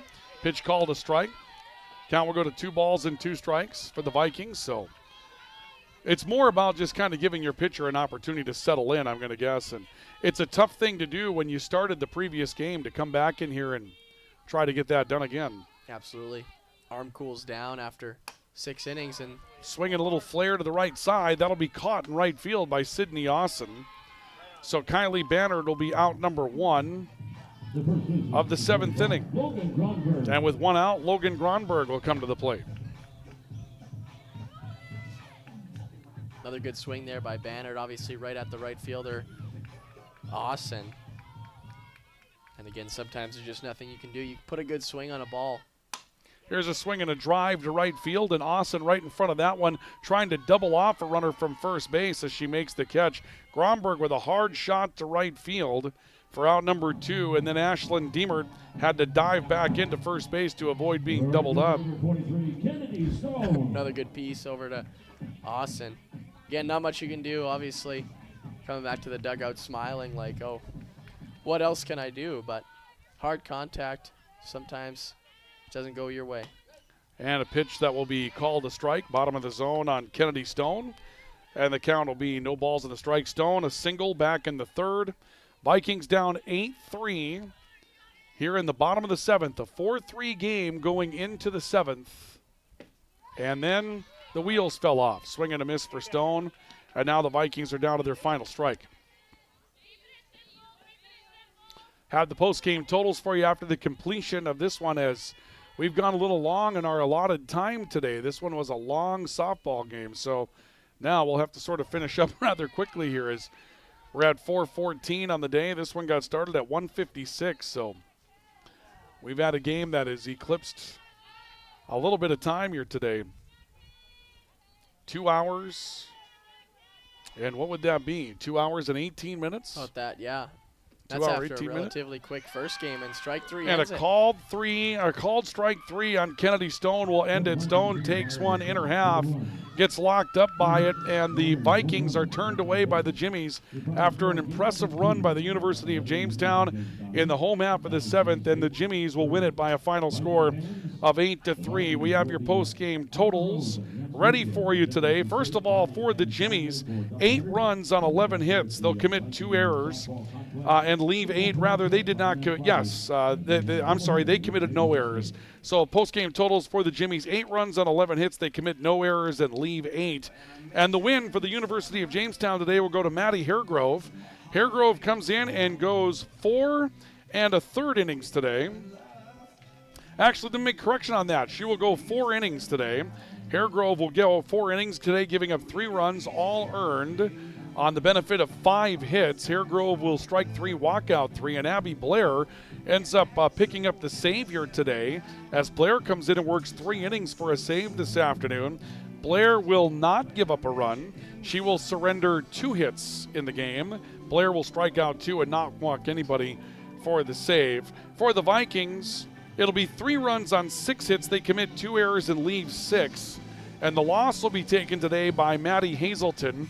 Hazelton with a good pitching performance today, but things got a little loose on her in the 7th today.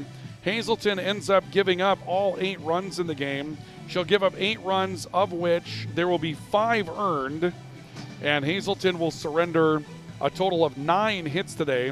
Hazelton will strike out 5 and walk 3 in the loss. So again, the loss to Hazelton, the win to Haregrove, and the save to Blair.